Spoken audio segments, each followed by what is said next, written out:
What is going on, ladies and gentlemen, boys and girls, children of all ages? Welcome to yet another day of coverage. Watch alongs here with myself and the simple man, Noah Foster, across the Jeff Meacham multiverse of media. We appreciate you guys tuning in as we are prepared to give our predictions, live reactions, and play by play commentary to WWE Extreme Rules. If you're watching the Peacock Network, the kickoff is beginning right now. The fans are energetic. Noah, how you feeling about this show this evening? Good evening, JJ. It's once again great to be back here with you and the entire Multiverse media across Just Meacham Network once again. I am definitely looking forward to a night where we have definitely taken all the precautionaries out the window. All hell is fixing to break loose. We have some brutal rivalries and grudges to be settled and a couple of championship matches tonight. And someone might be let in. There's been a lot of teases lately. So, if nothing else, there's a lot of intrigue as we emanate from the birthplace of Extreme, Philly. And I'm looking very forward for the first time in a long time to a WWE Premium Live event, top to bottom. Yeah, me too. I mean, this pay-per-view, this PLE, it's still hard for me to call it a PLE. I've been so conditioned over the years to call it a pay-per-view event. But Understandable. but just from the first moment that we caught a teaser, I want to say it was last month, just building towards this with the words of Paul Heyman.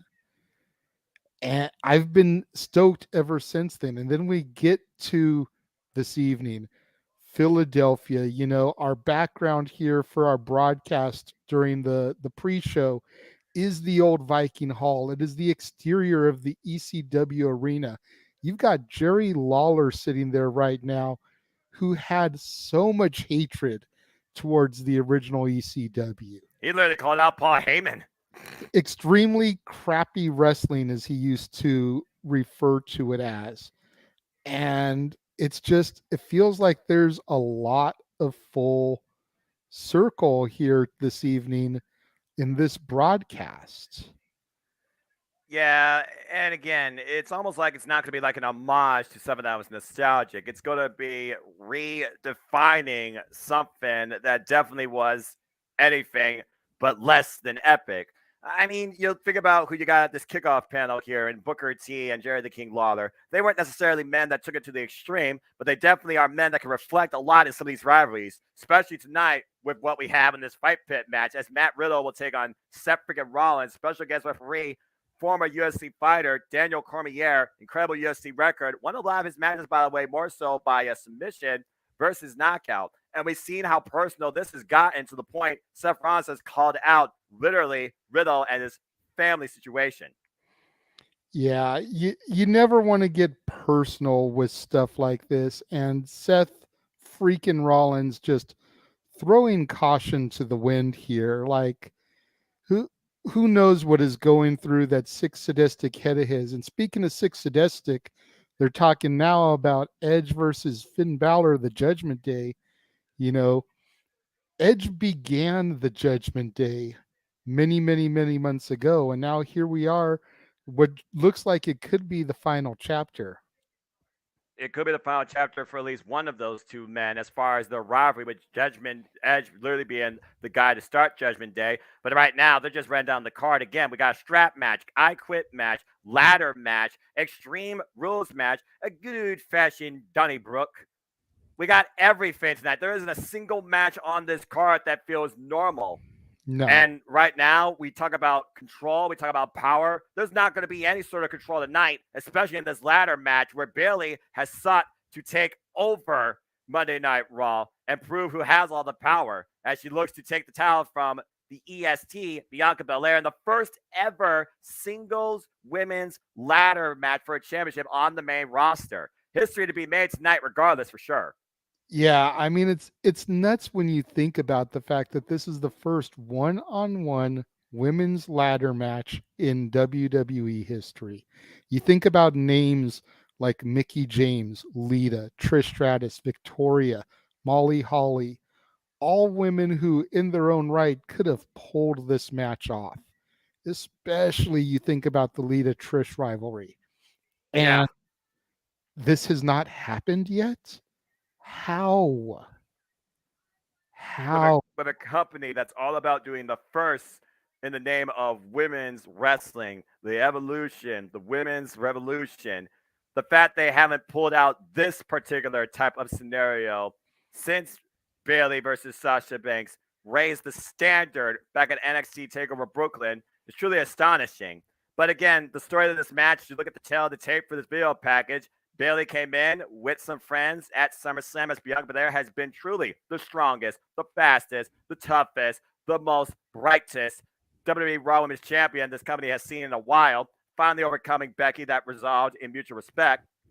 And then Bailey and her cohorts, Io Sky and Dakota Kai, they have ran roughshod against anybody that stands in their way of absolute control. They call themselves damage control here, trying to once again show there is a hunger lost. We are here to bring back that attitude, that forward momentum, a kickstart in the ass in this women's division. And right now, they have used the likes of Aaliyah, Raquel Rodriguez, Asuka, and Alexa Bliss towards that goal. At Clash the Castle, we saw Bailey has finally taken one step closer as she pinned the champion. But Bianca, she has not taken none of that. And tonight, we're going to see truly if Bailey will have all the control here. For me, the intangibles is who will be in their corner. Because the ladder match, there is no real wrestling involved. It comes down to imagination, it comes down to opportunity, it comes down to ingenuity. And after what we saw this Monday night, if we get a similar plan of approach tonight, we very well could have a new Raw Women's Champion. And the other thing to consider is will Bianca be able to keep her momentum going as far as the four horse women go? You know, she's already defeated Sasha Banks at WrestleMania last year. She defeated Becky Lynch at WrestleMania this year. And now here we are at Extreme Rules with a ladder match against Bailey. If she defeats Bailey, all that leaves is the Queen, Charlotte, who very easily could be the WrestleMania match come WrestleMania 39, SoFi Stadium, Los Angeles, California. Again, we talk about the four horsewomen of NXT. You might as well call them the four horsewomen of this generation of WWE: Sasha Banks, Bailey, Becky Lynch, and Charlotte Flair. When you figure about classifying those four women, no disrespect to any of the others, out of the four, the ultimate goal, the ultimate victory sought for is against Charlotte Flair. She is the final boss in this realm of WWE. To beat her on the grandest stage of them all, that solidifies you forever in history. But for right now, Bailey is looking to be a roadblock in that path. And like you said, she's gone through two of them. This is the first time ever we're seeing Bailey versus Bianca Belair in a one-on-one scenario, but it's just under extreme circumstances. With the way that the divisions right now really aren't split, it's kind of like just two different platforms that you're seeing the same people merge across. I gotta imagine that tonight is not going to be the end of the rivalry with these two. What it might be, though, is the start to a new championship rivalry for the ongoing future, maybe all the way into day one, too. It just comes down to who has the power, who has the control. And since Bailey has returned, she has looked phenomenal. Bianca Belair, she is definitely a fought, hard tested champion. But has Bianca been fighting too hard to a degree? Is this too much for her to overcome tonight? It's always a possibility. And then, you alluded to it. It's like we still haven't gotten the return of Charlotte Flair yet. And if I was WWE booking, which I'm not, she would be a surprise entrant in the Women's Royal Rumble, winning the match to then secure that main event spot at WrestleMania. So, what do we do with Bianca in the meantime, post Bailey? Yeah, you've got Io and Dakota, but with the potential White Rabbit, could Alexa Bliss factor into something here? Could there be a turn of events, whether it's in this match or later in the evening, from some of Bianca's so called friends? Well, you know what they say: keep your friends close and your enemies closer. Bailey has backup. Bianca Belair seemed like she had backup going in. They got taken out on Monday Night Raw. With this idea of the White Rabbit being teased to finally be revealed tonight, you wonder who the White Rabbit could influence and how could they influence somebody. We all know the connections that Alexa has to Bray Wyatt to the Fiend, and does that still linger within her somehow? Does Lily still have some sort of control over her as we talk about a month of possession, spooks, and horrors and such? I don't necessarily see an exorcism happening tonight, but I definitely see the numbers game playing a factor in this ladders match. And Bianca Belair, this is new territory for her. She hasn't been involved in a singles ladder match. She has been involved before in Money in the Bank. So I'm not going to say that she's not experienced as far as implementing this weapon into play. But again, there are so many different factors that could be a turning point to this. We also talk about the other women, like you said. We've seen how Damage Control, they've been scouting or maybe warning the likes of Shotzi Blackheart. Of course, they took the towels off Raquel Rodriguez and Aaliyah. I don't know if Aaliyah right now is currently cleared or injured. We've also seen teases now of Candice LeRae either going against them or with them. And with what happened with Candice LeRae's debut against Nikki Cross, could Nikki Cross return here too and finally go back to the way she used to be back in NXT? Crazy and insane. There's so many different ways that this match could play out, but it's all about at the end of the day who climbs the ladder and grasps the prize.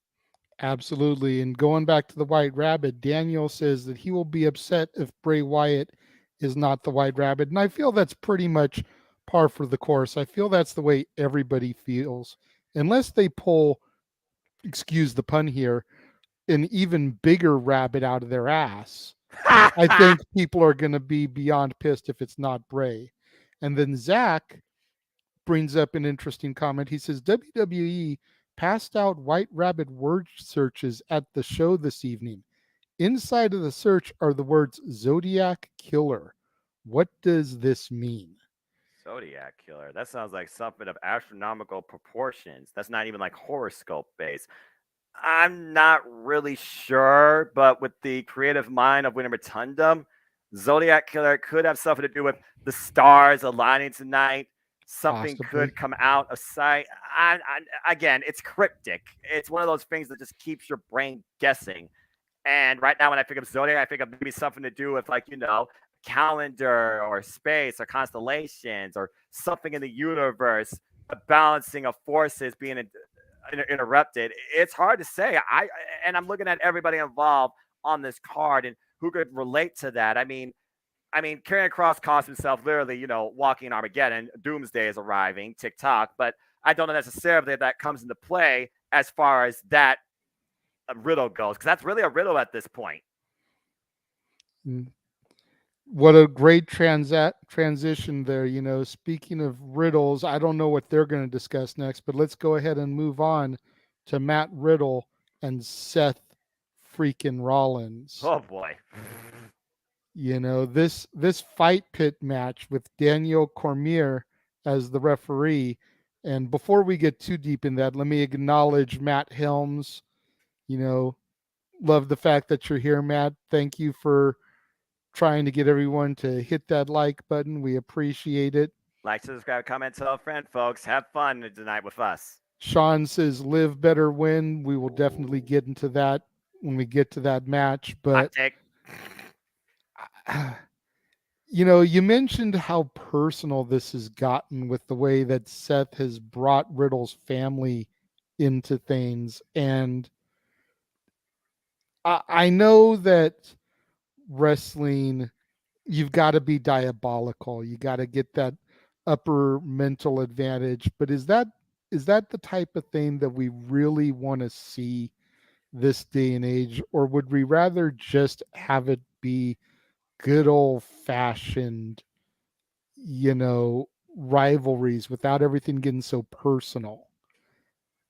There comes a point where I feel like you not only test the athletic capabilities of who you're in the ring with, but if you feel like that you cannot overcome what they bring forward, you try and attack them a different way, and then you go to the mental game to prey on someone's psyche when it comes to what has happened along with their family. That is a pretty low bar. But right now, Seth Rollins is in Matt Riddle's head, and he's using that to his advantage. We saw what happened at Clash of the Castle. He was able to prey on Matt Riddle's psyche, catch him in a opportunistic time. The architect always with a plan and curb stop him into the mat. But Matt Riddle, he has not let up on his hostilities towards the Drip Master yet. And we saw most recently he has been causing Seth Rollins key moments on Monday Night Raw. So, with this being said, Matt Riddle has challenged Seth Rollins in both the physical and mental game. There's only one other way to go from here, and now we're going to, well, pretty much a shoot fight scenario, it seems. The fight pit. This is a world unfamiliar to Seth Rollins, but this is a world very known for Matt Riddle based on his MMA background. It's one of those things where I look at wrestling, progression, and storytelling. There is that mutual beginning where you're seeing who is the better wrestler, the stronger athlete, and then it comes down to which individual deserves to have a happy ending. And I feel like tonight we're finally going to see the culmination of that, at least for the short term. And right now, technically, they only have had one match. This would be their second, even though they had their first physical conflict back at SummerSlam, where Matt Riddle wasn't cleared. So to see how Seth Rollins actually handles himself in a non-wrestling scenario where he's not in control of, let alone the decision, but the environment, I'm very curious how the architect could adapt to this new playground that he's going to be forced to fight in.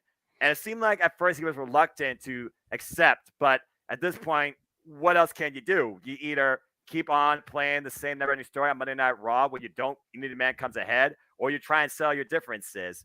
But we're going to see tonight how Matt Riddle and Seth Rollins coexist in the fight pit. At least they have an official that understands the rules of the game. Yeah, now this comment I'm going to make here, I'm not discussing the look of the fight pit or anything like that, because the fight pit that I saw the blueprints for on Raw definitely looked very ominous, but the whole feel of this match kindly takes me back to the Lions Den matches that were had in the late 90s, the likes of Shamrock and Blackman and Shamrock and Owen Hart, you know, just that little extra oomph, if you will, to try to bring things to, at that point it was Shamrock's home in the octagon, and in this case it's going to be Riddle's.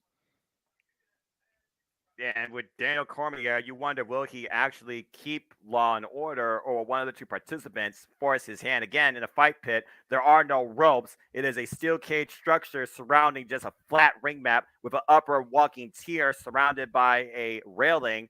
Very precarious situation, though. And in this environment, the only way the match can end is via ref stoppage or submission. It's tap out or knockout. There is no pinfalls here. There's also no escape. So again, Seth Rollins needs to be careful. The fight pit, of course, originally originated back in NXT as far as WWE goes, the Black and Gold NXT. And Matt Riddle has also been involved in this environment in the very first fight pit. He lost out to Timothy Thatcher, but he cost Timothy Thatcher two of his teeth.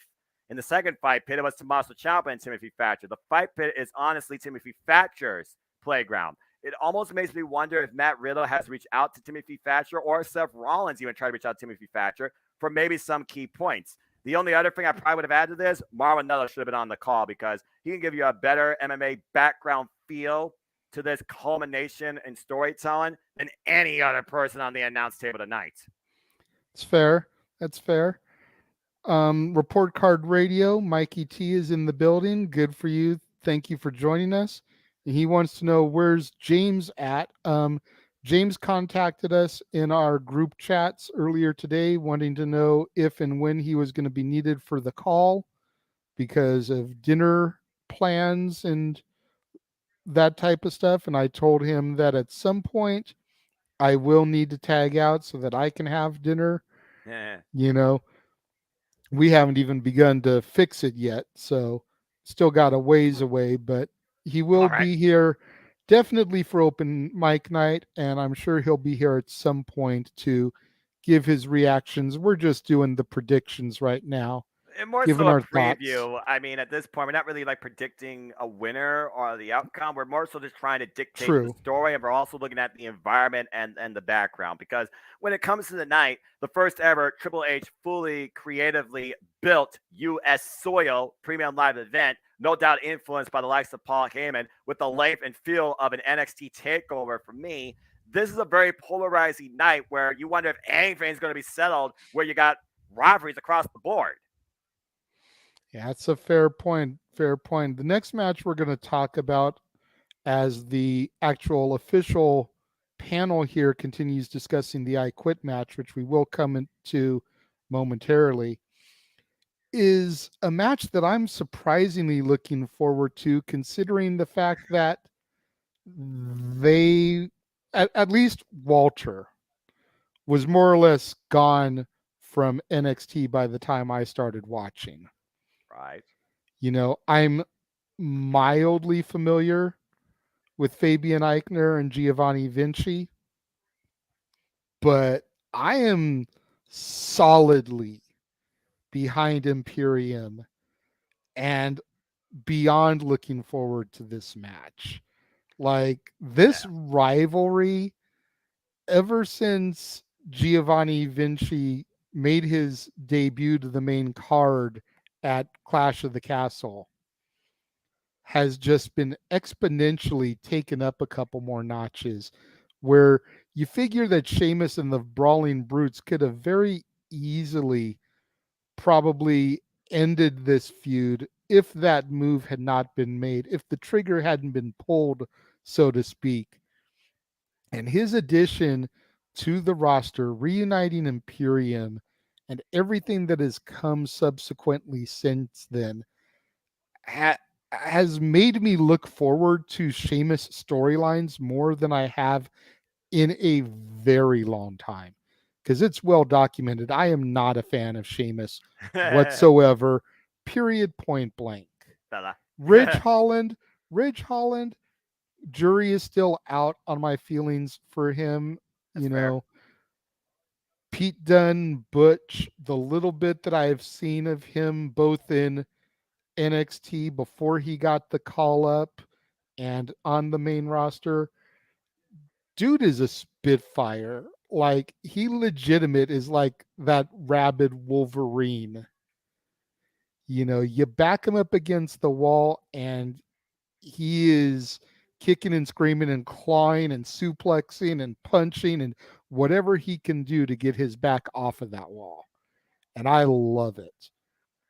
What I like about this six-man feel is the fact that it truly feels like something that is of international proportions. Hello, Nang. Thank you so much for always supporting us. I love the fact that this has an international conflict feel when you consider the background of all six of these men. They've been through Progress, they've been through Austria, they've been through NXT UK, well, five of them to a degree. And Sheamus really has been a trailblazer for many people from across the pond when it comes to making a name, establishing a career, going the distance in the WWE. When I look at this, I started looking at it as Sheamus versus Walter for the Intercontinental Championship. It was a battle for pride, the strongest heart, the toughest will, the more powerful mentality. And it was all brought forward in a pure one on one physical contest at Clash of the Castle. And then you add these outside parties where at this point it comes down to who is the stronger trio right now in WWE. And after what I heard with Friday Night SmackDown, this Donnybrook, it screams just sounds right. Not only for just tonight Extreme Rules, but something I would think that would happen in England at a bar or a pub because at the end of the day, what they do, they love to fight. But for Imperium, where they talk about the sport of professional wrestling, taking it seriously, and how the mat is sacred, I feel like this is unfamiliar territory for them, and whether or not they can take advantage of that is a whole different question. But it adds more to what could the future be for the Intercontinental Championship or even the Tag Team Championships for that matter. You consider Rich Holland has not really had a lot of real opportunity to show us what he's been made of since that match with Big E, get well soon. Rich Holland first came into NXT UK with Northern Grit and had pretty much an undefeated streak at times, it seems. Pete Dunne literally established NXT UK on his back, being the most predominant NXT UK champion before Walter came in and took the title at NXT TakeOver in New York. And then, of course, you talk about the rest of Imperium, Marcel Bartel and Fabian Eichner, as I remember the original names. Those two have been a tremendous duo in tag team wrestling and have been a foundation to the group Imperium since its formation. These three took over NXT UK. What SmackDown's becoming right now is a battle for supremacy among these two trios. And tonight, there's not going to be no diplomacy. There's just going to be anarchy. And I can't wait for this. Yeah, I mean, and like you alluded to, especially coming off of the heels of the did he or didn't he tap last night on SmackDown, you know that the Brawling Brutes are going to be out for revenge, for vengeance. And I almost wish I could go back and change my prediction in the league for this one because I You picked do Imperium. have 3 minutes. You are on the air. I'm gonna stick with my gut in Imperium because that's just how anti Brawling Brutes I am. But I, I'm I'm not gonna be surprised if Sheamus and Co get their revenge after what happened last night because Yeah, there was definitely controversy there, and I yeah, feel like we need a definitive third match. You know, we can't do another I Quit match because we're doing that this evening in a different match. But after that tap out, or was it a tap out?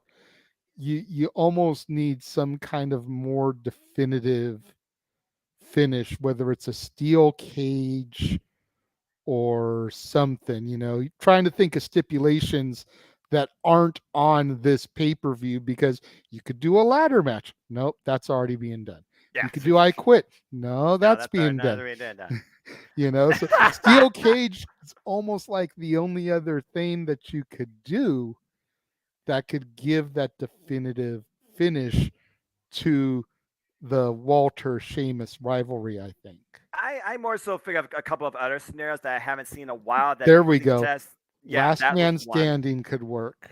Yeah, but we also saw that at SummerSlam. And when it comes to me and True. storytelling, you don't want redundancy when it comes to the environmental scenarios. When I look at Sheamus and I look at Walter, I think about endurance. I think about pride. I think about how far you're willing to push a man until they break. And that for me comes down to one or two scenarios: 2 out of 3 falls or Iron Man match. Because I don't see them doing the best series of 7 like they did with Cesaro and Sheamus, that was founded more so on pride of who the better man was.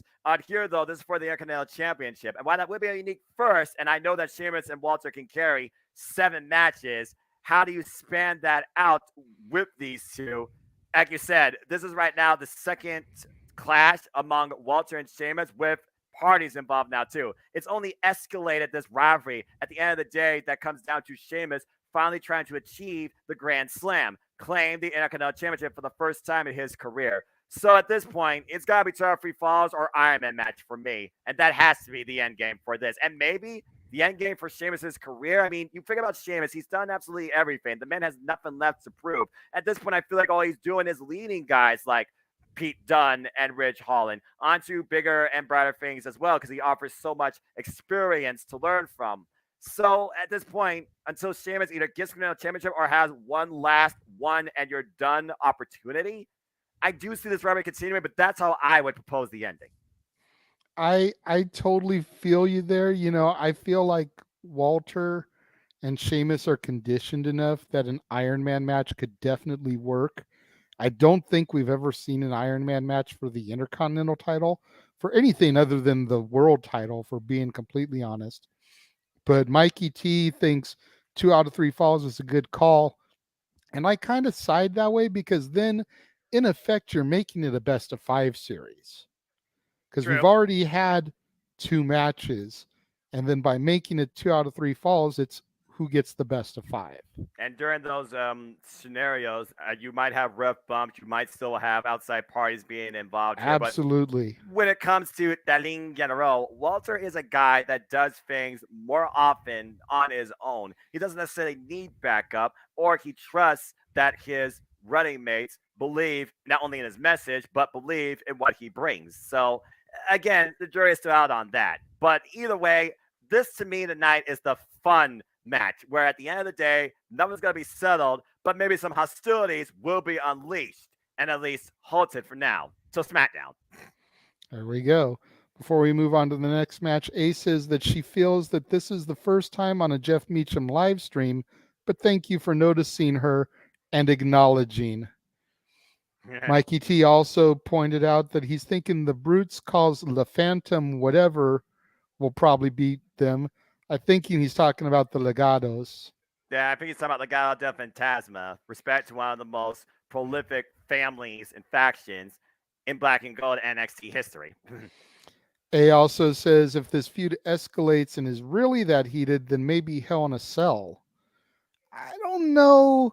Doesn't fit with these two when I think about fighting for Yeah, the Intercontinental Championship. A I title was that's known as the workhorse title. Again, break a man's will, prove why you are the champion. Because the Intercontinental Champion makes or breaks somebody. That's why you right, need but appropriate storytelling scenario there.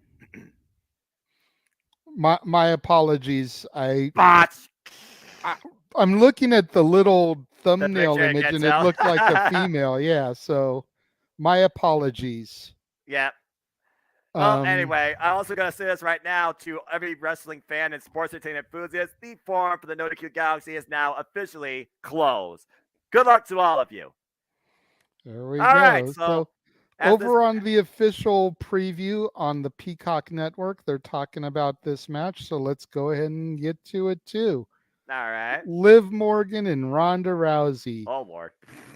You know, the match that pretty much everybody in my house is looking forward to for other reasons. Cece, she doesn't even care if Liv crawls out of there with her belt. She just wants to see Ronda beat Liv within an inch of her life. She's a masochist, and I respect that because I am too. As does her son Brendan, BB as we call him around here. Same thing. He just wants to see Ronda pummel Liv beyond recognition. And it's like, I'm Harvey Dent here. I'm of two minds about the situation Can't be because trusted. I'm like, yay, Liv. She finally got her moment. She's the champion and she's been doing well. And then at the other side, I'm like, but it's Ronda. You know? It's like, it's just one of those things. I'm so divided. I think day one is going to be when Liv loses the belt. Whoever she loses it to, well, day one will be that reboot. I feel like if you take the strap away from Liv, even though she's had a decent run with it since Money in the Bank, I just feel like for as long as she waited to get it, it cheapens her run if you take it from her this soon. I don't necessarily know if that's the case because, again, when you think about how Liv finally came to her first ever singles championship in the 8 years she's been involved in WWE, it was through Money in the Bank means. We know that she can claim the moment. It's a matter if she can rise to the top again. It's like, being the hunter versus the hunted. But when you look at the background here, the fact that she's facing Ronda Rousey for the second time now in a non traditional affair, you wonder if that favors the champion or the challenger. And again, Ronda Rousey, she is known as the baddest bleep on the planet for a reason. When you unleash Ronda Rousey to go beyond her MMA background and apply weapons to play, you can ask Charlotte Flair how that pans out. But Liv Morgan, she has proven a lot to us since she's been champion. She has shown us that she will do absolutely anything for what she holds most precious. And that right now is the SmackDown Women's Championship. This isn't going to come down to wrestling. This is going to come down to the stronger will and the more violent mentality. Ronda Rousey, though, it seems like lately she is literally on zero F mode, which again is the most dangerous thing welcomed by all of us fans right now going in the WWE. For Liv to come out of this, she's going to have to be more violent, more manipulative, more desperate than anything. Championship advantage is out the window because the only way to win Extreme Rules match is pinfall or submission. Anything goes, anyone can get involved. And with the teases of Ronda trying to bring Shayna Baszler back to what she used to be, back when she ruled Black and Gold NXT with an unapologetic Iron Fist as their champion, if Shayna Baszler comes into play, who just fell short to Liv Morgan ain't got a prayer. Yeah, 100% there with that. I feel like the end game here needs to be Ronda versus Becky at Mania. And whether we get that match for the title or just as an exhibition, as we've said numerous times, Roman versus Rock doesn't need the title. If it's going to be for the belt, you've got to think about when you're going to put the strap on to Ronda to be able to carry into that moment. Well, she says, "Watch me tonight." We're gonna watch Liv, but we watch Liv cry out somehow in victory or be broken in defeat. And you do think about outside factors. We don't know when Charlotte is going to return. We don't know when Becky Lynch is going to return. Charlotte has made intentions known she wants to go to the Raw Women's Championship. And as far as Becky and Ronda has never happened. With an inevitable draft that may finally make these brands both look different in their identity, as they've already finally set up unique commentary in and out of the arena sets for all three brands. I would not rule that scenarios out, but we got to look at the short run here. With day one being the next real event after Survivor Series War Games here to conclude not only 2022, but set up 2023. It comes down right now. Do Ronda Rousey and Shayna Baszler begin their hostile takeover of the WWE? Or does Liv Morgan once again tell us why we should watch her and surprise us? We've seen lately that Liv has been trying to prove a point that I can be as extreme as you used to be in the MMA, as you used to be the baddest woman on the planet. Maybe that moniker no longer applies to you here anymore. Liv Morgan is challenging Ronda Rousey's bravado. Why Ronda Rousey right now? She's just Ryan Liv off, I feel like. She doesn't necessarily take Liv as a serious threat. I don't think anybody takes Liv as a serious threat, and I think And that's I think what's that's been why she's being working to counted out. Liv's. I think that's what's been working to Liv's advantage lately. It has. I mean, again, she overcame Shayna Baszler in a very strong wrestling match, literally challenging Shayna at her own game to a degree while on the mat. She was able to overcome that. As far as her first title match, though, at SummerSlam against Ronda Rousey, she survived that, but almost felt like literally it was a desperate measure. Again, referee out of position. If the referee was in a different position, we would have had a different champion. But tonight, you throw all that out of the window. There's not going to be no decorum. There's not going to be no controversy here to a degree, it seems. There's going to be a broken body. It just comes down to how much she tries to bruise Ronda Rousey or how much mercy, if any, Ronda Rousey shows Liv Morgan. This is going to be a violent affair, to say the least. Speaking of violent affairs, the semi-main event, if you will, in my perspective, Drew McIntyre and Karrion Kross. This strap match, we got a little bit of a taste of it on SmackDown last night. I went back and I watched SmackDown after our coverage of Battle of the Belts. Right.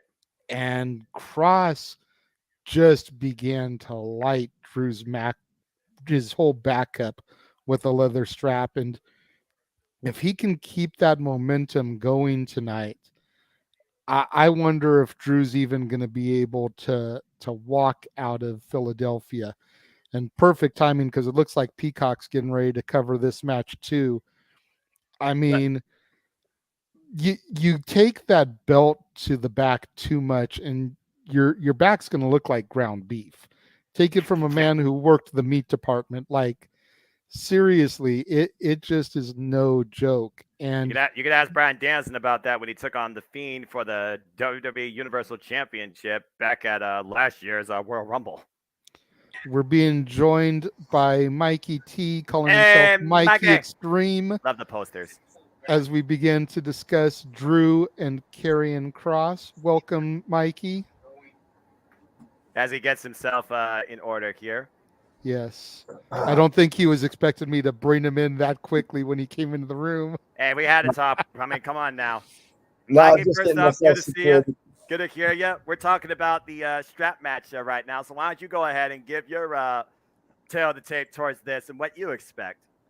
This one is hard to predict, you guys, because it's like what they need to make Karrion Kross look strong, but are they going to do it at the expense of Drew McIntyre? I mean, what do they really need to build Drew McIntyre up for right now? You know what I mean? What does he need to be built up for? He's not going to challenge Roman Reigns again. Karrion Kross is technically a heel himself, so he's not going to challenge Roman Reigns again. So I really look to what happened at the end of SmackDown with their segment, where at first it looked like Drew McIntyre was kicking Karrion Kross's ass, but then Karrion Kross pretty much, got him up, draped up against the ring post and kept on whipping him. So it looks like Drew McIntyre is coming into this thing with the need for a victory. Plus, Aaron Riff pointed out how Karrion Kross has pretty much got the better of Drew for the last few weeks. If you guys remember, 2 weeks ago, the fireball incident where, he put him into the stray jacket or whatever his finishing move is called. And he said, "This is the way it was supposed to be." This very good acting from Karrion Kross there, right? Yeah, I mean, if history has told us anything, it's that generally speaking, whoever has the momentum going into the pay-per-view, coming off the heels of the go home, is the one who loses at the pay-per-view. Yes. But this is a new era. This is Triple H's era. And you're right. It's like, what does Drew really need the push towards right now? Whereas if Bray is coming back, if Bray is the White Rabbit, as we all assume, and if Karrion Kross is going to be a part of that family, as we've all been rumored towards, it very well could be Bray's appearance Wow. that helps him get that victory tonight. Well, I think you hit that, JJ. That's just one external factor to think about too. Like I said, back in Lucha Underground, Karrion Kross carried an identity known as the White Rabbit, where he was literally being worshipped by the likes of Paul London, who was like the weird Mad Hatter. And you do wonder if the White Rabbit comes into play on behalf of Karrion Kross or has a different agenda. We don't know necessarily how the White Rabbit factor could play into the night, but we do feel like we will finally feel its presence or influence in some capacity tonight. But you look at these two men, you have a third weapon in play. We both know what these men can bring, but the strap literally binds these two. There is no escape. There may not be no sort of leverage or leniency for either man as well. This is a legalized weapon to use to your advantage. Whether you try to incapacitate your opponent or trap your opponent, hang them up or try to noose them, that could literally be the factor here. Karrion Kross was about changing the timelines. We're talking about this show and how polarizing it is, how Triple H is kind of rewriting the idea of what we used to think WWE booking is, when you consider who needs this more and what could it lead to either in the future. Not necessarily the Roman Reigns agenda, but just some sort of momentum for maybe something bigger for them down the line too. With this being Karrion Kross's first big time program, premium live event, pay-per-view spot, whatever the hell you want to call it, since returning back to the WWE as well, why Drew McIntyre came from the highs of highs, hitting the lows of lows, and building yourself back up from there once again. Drew McIntyre is no stranger to that. And that's what I feel like, again, Karrion Kross is going to prey on. If Karrion Kross preys on Drew McIntyre's psyche, that could be the difference maker here in this strap match. Well, the other thing to factor in is, what role is Scarlett going to play in all this? You know, she's more than likely going to be out there ringside. You've got the strap, you've got Drew's sword, you've got the potential of Bray Wyatt and the White Rabbit. What role is Scarlett going to play in all this? I mean, you almost assume she's going to be the traditional valet causing the distractions, or is she just going to actually stay out of it? Well, so I think you guys have an interesting point about Bray Wyatt's character getting involved in this. So Drew McIntyre, since Roman Reigns, he got put into this random exhibition feud with Karrion Kross. This is usually what they do sometimes with their former WWE contenders, because they don't know really where to go with them now that they're not challenging for the title anymore. Exactly. So honestly, you guys, I think Bray Wyatt could fit in here perfect. Although I don't think they're going to align Karrion Kross and all these guys like Jerry Slaughter has been saying. I don't think that's going to happen. But I think, what's going on, Noah? There's a White Rabbit vignette on the and there's TV a purple screen. X being dug up. Right. That was on SmackDown. What the heck was that? Yep, the X, the Extreme Rules X being dug up as if The Fiend or Bray Wyatt will appear tonight. So that's why I changed my prediction. But well, you see, Mikey, you mentioned the whole, you don't think that all these people are going to be aligning with him. Keep in mind that Bray's Twitter handle is Wyndham6. Oh, no shit. It very easily could be the new Wyatt family clan name, if you will. Kross, Scarlett, Liv, Bray, Braun, and who was the other one? Dexter Lumis? Yes, thank you, Dexter Lumis. The Wyndham 6. It's entirely theoretically possible, I suppose, since we haven't really seen much more from the whole Miz Dexter Loomis stalking narrative, and whether or not that gets picked up on Monday Night Raw, that might literally have come into play based on what happens tonight. Again, something tonight is going to change our perception of WWE booking because of this White Rabbit X Factor. Because we don't know necessarily when it's going to come into play and against who and by whom. We think Bray Wyatt, but again, does he come alone or does he come with a new family too? What the hell is going to rise out of whatever that White Rabbit dug out of that Purple X tonight, that big yet? It's not going to be 8-bit, I'll tell you that much. That's But interesting. again, you talk about Drew McIntyre, you talk about, reformatting a former challenger or a champion, Mikey. Again, right now, since Triple H has taken over 100% creative, he has put the script on everything that we don't know necessarily what to perceive. So I'm thinking that it's going to be Drew McIntyre and Bray Wyatt going into Crown Jewel, or do you guys think that's more of a WrestleMania feud? Crown Jewel is one of the things that throws a monkey wrench into everything because you don't necessarily know how that's going to play. Because at the end of the day, that really comes down to almost being a glorified house show, even though they treat it like its own WrestleMania. But we've seen how much events at Country Redacted have actually affected booking going forward. Little to none outside the main championship picture. So with the next show truly being War Games Survivor Series, that might be your War Games scenario right there. It literally might be Bray Wyatt and the Wyatt Six versus an unknown force of six to oppose a new threat. Shades of the Nexus versus the WWE, even though that was at SummerSlam. Unless they're building Drew up here to get this win to lead a team against Roman at Survivor Series. Well, right Always now, a possibility also. Right now, what's the biggest threat in WWE right now? What's the most dominating state of the WWE right now? It is the Bloodline. And the Bloodline is not even involved in any capacity on tonight's show. Here we go. The I Quit match right here. This the feature main event, and as fitting, we got the rest of the party online. James, good to see you. So, yeah, man. So Paul, JJ, thank you for joining us. Sorry, Mike, you didn't mean to step over you there. Just wanted to make sure we welcomed everybody else back to the show. All right. Go ahead, Mike. What do you guys like? It really sold it for me when Edge gave that promo at the end of SmackDown, at the end of Raw. Because I was like, after seeing the Judgment Day's dominating performance to start off Raw, I was like, oh, Edge has this all day.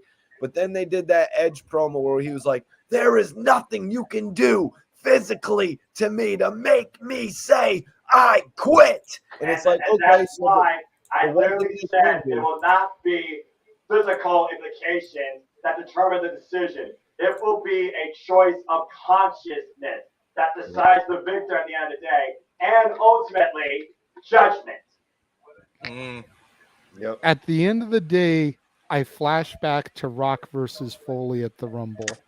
I saw that too. And you think about how Foley gave that promo just before the match began, and then they recycled the verbiage to make it seem like he said, "I quit." Quit. If this is not the end of the Edge Judgment Day feud, what a beautiful poetic way to go out and to make the match. You figure that's the type of thing that Hunter would book, having been around back in those days.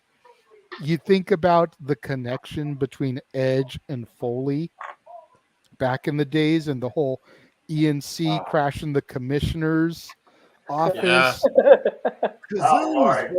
And for them to bring that out. Yeah.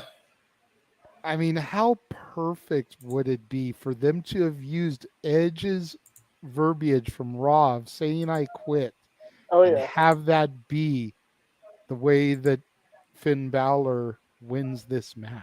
Well, the thing is, though, like you said, they already played that with Mankind versus The Rock. They even played that against John Cena versus The Miz. When it comes to using a stipulation, I don't think you want to use retcon. I don't think Triple H personally wants to use retcon. I do think that Dominic will put himself in harm's place willingly and Rey Mysterio will be out there to try and change Edge's choice, in which case maybe that very moment determines the end of the match. Like I said, I feel a choice of consciousness is going to come down to what really could become a family affair of two sorts: father versus son, creator versus creation.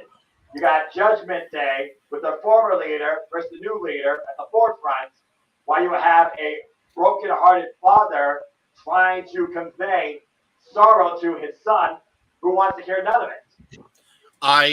You know what's funny? We mentioned the Miz and John Cena. I honestly thought you were gonna go the John Cena JBL.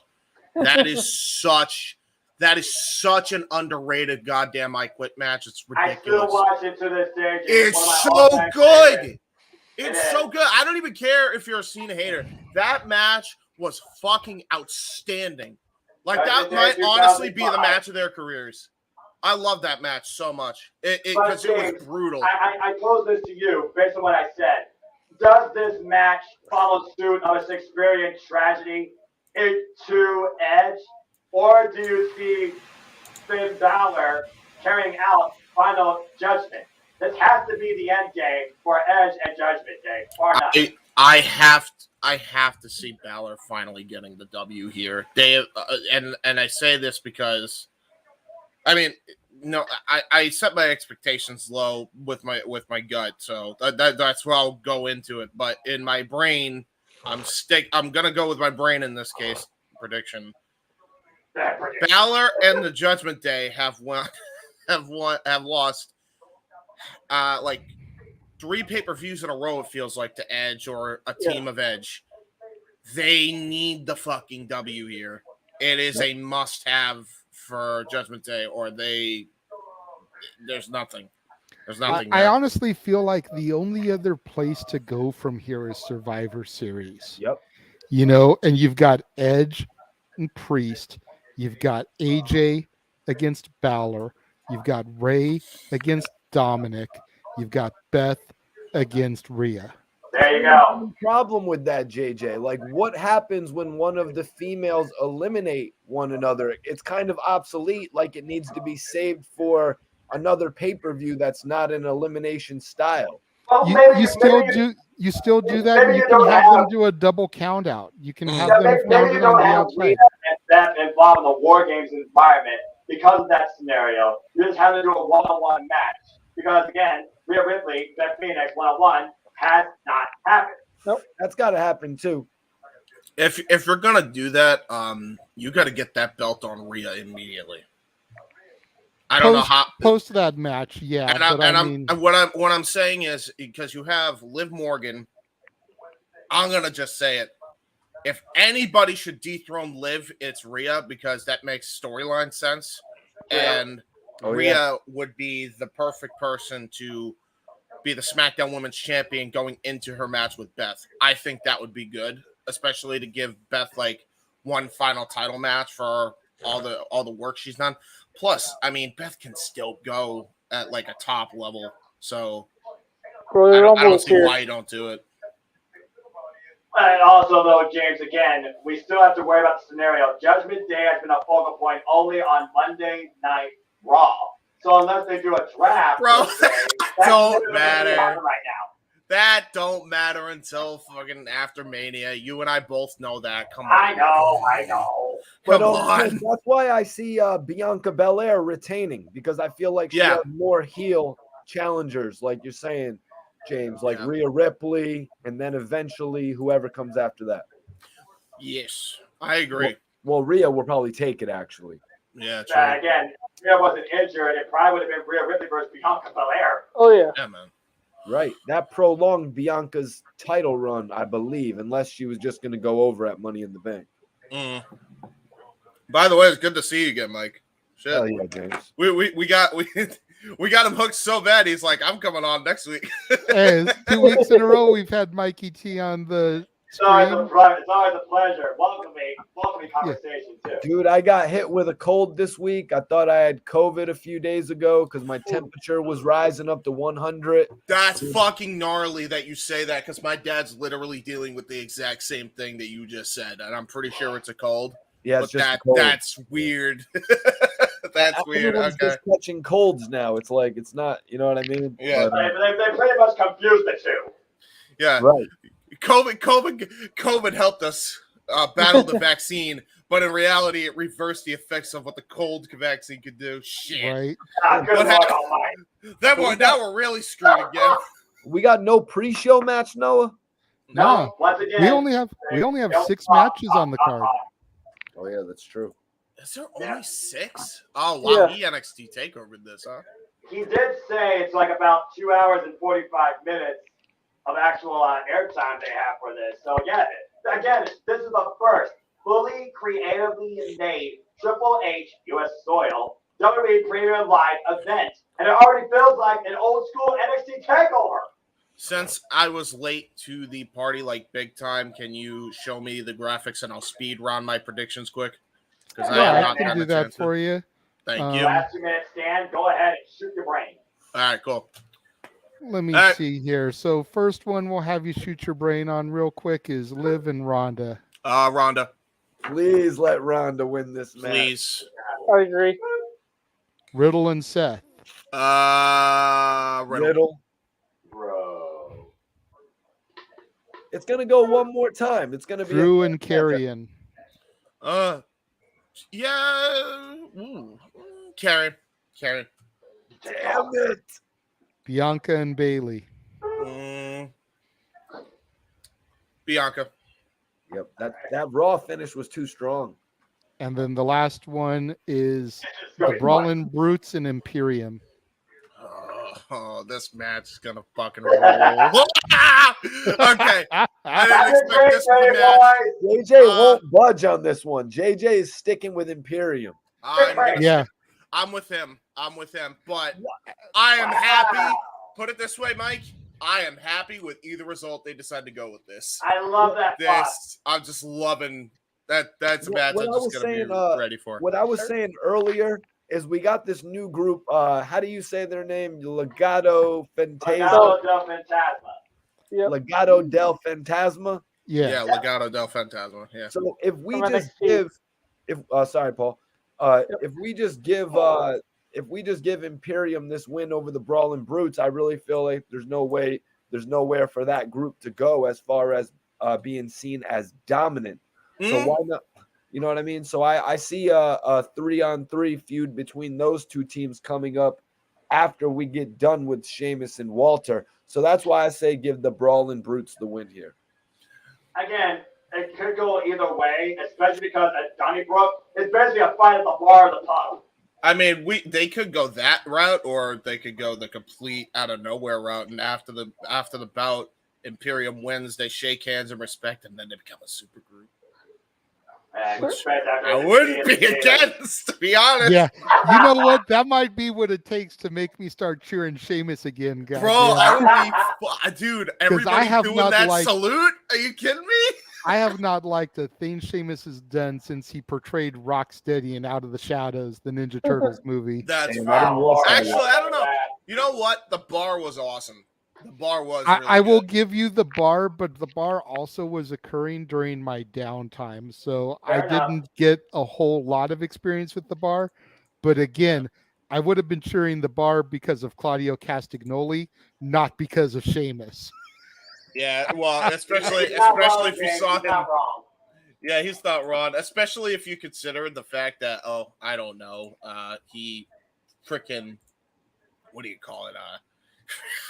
He busted Jeff Hardy's tooth. Like Sheamus legit booted him in the face accidentally. So that was great. No, I might need your Peacock information again. For some reason it logged me the fuck out. Start. I got you. Hold on. Actually, let me. I say that actually. Let me see if I can go on. Let me see if I can actually. Real quick, because okay. JJ, back then the people were having a hard time starting to like Sheamus again. Like they were just getting done saying he looks stupid, and then Cesaro and him teaming up kind of brought him back. Exactly. I get that. I've had an issue with Sheamus pretty much ever since he won his first championship, because the whole rumor going around back then, and it ended up being true, was that Sheamus was a workout buddy of Hunter. Yep. And Yeah, so sure. it was like, so you were only getting that rub because you were a buddy of Triple H. James, Right. do you still need it? And proven there Yeah, were yeah, so yeah. many other Yeah, I people do. that deserved the rub over him. I just had serious issues with it. And then I never got over it. And that's fair enough. I've Yeah, you got it. I've grown to like Sheamus now, especially nowadays. I But definitely have a ton more respect for Sheamus, especially what he's done recently with the programs with Drew McIntyre and how he really has led this trio into this one-of-a-kind unique program against Imperium that feels like an actual international warfare in Europe. can I also say about Sheamus as well as his workout routines are freaking insane. Oh yeah, he yeah. does a whole Some of YouTube channel about Celtic workouts. Yeah, Yeah, it's a crazy workout channel. I have not had the same level of respect for Sheamus since he lost the world heavyweight title to the Big Show. Dinner is here. I'll be back, boys. All No right, worries, Thank you, James. no, by the way. Now we got a kid and a spelling bee. Those are Which two means- of the biggest things that I piss can't. in the history of wrestling. Randy Yeah. Orton losing the world title to Mark Henry and Sheamus losing it to the Big Show. Oh, That's fair. Paul Heyman literally asking a kid to spell extreme. Yep, this is Triple H produced, all right. Wonder what Oh, this is gonna be something. Oh yeah, this is going to be a hell of a show, Extreme Rules in Philadelphia, Paul Heyman is behind part of the creative. Triple H produced. This is going to feel so special. Oh, that's That's why that's why I chose the backgrounds I did, the exterior Viking Hall for the pre-show and then the interior of the ECW arena for the main show. It's like just had to give it that extra little oomph as far as our presentation goes. To all 17 of you that are watching our coverage right now, thank you very much. We appreciate it. Welcome to the Jeff Meacham Network multiverse of media coverage of Extreme Rules, the WWE Premium Live event. The Renegade JJ Williams, the Simple Man Noah Foster are going to be providing commentary and play-by-play coverage once the official show begins. In the meantime, we've got Paul and Mikey Extreme here to kind of give some thoughts and reactions, and we'll be bringing them back in as well as James post matches. As the event goes on, it'll just be myself and Noah on screen calling the action for the matches as they occur. Gentlemen, welcome to the channel, to the show. It's a privilege to have you guys all here joining me tonight, joining us. And with that being, go ahead and mute you because, ladies and gentlemen, boys and girls, true and professional wrestling fans and enthusiasts, tonight on October the 8th, 2022, 8:04 p.m. Eastern Standard Time, this is Extreme Rules, where fear could be your downfall and absolutely anything is possible. Welcome to the land of extreme Philadelphia. Welcome to Extreme Rules. I am the Semendo of Foster, with you as always, my color cohort, the Renegade JJ Williams. JJ, it is a night of rivalries. It is a night where we conquer adversity. It is a night we're going to see utter brutality. Are you ready for the carnage that awaits? Absolutely. I am ready to get into the land of extreme as we are here inside of Philadelphia, Pennsylvania. As I alluded to earlier, we've got the backdrop of the ECW arena. Man, we've got Corey Graves and Michael Cole providing commentary on the Peacock Network. The Simple Man Noah Foster, the Renegade JJ Williams providing commentary on the Jeff Meacham Network and the Multiverse of Media. What have they got to start us off with? And it looks like we're going to begin with the Donnybrook match. Everybody, as they show us best shillelaghs out. shillelaghs and kegs at ringside. this is going to be just a bare knuckle brawl for the ages between these two 3-man teams. And the To put the Brawling words in Brutes are coming out perspective, first. Bagger!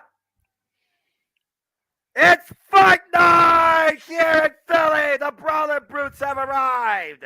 Sheamus, Rich Holland, and Pete Dunne. Sheamus still bearing the scars of war from Friday night. As we know, last night, Sheamus contended against Dalin General Walter for the second time for the Intercontinental Championship. And under controversial means, some would say, Sheamus should be the new Intercontinental Champion, but that was not meant to be. Outside interference and melee ensued, and now these 6 men... What the... We're seeing the first White Rabbit tease here. A White Rabbit approaches a purple X, digs into it, and unleashes a fiery inferno. What force is going to be coming forward tonight at Extreme Rules? Stay tuned, folks. But anyway, as we think about that later on, we now go to this 6-man melee as the Brawling Brutes take center stage first, awaiting their competition. Yeah, something in my gut, Noah, told me this was going to be the curtain jerker match. Not that there's anything wrong with it, but the rivalry between these two teams is just so heated that it's going to be an amazing match to jumpstart this event. And here comes Imperium, led by the ring general, flanked by his cohorts, coming to the ring to do some more damage to the Brawling Brutes. You have two united fronts here, each with their own stigma and mentality when it comes to the sport of professional wrestling. That is not what tonight is about, though, as Walter still stands our Intercontinental Champion. His cohorts, Fabian Eichner, Marcel Bertel, the Ludwig Kaiser, and Gideon Vinci, as you alluded to, JJ, stand ready to once again prove why their motto stands firm. Will the mat be sacred? Will blood be shed? Will Guinness be enjoyed? We're about to find out here. It is a good old-fashioned Donnybrook, where absolutely anything goes. And whether you're sober or drunk, we can all agree on one thing. This is going to be one hell of a fight. Yeah, I'm just waiting for the bell to ring. They might need an extra referee or two at ringside to try to contain the action here this evening, Noah. Yeah, no kidding. The bell has rung, and we are underway as these 6 men go at it. This is going to be an all-out war in and out of the ring. Pandemonium is sure to ensue, as you alluded to, JJ. They may need more than one referee. Watch out, Corey. Sheamus facing off against Walter. It looks like we've got Pete Dunne going up there against Giovanni Vinci, and Ridge Holland is in there with Fabian Eichner. I know the UK recently lost their queen. God save her soul. I don't know if anyone is going to be fortunate tonight in this melee. Maybe the Bold, as Walter is sent to the barricade. And right now, looks like Rich Holland has Ludwig Kaiser. I'll try and say the current names, folks, just for you. Up in the tree of woe. Meanwhile, Butch has somebody in his sights. Kaiser in big trouble. In comes Butch. Drop kick to the face. And Walter, one chop, takes down Butch the hard way. Walter, the equalizer, the ultimate factor, no matter what war he's in.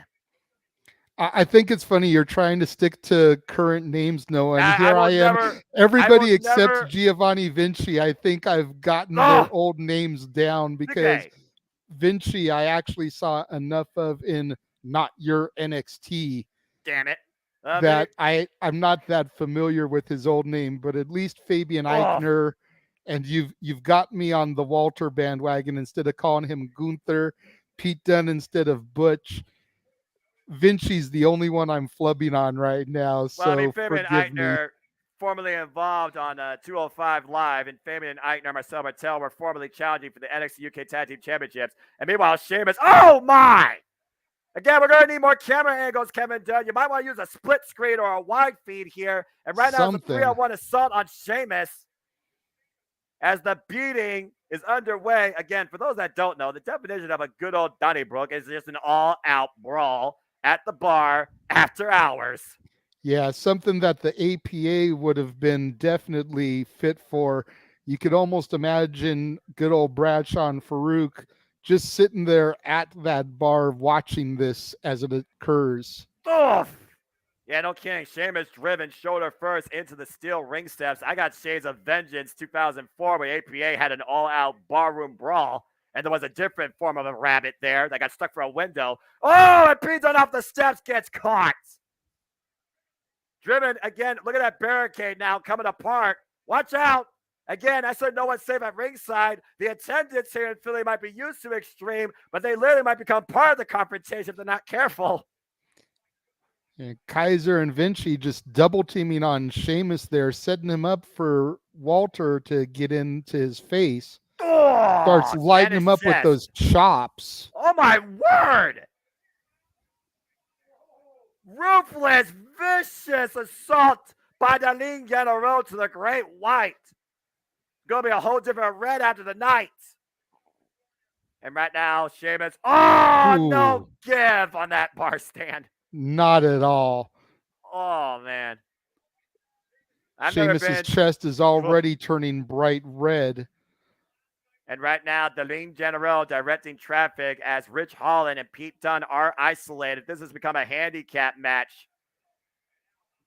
And now Holland and Pete Dunne are fighting for their lives against Fabian Eichner and Marcel Bartel. The other 2/3 of Imperium, Walter, controlling the field. What a boot. The Lean General literally calling everyone to order. Imperium affirming their dominance right now. Just sticking the boots to the Brian Brutes, JJ. And Eichner taking a minute to pose in the ring there. That's never a good idea. But when you've got a unit, a cohesive team as Imperium, you can afford to get a little bit cocky when you've got somebody like Walter in there leading the charge. Well, all it takes is a moment of hesitation. Again, hubris before your downfall, as Pete Dunne was able to get one shot on Lean General and Imperium right back to the 2-on-1 assault. And the thing about this, again, you don't really come into this match with a game plan, but Imperium have come in with such one right now where Sheamus is right now a non-factor. And they're literally isolating the Braun Brutes 2-on-1, 3-on-1 assault. Look at the strength of Rich Holland. Are you kidding me? Oh! I was going to say, hopefully he doesn't break one of their necks doing that, but I feel like that would have been poor taste. Well, I'm sure poor taste was definitely that boot to Rich Holland's face, courtesy at the Lean General.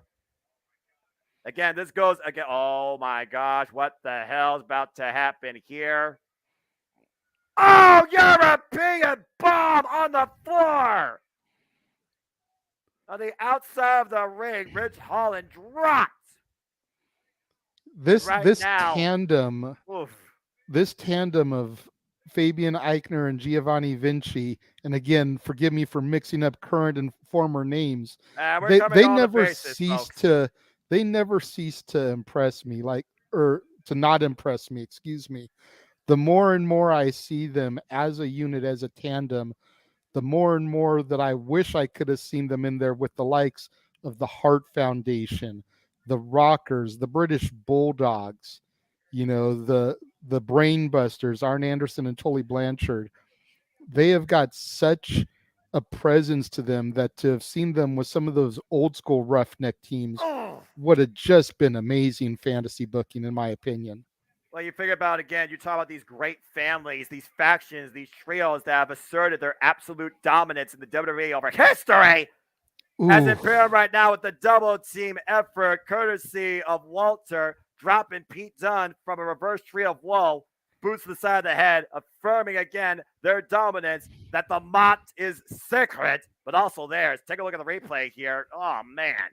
Yeah, and an empty ring, and once again, here they are just posing for the cameras. For the benefit of those with flash photography, it's a 5-second Imperium pose here.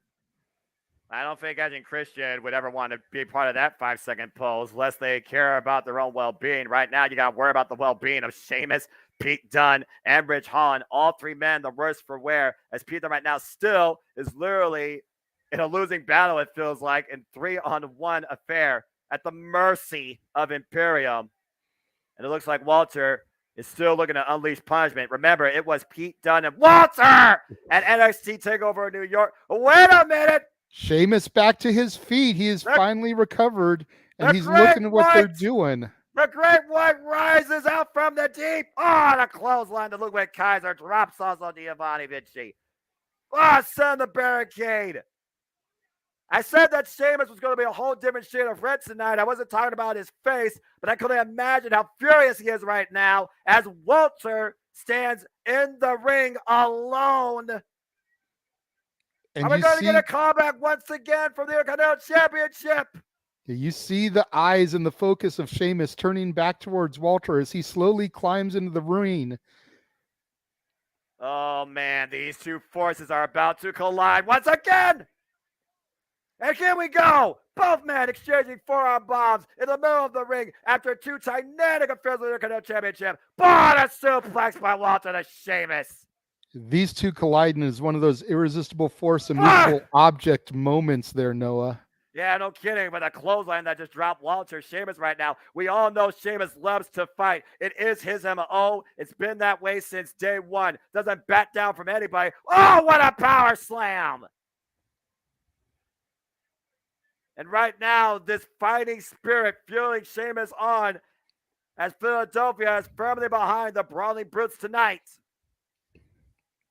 Sheamus seeing nothing but anger right now.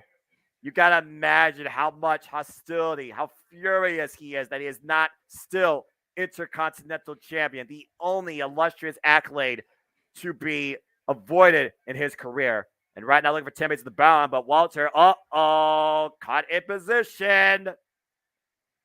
1, 2, 3, 4, 5, 6, 7, 8, 9, 10 as the crowd in Philly counts along with us at home. And look, Sheamus isn't done yet.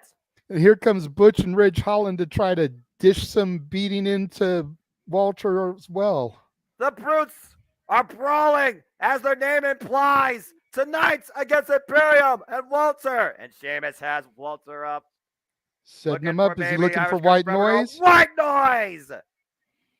Planted!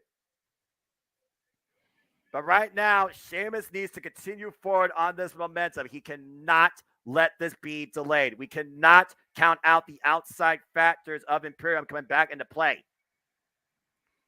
Sheamus looking to the crowd for approval, and that could be a bad thing here if he takes too long to capitalize. Might be looking for the Brogue, JJ. Brogue kick, lights out! That might do it! Cover 1, 2. Oh, man! Perfectly timed splash by Giovanni Vinci. And Rich Holland back in the fight now, fighting with Vinci. As Walter literally is saved from a splash. Oh, man, just put him in for that clothesline. Took his head off practically, and back in Ludwig Kaiser. Might be looking once again for the European bomb. A backdrop by Rich Holland. Meanwhile, Pete Dunne catches him out of the air with a forearm. Double drop kick. Takes out both the Brawling Brutes. And once again, the air that Walter. Wait a minute. Oh, backbreaker. Irish curse backbreaker. The air that Walter was able to get on that drop kick was gorgeous. And looking just like last night for the Cloverleaf. And it is in the middle of the ring. Some said that Walter tapped last night. Will he do it again tonight? Will we see him tap? Sheamus has him firmly in play in the middle of the ring. There's drawing him back to the center. Sheamus sits down, all his body weight. Meanwhile, Eichner with the shillelagh to the back of Sheamus. Breaking it in half. Cover 2. And the Brutes in at the last second. Whew, I was worried there, Noah. Even though I picked Imperium, I thought that was it right there. Man, look at the way that shillelagh just snapped in half. Exploded that shillelagh off of Sheamus's back. And right now we have all 6 men in a vulnerable state who can capitalize at this moment. This is Extreme Rules. We are coming to you from Philadelphia, Pennsylvania, the birthplace of Extreme, as we have 6 men brawling it out in the middle of the ring. And right now, Pete Dunne, you see the ire in his face. Rich Holland also back up in place, and they're doing it out again. All right, Pete Dunne going toe-to-toe with Fabian Eichner, Giovanni Vinci going head-to-head with Ridge Holland, while Sheamus and Walter, as they rise eye to eye, Noah. Eye to eye, forehead to forehead, the absolute hatred being exhibited by both these tremendous factions here tonight. Oh, man, you're just wondering which resolve is going to waver for a 3 count here tonight. And Sheamus and Walter exchanging bombs, chops, right hands, hitting everything in sight on each other. And you hear the crowd echoing their disapproval and approval with the boo yays as they trade chops back and forth. And right now, both these dueling factions are just trying to get back up to their feet and assist their leaders. Again, you see what these 6 are willing to go through. And Pete Dunne gets caught. What the hell is that, reverse exploder? Crossbody off the second rope. And Walter looks for the clothesline. Sheamus, though, hits him with a rising knee. Drops the champion. The cover, 1, 2, and no. And once again, Imperium saves their general from absolute defeat. Imperium will not be denied in what they stand for. Uh-oh. Well, we got carries, we got bar stools, we got steel ring steps. Why use all that when you got a freaking announce table at ringside, right? Right. I mean, I think it's a little early in the evening to be clearing the announce table off, but hey, I'm not going to get in the way of Imperium as they try to dish out punishment. And right now, Ludwig Kaiser and Giovanni looking for the European bomb, but Rich Holland coming into play. Meanwhile, Ridge catches Ludwig, sends him spine first into the apron. But still, 2-on-1 right now, as you see Imperium fighting up. Wait a minute, what are they looking at? Pete Dunne! Oh my word! Moonsault off the barrels! Wipes out Imperium, and everybody's down once again. This good old-fashioned Donnybrook certainly living up to the names, AJ. Absolutely. And Sheamus sliding back into the ring. So we take another look at Pete Dunne's moonsault off of the keg there.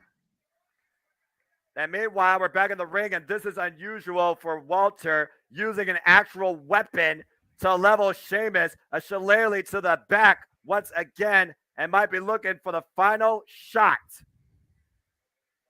Sheamus in his sights. Walter stands ready, and right to the face!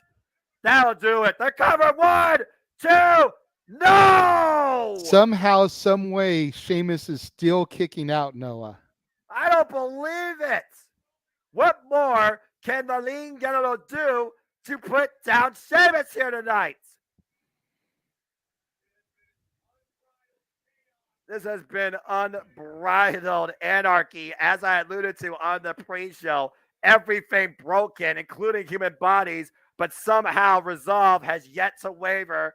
Both factions still in this all-out war. Yeah, Walter needs to not get frustrated any more than he already is. He is standing. He needs to take the opportunity to try to put the exclamation point here on Sheamus. And meanwhile, Butch and Rich Holland preventing the attempted powerbomb. Oh, wait a minute. Make a wish.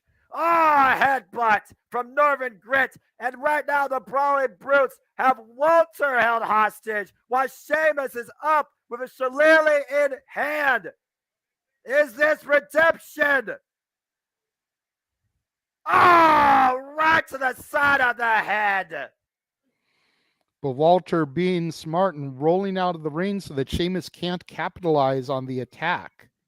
I mean, at this point, who's going to win this thing? Right now, the shillelaghs are winning this as they are literally being used on Imperium every way possible by the Brawling Brutes. Pete Dunne and Rich Holland being the daylights out of Giovanni Vinci and Ludwig Kaiser as Walter watches helplessly from the apron. Even the ref is afraid to get close to the play. And what the hell is Sheamus looking for here? Up in the Razor's Edge position, looking for the Mamma Mia! Celtic Cross for the announce table!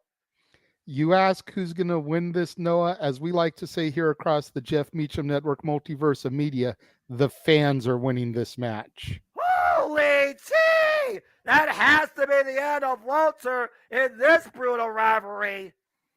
And now we see Giovanni Vinci is all alone with the Brawling Brutes in position. Sheamus looking for the Brogue to end this Donnybrook brawl. Fella, Brogue kick. The cover, 1, 2, and the Brawling Brutes win this Donnybrook. Wow. Hell of a match. Hell of a match. You know, I told you when we were doing the discussion, the predictions, I almost changed my prediction for this one. I can honestly not say that I am mad here, even though I stuck to my gut and stuck with an Imperium victory. Brendan over here. Highlights right here, JJ. This Celtic Cross for the announce table on the lean in a row. Make sure he stayed defallen. And then the emphatic Brogue kick to Giovanni Vinci. Arrivederci to the Imperium tonight. Sheamus with the cover claims the 3. Brawling Brutes with the victory. Brendan came over here and joined me as the pay-per-view started. He wanted the Brawling Brutes to win also, so I know he's happy about that victory. I picked this one right. My goodness, though. What an absolute war. And this was just our opening contest. Don't forget to tip your waitress or whoever serves you at the pub tonight. Cheers to that. That was a hell of a 6-man fight. Yeah, for real. Like, I cannot even mad. That was insane. I was. How do you follow that? How do you if you're the locker room in the back, how the hell do you follow that? That was outstanding. I'm a little bit behind everybody. I'm a little bit behind everybody, but from they're just beating the shit out of everybody with these shillelaghs right now, and it pretty much looks like Sheamus is about to end this thing with the second Brogue. Yeah. All right, you'd be right. I'm glad I changed my pick. Noah, you got my change, right? Yeah, I said no, didn't I? JJ, you were wrong. You were wrong, JJ. It's all good. I'm not even mad. You know I'm what? not mad at all. A lot of They never people, changed it. a lot of people, if they picked the wrong one on something like that, they'd be so pissed at themselves. But man, that was the fight, the matchup, the encounter that I knew that it would be. Like, for real, I knew these two That was teams so awesome. would go in there and just destroy everything. Yeah, talk about a friggin' orchestra of destruction. They used everything around the ringside area and more. Broken bodies, bruised chests, busted spines. Oh, my goodness. Oh, damn it. But he hit Walter or Gunther through the announce table, so he actually did not get the pin on Gunther. The champion, that's right. Nah. This was a statement of redemption and revenge for the Brawling Brutes tonight. And trust me, this does not mean that Danine General and Sheamus are done with each other by a long shot, but maybe after tonight, Imperium, the Brawling Brutes, will at least try and separate for a little bit. Oh I think gosh. the next logical step is War Games. But who do you throw in the teams to round it out? Alexander Wolf can return with Imperium, and Drew McIntyre can join the Brawling Brutes. So, how about that? 4-on-4. Or probably just the New Day. You could do the New Day and what's the that? Usos? Team? No, the New Day and what's that team that's coming back? Logan. Viking Raiders. If you want to do 5-on-5, I suppose you could do that. That would be such a mid-card War Games, though. It would be. Mid. These 6 individuals have main event written on them. I don't think you'd want to throw a couple of mid-card teams like that in there to cheapen it. And we got the Miz Birthday back boy. again. Happy birthday, by the way, to the Miz. With, Who we got Megan going Foran. on there? Don't say his name. Bianca Belair promo. Or am I way behind everybody? You're way behind, Mikey. I can't get this thing synced up live. It's just the way your streaming service works, my friend. Different areas. Oh, that was so much fun. Everyone look out for Dexter Loomis. See if he's behind the Miz somewhere. Look for He's going to something be going on in the behind one of background. those trunks or something. There's going to be some kind of accident in the background. Let's see. Oh yeah. Did Sun choose Imperium, Noah? Uh-oh. Uh-oh. I'm gaining on. I'm number 2. Told you something's happening. Wait a minute. Miz took his sunglasses off. What? Oh, Hell Jesus. is that? What? I forget his name, but that's the mascot for the Philadelphia Flyers hockey team. I learned this Huh? a couple years ago from Bar Down on YouTube. I forget. Well, there you go. Yeah. Miz, that's what he thinks of that. I gotta say it. The You'll look brawler it up, but kicked Death Triangle's ass. That was a bit rude. Gritty. And random. Yeah. His name is Gritty. like I said, I learned that Well, a couple years ago on YouTube. I guess Gritty is awesome, but I don't get it. yeah, that was just random. That was different. I mean, I know it's a hockey reference, I think, right? Yeah, it's just the mascot of the Philadelphia Flyers hockey team. Well, as we try to get back to action from a city that's known for history, hostilities galore, WWE Extreme Rules brought to us from Philadelphia. We move on to our next match. Oh my word! Guys, get ready to get extreme. The SmackDown Women's Championship is next. Let's go! Ronda Rousey. Rousey beat her ass. Quick thought, maybe Shayna Baszler cost Ronda Rousey this match to start their feud. That's the only way I see Liv retaining. Again, in this environment, the thing you have to consider, anything goes.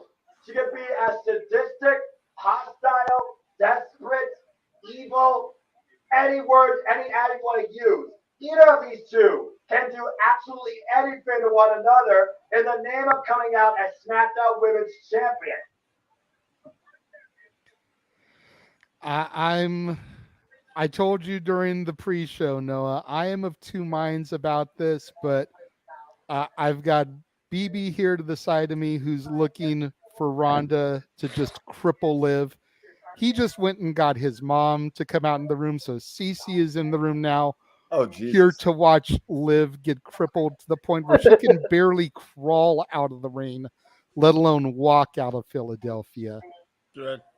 Damn It is going to be Might be onto something. if the match that opened this show is anything to set a standard to, Ronda and Liv is just going to be a knockdown, drag out, brutal encounter, as we all knew that it could and should be, especially with the viciousness of Ronda Rousey.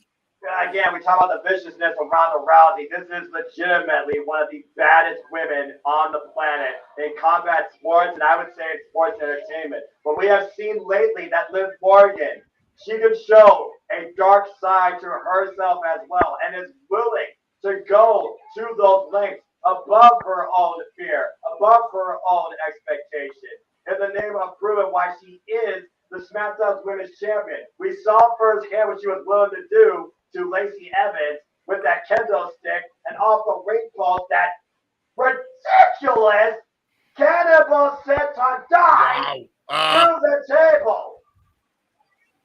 Right. We know that both these women come in tonight with a killer instinct. It comes down to who is willing to shed more blood and break more bones. Serious question. Am I a freak that I found all that attractive? Yes. No, you aren't. But that's in professional wrestling. Damn I'm it. okay with it.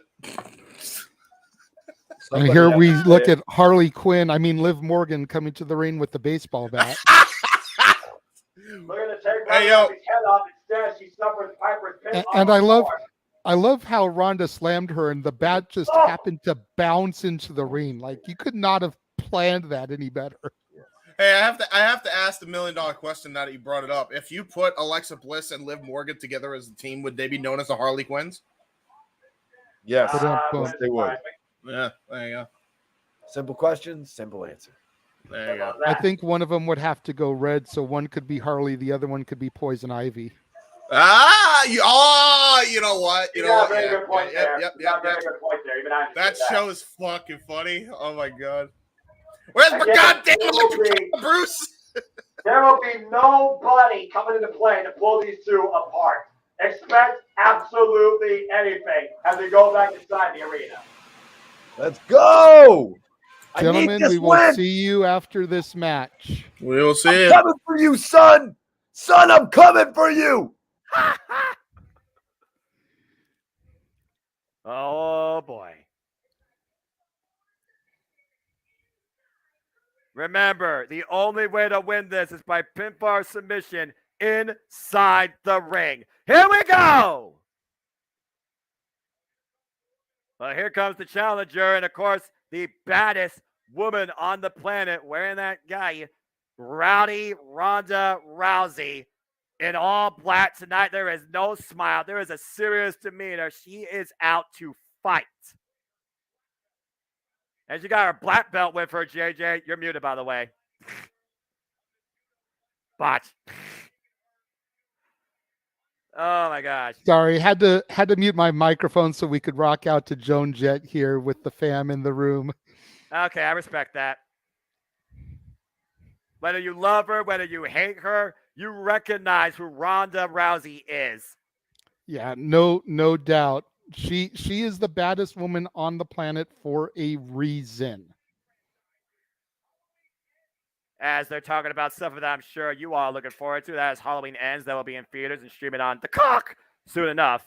But that's not what we're about tonight. No, not Ronda at all. Rousey is ready to get her game on.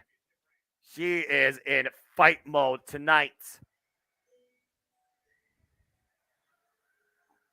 And here Liv comes Morgan. the champion, Liv Morgan. Again, Liv Morgan says, watch me. Tonight, we are certainly going to watch something. As Liv Morgan, well, you did talk about channeling a certain personality. Liv Morgan might very well be doing that tonight. Liv Morgan channeling that baseball bat, coming out in the purple and green, certainly ready to go extreme. But will it be enough to overcome the baddest woman on the planet in 100% condition tonight? Yeah, that purple jacket is very reminiscent of Jared Leto's Joker. You know, you got to wonder if Liv Morgan right now is channeling the psychotic nature of Harley Quinn. Will that be enough to not only overcome, obviously, the physical prowess of Ronda Rousey, but how much can these two dig down deep inside themselves when it comes to the killer instinct to break the other? Liv Morgan being the SmackDown Women's Champion after successfully cashing in Money in the Bank on Ronda Rousey, successfully defending it against Ronda Rousey at SummerSlam. Some would say she survived that match. And of course, she successfully defended against Shayna Baszler as we go down the introductions. See, I think we know how much Ronda can bring to try to break Liv. The question is what can Liv do to try to break Ronda? She's definitely tried to step her game up here in recent weeks and show that she is not one to be messed with, and to live her slogan, trying to make the fans watch her so that she can be taken a little bit more seriously. But when you're in the ring with somebody the caliber of Ronda Rousey, it's going to take something extreme to make the fans take you seriously. And Liv is looking to prove something. And of course, we are in the neighborhood of where Liv Morgan, came up in the New Jersey area, similar parts of the United States region. Ronda Rousey, Liv Morgan right now circling each other. Again, the only way to win, pinfall or submission inside the ring. There is no disqualification, no countouts, and anything goes, and anything is legal. And immediately, Liv goes for the bat. Ronda Rousey's having none of that. Ronda taunting her, you want that? You got to get past me. But look at Liv Morgan. She's like, okay, so you're not going to take this easy. Oh, man. And Liv just runs into a knee. I almost wonder at this point, oh, look at that. Mighty Straw transition, literally trapping the champion. Literally, at this point, if you're trying to stick a move against Ronda Rousey, that is a losing battle.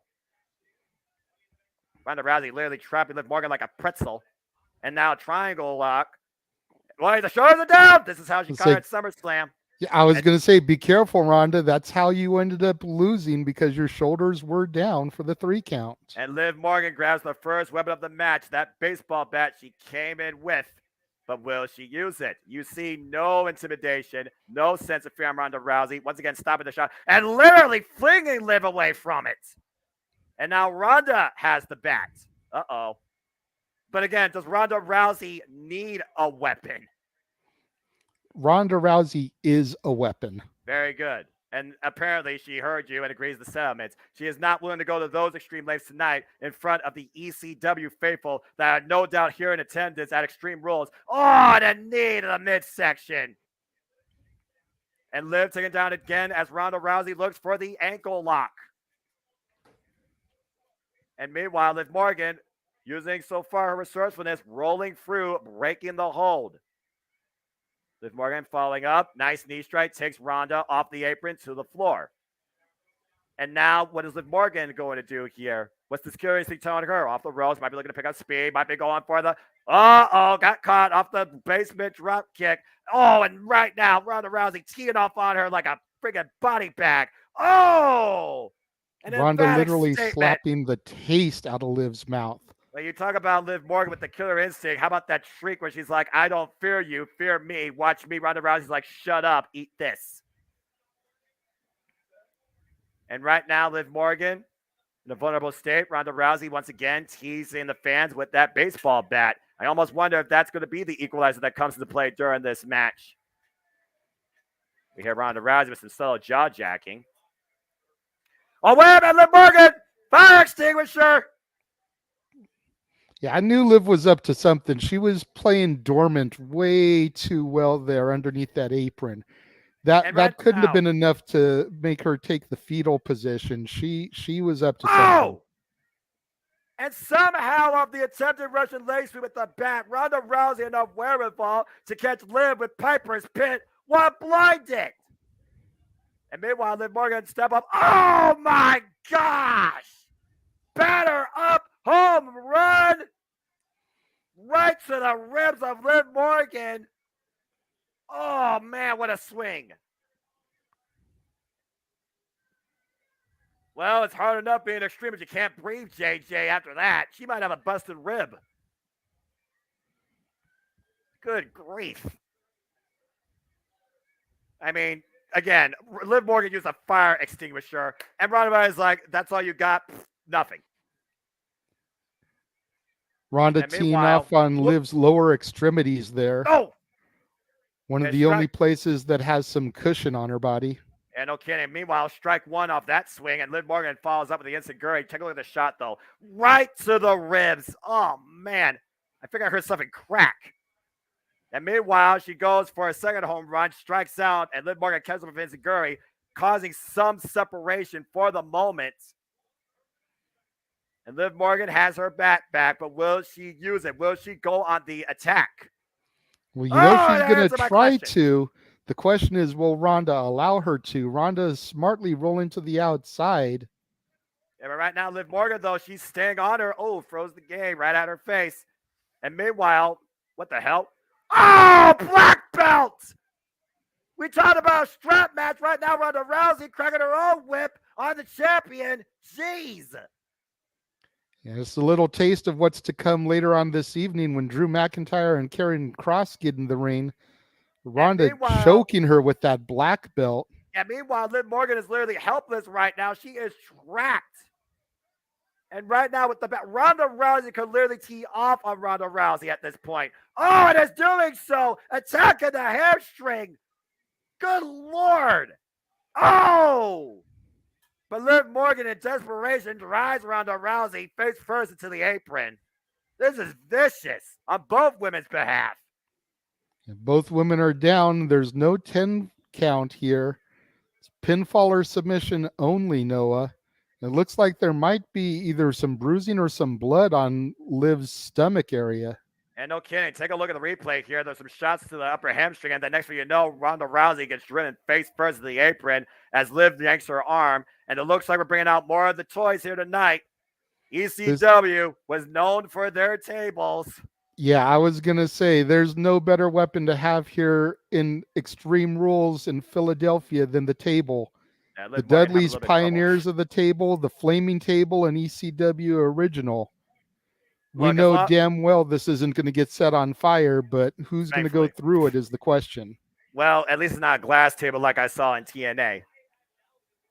But again, I wonder how much of a killer instinct does Liv Morgan have? She really hasn't mustered a lot of actual offense here that has made her challenger look vulnerable. She's only used the offense she could actually get for a little bit of distance. Ronda Rousey back on the attack, driving Liv Morgan face first into that table.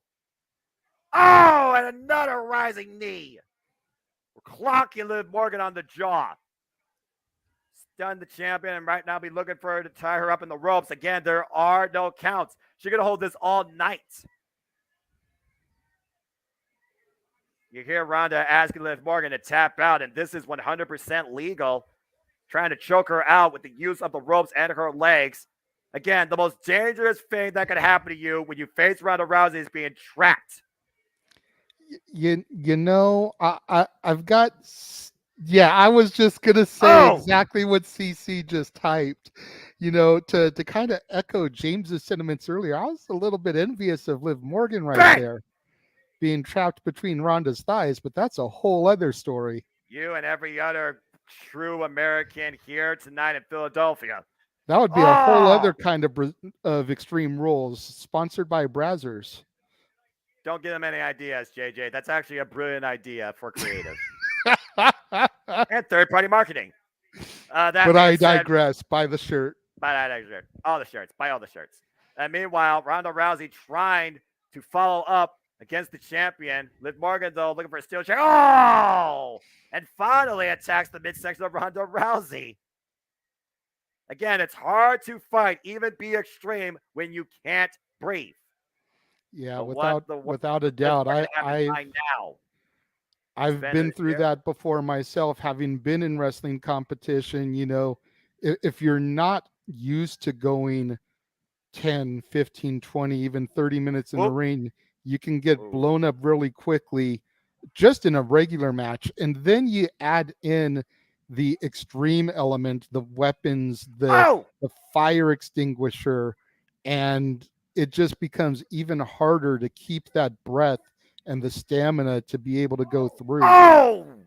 And as you say that, she gets shot put, catapult, literally into the steel ring post, shoulder first. Liv Morgan looking to follow up. Here's the first cover of the match. Is enough to no! Ronda Rousey gets the shoulder up. It's crazy to think that was the first cover of the match, Noah. This match has been going on for easily between 5 and 10 minutes. Yeah, and that was the first pinfall. All they've been doing so far is trying to injure one another, or at least hinder one another long enough to put them down on the mat to get advantage of a weapon. Ronda Rousey welcoming in the chair shot, saying, Liv, bring me what you got. Liv trying to bring it. Chair shots to the arm. That shoulder sent in the steel ring post by Liv Morgan. Ronda Rousey now from underneath, just trying to get away, it seems. Clutching that shoulder. And there's the chair. Oh! Code red, the cover, 1, 2, no! Ronda kicks out. BB here thinks that Ronda's looking like it's going to lose by something weird, technical or something. You never know. You know, Liv's whole thing here recently has been watch me and trying to prove all of her detractors wrong. Exactly. So it would be unlikely, but definitely not out of the realm of possibility for Liv to be able to pull something off. Psycho Jet White, we see you in the room. What is going on, my man? Thank you for joining us this evening. I am acknowledging you, being as how you acknowledged the white rabbit in the corner. But right now, we're looking at Liv Morgan taking her time, trying to set up something. You talked about maybe what it's going to take here. In the land of extreme, the only thing, again, that limits you is your imagination. Doesn't matter what the gimmick is, but literally when it's extreme rules, absolutely anything should be possible for you to do. It just comes down to, are you willing to do it? To go extreme is a choice of will, knowing you are putting your own body, your heart, your soul, your career on the line to a degree, it seems. And right now, Liv Morgan might be looking to go to the high-risk district just for that purpose, to put away Ronda Rousey. Vulnerable on a table. Is she taking too long to play possum? Oh, Cannonball Senton! Got all of it! Will she retain the championship? Here's the cover. High stack two. No. What the hell? And look at that. Ronda Rousey literally turning things around, trapping the arm. Playing possum was Ronda Rousey. What I tell you, Ronda Rousey is the most dangerous when she is on the mat and if you get trapped. But look at Liv Morgan fighting back. This deadlift. Oh, and threw the broken bear on the table. There's a cover, too. No, that was a bit resourceful there, but Ronda Rousey still refusing to release her hold. And again, you hear Liv Morgan screaming right now in pain. Ronda Rousey turning her body, leaving her shoulders off the mat, trying to literally pop that arm out of its socket. Look at this transition. The sheer strength of Liv Morgan, I think, should be something to make the fans take note of her and actually start paying a little bit more attention to her. But meanwhile, that was amazing. Gosh. And Liv Morgan literally trying to take Liv Morgan. Oh, wait a minute. Look at Rousey. She's made the adjustment. Liv Morgan might be going out. Is Liv Morgan going to pass out? Is this it? Liv Morgan down on the mat. She looks like she's smiling, though. That's it. With the pressure of the tail on the legs, Ronda Rousey has incapacitated Liv Morgan. Ronda Rousey is the new SmackDown Women's Champion. She knocked her out, made her pass out to the point where her fake eyelash fell off. I don't know if you noticed that as she was in the submission. And you look at the MMA background of Ronda Rousey, that's what came into play. That was the signing factor. That was the end game. Not first just extenuating the arm, but literally incapacitating Liv Morgan to the point she couldn't breathe. Once Liv Morgan was down on the mat, that's all she wrote. Ronda Rousey, once again, SmackDown Women's Champion. Watch that.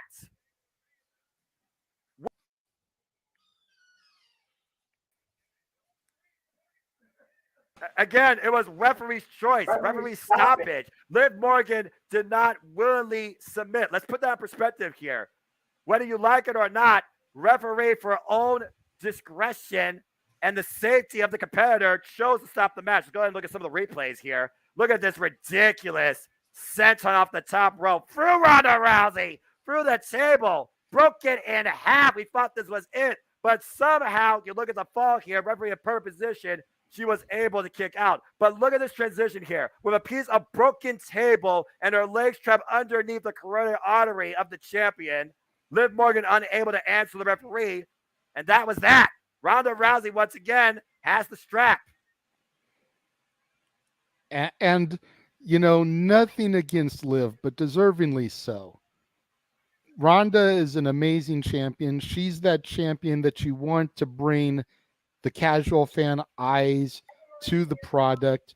Events like Crown Jewel at Country Redacted and heading into WrestleMania and the Royal Rumble, you know, that's the name that you want to be making the media circuit and doing the tours and getting that coverage to bring eyes on the product.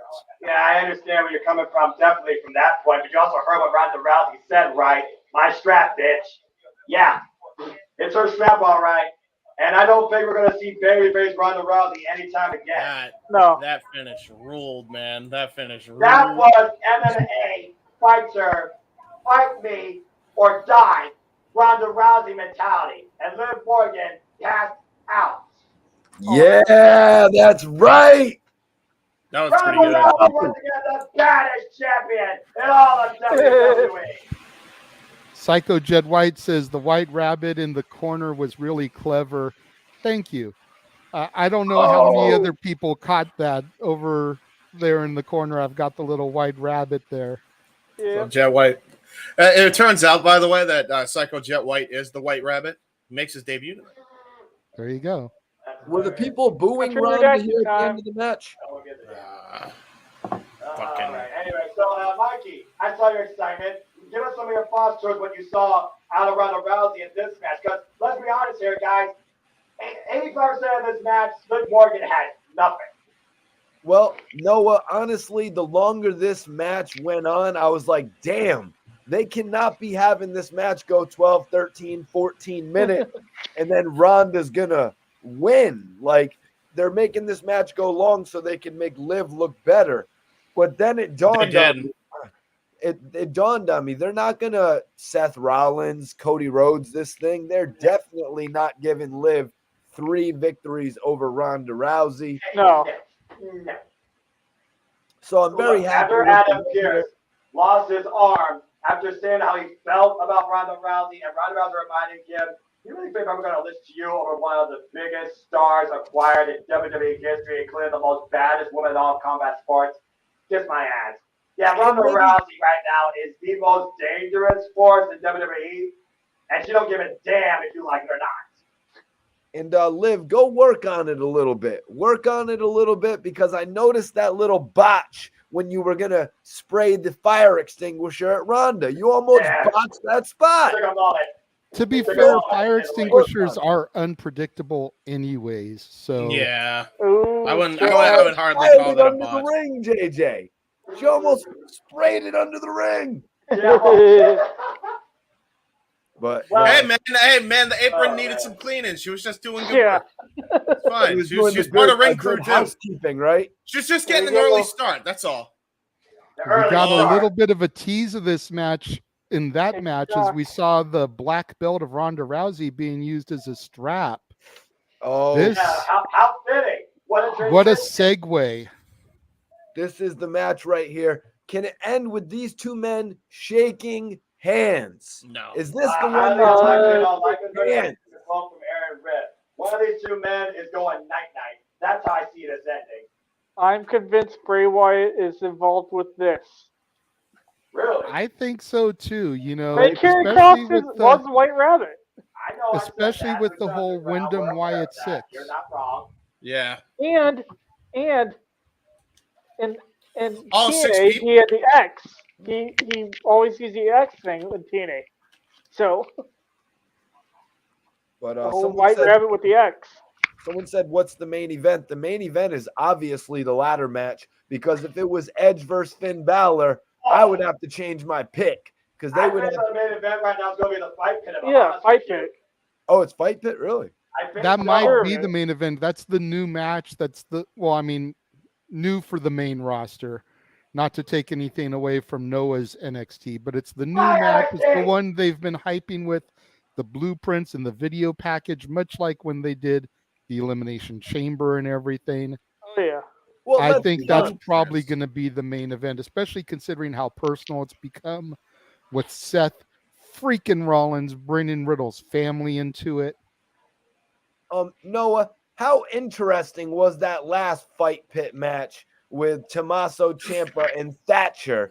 Because that match seemed to make no sense to me. Was that the last one?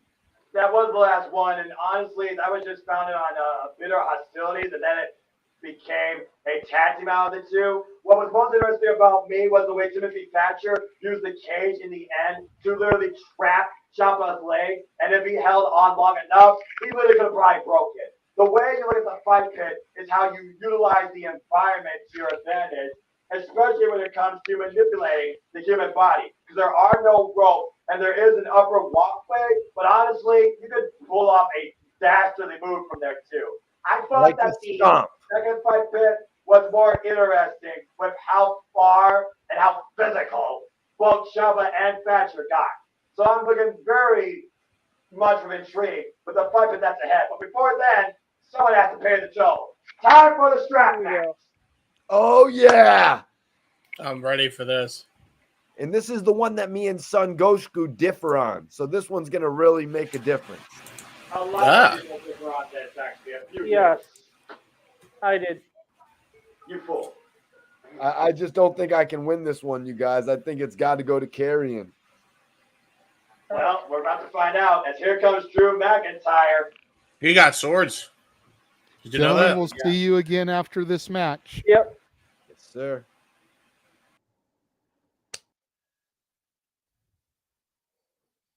Yep, there we go. Got it.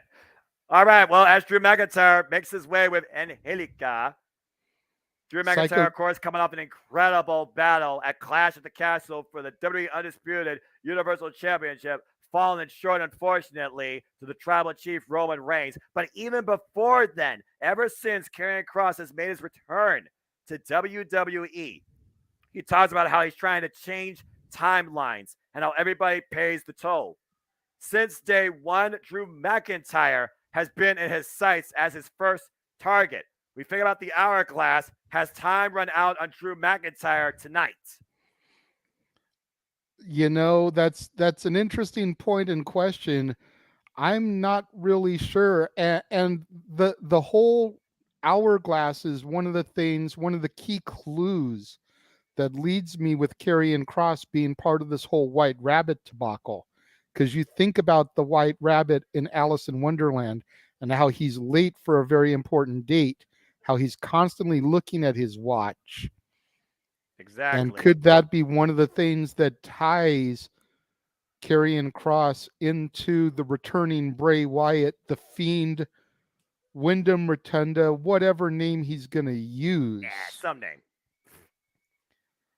Psycho Jet White, before we get too deep into this, yes, beginning October 18th through the rest of the month, I'll be covering the entire Halloween franchise. So make sure you tune in to Renegade's reviews for that. But getting back to this, we also got to consider how much Drew McIntyre has fully healed after the multiple assaults lately he has faced at the hands of Karrion Kross. And is he in 100% peak fighting condition after his battle with Roman Reigns, as here comes Doomsday? And I'm not talking about Fires J. Mitchell. I am talking about walking Armageddon being ushered in with a dark angel at his side.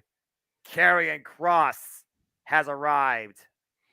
You know, and their entire presentation since Kross's return, granted, I wasn't watching when he was in NXT and had his initial run with the company, but their entire presentation has just been so captivating to me.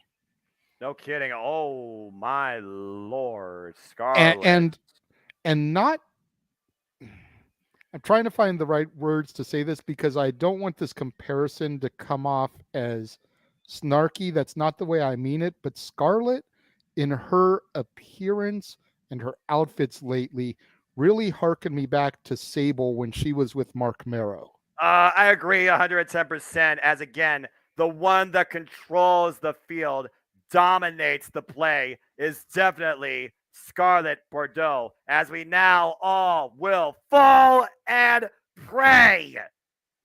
You know, I just didn't want, with the bad blood that Sable had left with the company, I didn't want it to be a negative comparison there. And I definitely didn't want there to be a negative stigma comparing Kross to Mark Marrow. But just their whole presentation and her outfits and her look really take me back to that time in the Attitude Era. It also proves that Karrion Kross is willing to do anything to Drew McIntyre to win this match. And all that separates these two tonight is something that will bond them together. A leather strap. Oh my Lord. In more ways than one. As Scarlett Bordeaux takes her leave now and just stands at ringside as referee Jessica Carr prepares to strap both men. So there is absolutely no way for there to be any real separation. As we know, this strap match, the strap can be used as a legal weapon. The only way to win is by pinfall or submission inside the ring. And wait a second, what's Karrion Kross doing? It's almost like McIntyre is not surprised with the fact that Karrion Kross is like, you see this strap? I don't need this to beat you. But you want this? You got it. Remember, it was Drew McIntyre who wanted this match, yet Karrion Kross demanded for Drew McIntyre and again denies putting on the strap. And meanwhile, Scarlett Bordeaux, a distraction factor. The bell is not rung yet. Karrion Kross already on the assault. And now that he's taken control of the match, just watch, he'll grab the other end and strap it on to make it legal. Okay, well, there's no disqualification. So, again, this is all perfectly legal. But as we alluded to, JJ, the bell has not rung yet. And the strap, almost used. Again, this strap was the advantage that Karrion Kross used last night to get the better of his challenger. And sending Drew McIntyre face first in the steel ring post. Regular steel ring post, by the way, tonight, not LED. Probably because you got to put on the fight pit around it. And meanwhile, Drew McIntyre sent into the WWE Universe. And again, that strap technically still binding the two together as they fight among the attendees in Philly. I knew that nothing was going to contain these two, but you figured the strap at least kept them inside the ring. And this match hasn't even started yet. Oof. And right now, Karrion Kross and Drew McIntyre just fighting out among the stands. The referee's got to get some sort of control here, JJ, or these two might fight all night. I would not be opposed to that. Start the match now and the match lose all control to the point where they have to go to the next match and then come back to this down the way. Well, I kind mean, of like they did the first time we had something like that. That's to say the least. And Drew McIntyre sent inside the ringside area the hard way. Again, Drew McIntyre still has the strap on his wrist. Karrion Kross has yet to be strapped. This match has not even begun yet, but the strap is already being used to Karrion Kross's advantage. And what is Karrion Kross looking for here? Eyeing the steel ring steps. Oh, no. And Kross right now looking for a suplex, but Drew McIntyre trying to counter it. It does so! With a suplex on Karrion Kross to the floor. And now Drew McIntyre looking to add some punishment, sending Karrion Kross face first into the announce table. Using everything possible to his advantage. Except the strap, it seems, right now. Again, James Kross, in the chat room talking about guy. God bless Scarlett, ruin me. I'm not one to usually say this, but James, I agree with you. And meanwhile, Karrion Kross, I am a simple man, keyword man, folks. And meanwhile, Karrion Kross, though, on the steps in Drew McIntyre's hands. Drop back first, sidewalk slam on the apron. Damn. Noah had his moment with Scarlett here tonight, just like I had mine with Liv getting trapped between Ronda's thighs earlier. But anyway, back to the match at hand. We are literally giving poor third-party ideas to the WWE right now. We need to stop. And meanwhile, nowhere to run, nowhere to hide. And there's the bell. Finally strapped to Drew McIntyre. The bell has rung. This strap match is underway. And Drew McIntyre looking to finally use it to unleash his form of punishment. Man. And again, you hear the whip of the leather strap tearing the flesh of the back of Karrion Kross. And again. And McIntyre right now looking to unleash absolute punishment tonight on the one that looks to bring doomsday here. Looks like the hourglass might be turned upside down. Man, you hear that? Eesh. Echoing out the arena, JJ. I can only imagine how that feels. That's got to be worse than a freaking frying pan off the stove. And meanwhile, Drew McIntyre being confronted by Scarlett Bordeaux. You interpret that how you wish, folks. And Drew McIntyre was like, whatever.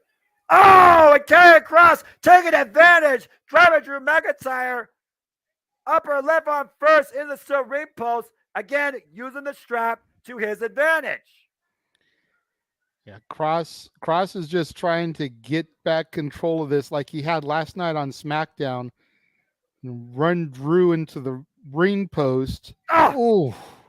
And again, the shoulder. And think about this, JJ. Over the last few weeks, we have seen how much physical assault Drew McIntyre has faced at the hands of Karrion Kross, including his shoulder. As you saw, Jessica Carr checking on the well-being of the competitors, asking Drew if he wants to continue. You know Drew willingly will never say, I don't want to. This is going to have to come down to wrestler resolve versus referee decision if we keep going down that road. Yeah, absolutely. I mean, you figure that. And again, on the bad shoulder, DDT to a degree. Karrion Kross putting all his body weight, slamming Drew McIntyre down. Noah, I'm going to leave this question for you. Would it be a stupid babyface move if it's a distraction from someone as hot as Scarlett? No. Anyway, back to the match. Karrion Kross right now ties Drew McIntyre up in the ropes. And right now, Karrion Kross firmly in control here, as this match has basically come down to kind of a fever pitch. Kross has picked his target, though. It is definitely the upper left arm and shoulder of Drew McIntyre. If nothing else, that could hinder Drew McIntyre from hitting the Future Sock DDT, which involves both double undercooking arms of his challenger. And Karrion Kross right now, driving the knee into the midsection. But the Scottish Warrior with Braveheart resolve will not stay down that easily. We know how much Drew McIntyre has fought his entire career. And meanwhile, Karrion Kross looking for the clutch. Trying to trap Drew McIntyre in the submission. Oh, and once again, breaks the hold. But again, you can only have so much reprieve when you're strapped to your opponent. Jeez, oh, peace. I think my chest felt that. I understand the term put some hair on your chest. That raises the hair on your chest. Oh, man. And right now, Karrion Kross looking to add more punishment, taking Drew McIntyre to the outside of the ring. Again, there are no countouts. There are no disqualifications. Jessica Carr is there to count a pinfall submission inside the ring. And meanwhile, what is this? Oh, somehow no. They have a new announce table, though. I think if I'm ever going to invest in something, I need to invest in wherever WWE gets their announce tables from. Yeah, no kidding. I don't know how good that announce table was built, though. Definitely better than the last one. You just saw what Karrion Kross did, driving Drew McIntyre shoulder again into the announce table. Almost shades of a reverse flatliner. The absolute pure vengeance of this evil resolve by Karrion Kross being put on full display tonight. You gotta wonder what Karrion Kross's intentions and motives are to be in the long run here. Drew McIntyre is the first. Why was it Drew McIntyre, though? Where does he go from here? Should he actually make sure that McIntyre pays the toll? As it looks like he's trying to tie him up. Oh, my gosh. A whipping the likes of old school punishments like Salem witch trials here and just assaulting McIntyre relentlessly with that leather strap, as Scarlett Bordeaux laughs. This is just sadistic. And Scarlett screaming at him for more. You put that into terms that you wish. And meanwhile, Karrion Kross with a sense of euphoria here right now as Drew McIntyre is laid out at ringside. It's almost like Karrion Kross is playing with Drew McIntyre at this point. This match has become equally physical and mental, courtesy of Karrion Kross and Scarlett Bordeaux. And right now, Karrion Kross looking to drag Drew McIntyre back inside the ring. That is mostly dead weight at this point, I gotta imagine, JJ. Yeah, without a doubt. But Kross realizes that he's got to get him in the ring to beat him. There's the dangerous Saito as you say that. There's the first cover, too. And no, Drew McIntyre lifts the good shoulder up, the right shoulder. Look at the replay here. Look at the Saito suplex. Man! On the right shoulder, though, thankfully. And you got to imagine that helped alleviate some of the pressure of that impact on the bad shoulder, too. As you saw Drew McIntyre kicking out with the right arm. But you still see him grasping that left arm. You see that sick smile on this sadistic, evil human being carrying Cross right now. And again, the strap coming to play. Cross going back to lighting up Savoring that this. back of Drew McIntyre, getting those shots in. But look at Drew McIntyre, JJ. There's a certain point we've seen in matches before. When it comes to Drew McIntyre, he will not only endure punishment, he will thrive from it. And you see the face on that Scotsman. Oh! And now Drew McIntyre looking to rally here, build some momentum, taking Karrion Kross down, asking him to get up. And meanwhile, Drew McIntyre, belly to belly throw. Karrion Kross right now, not in the driver's seat, using the strap for a neck breaker. And a kip up from the Scotsman. I think there's a count on the Doomsday. It looks like Drew McIntyre is trying to delay that. This is the first time we're seeing Drew McIntyre in control since the bell ring. Looking for the future side DDT. As I said earlier, the Karrion Kross, a great awareness, drives McIntyre into the corner. Tried to set up for it, but Kross had enough within him to be able to resist. Yeah, right now, runs to an elbow, though. Meanwhile, planted! Spine buster! Jackknife roll through, cover two! No! Beautiful spine buster. Again, this is Extreme Rules. Thank you for those that are allowing us to trend. Hashtag Extreme Rules, trending #1 in the United States. Thank you for those that are watching across the Championship Network, Multiverse, and Mia. Please like, subscribe, comment, and tell a friend. This is Extreme Rules. Drew McIntyre vs. Karrion Kross. And this is being sold in a strap match. The only way to win via pinfall or submission inside the ring. No countouts, no disqualifications. Both men bound by a leather strap. And Drew McIntyre has faced the worst of that, to say the least, so far. And now both these men just squaring off, trading bombs, forearms, fists, side of the head, middle of the ring. Neither man giving way. Oh, boy. I feel like if something is going to happen in this match, Noah, it needs to be coming like right around now. Drew's getting that momentum back. Both men are standing. This would be the opportune moment if something were to happen. Well, right now, the only opportunity I'm seeing is both men willingly, openly asking for the strap to be used against each other. These are two sick, twisted, driven madmen that are willing to endure punishment in the name of victory. What in the world?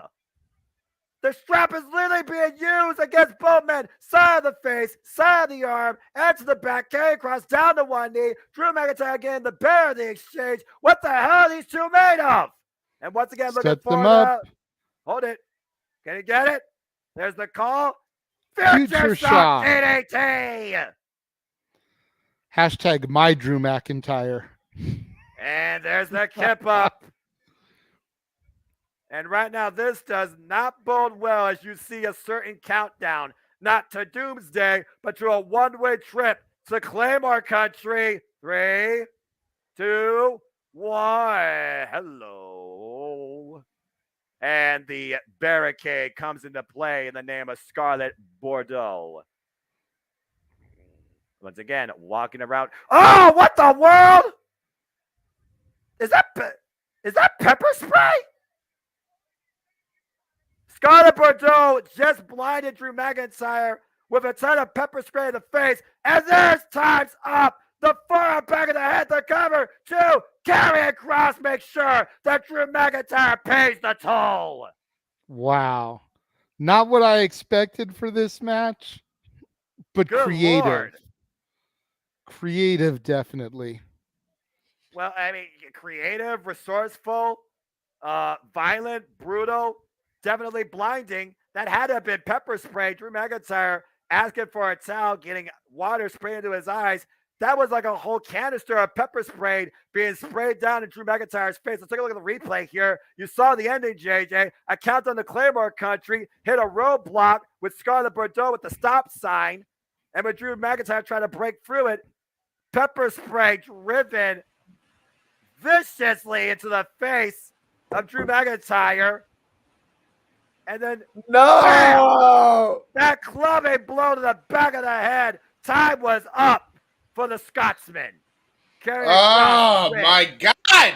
Fuck. Really quickly to answer Psycho Jet White's comment in the chat room here. No, I don't think Cross should shave his head again. Absolutely not. The hourglass Scarlett finally runs out on Drew McIntyre tonight at Extreme Rules. Karrion Kross, your victor in this strap match. Noah touched on it. Noah touched on it briefly during that last match. Thank you to the 17 people that are still tuned into us here across the Jeff Meacham multiverse of media. We appreciate you guys being with us. Oh, my word. Well, that was certainly not a finish I was expecting, and that is definitely the X factor that you deal with when it comes to Karrion Kross and Scarlett Bordeaux. Good grief, pepper spray in the face. That's crazy. That was sorry, there was a match that went on. I kind of was distracted a little. We know you were watching Scarlett Bordeaux on the outside the entire time. A little bit. What? Huh? Mikey, anything you have to say? That is crazy. The mace to the face. Yeah, that was apparently it was pepper.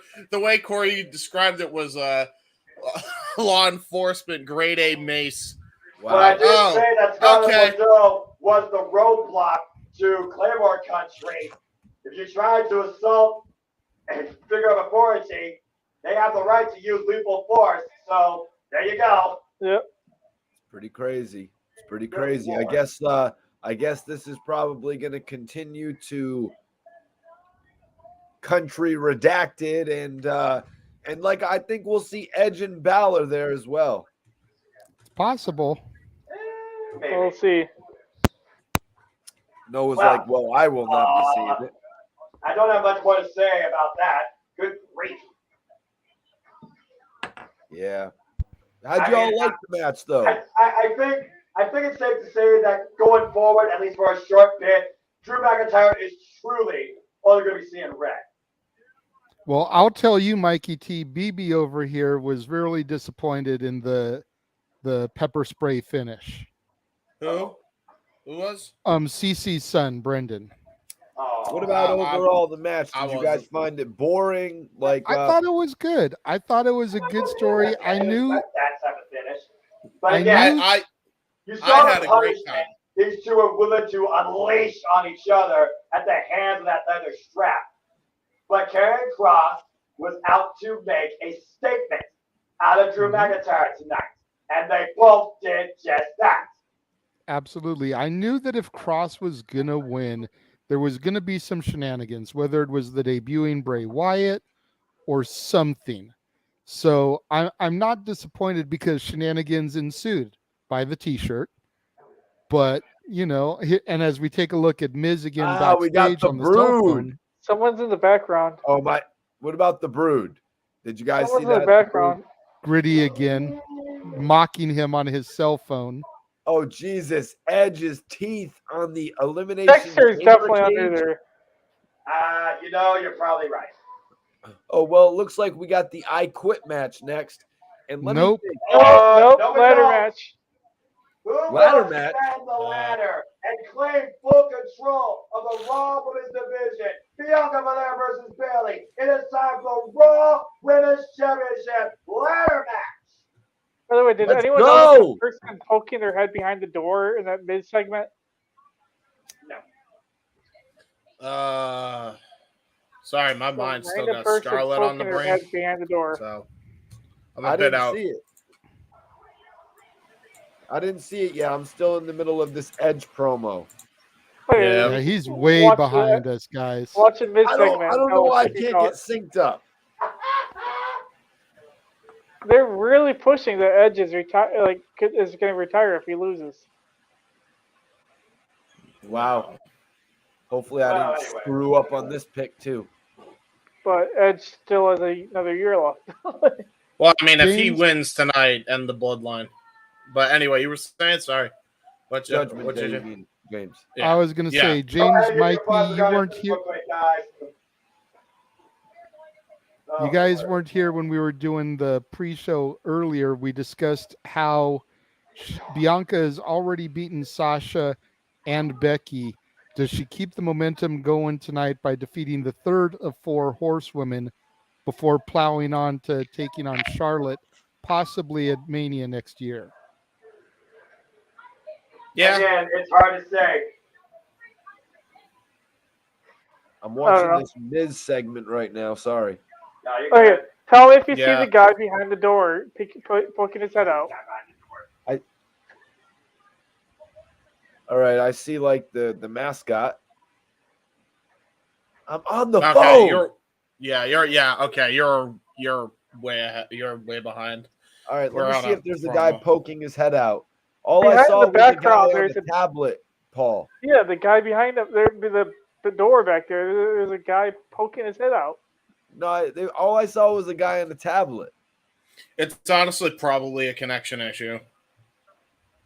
It's just a Botchamania moment, probably. Just Yeah, just stream Botchamania moment. but So yes, Scarlett Bordeaux though.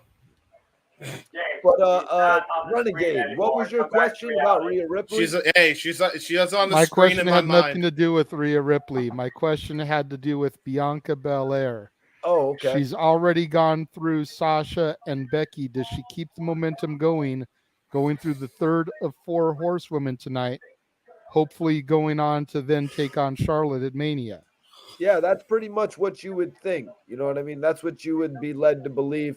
Although they did do, was it a triple threat match that they did before with Bianca, Rhea Ripley, and Charlotte at one point? I'm not sure. I don't think I was watching then. But yeah, so I think you're right. That could be a practical build. I don't see Bayley being the one to take the title off of Time to find Bianca, out. because if you remember their prior feud, she was not going to take it. But back to the action. Yeah, See you guys after the match.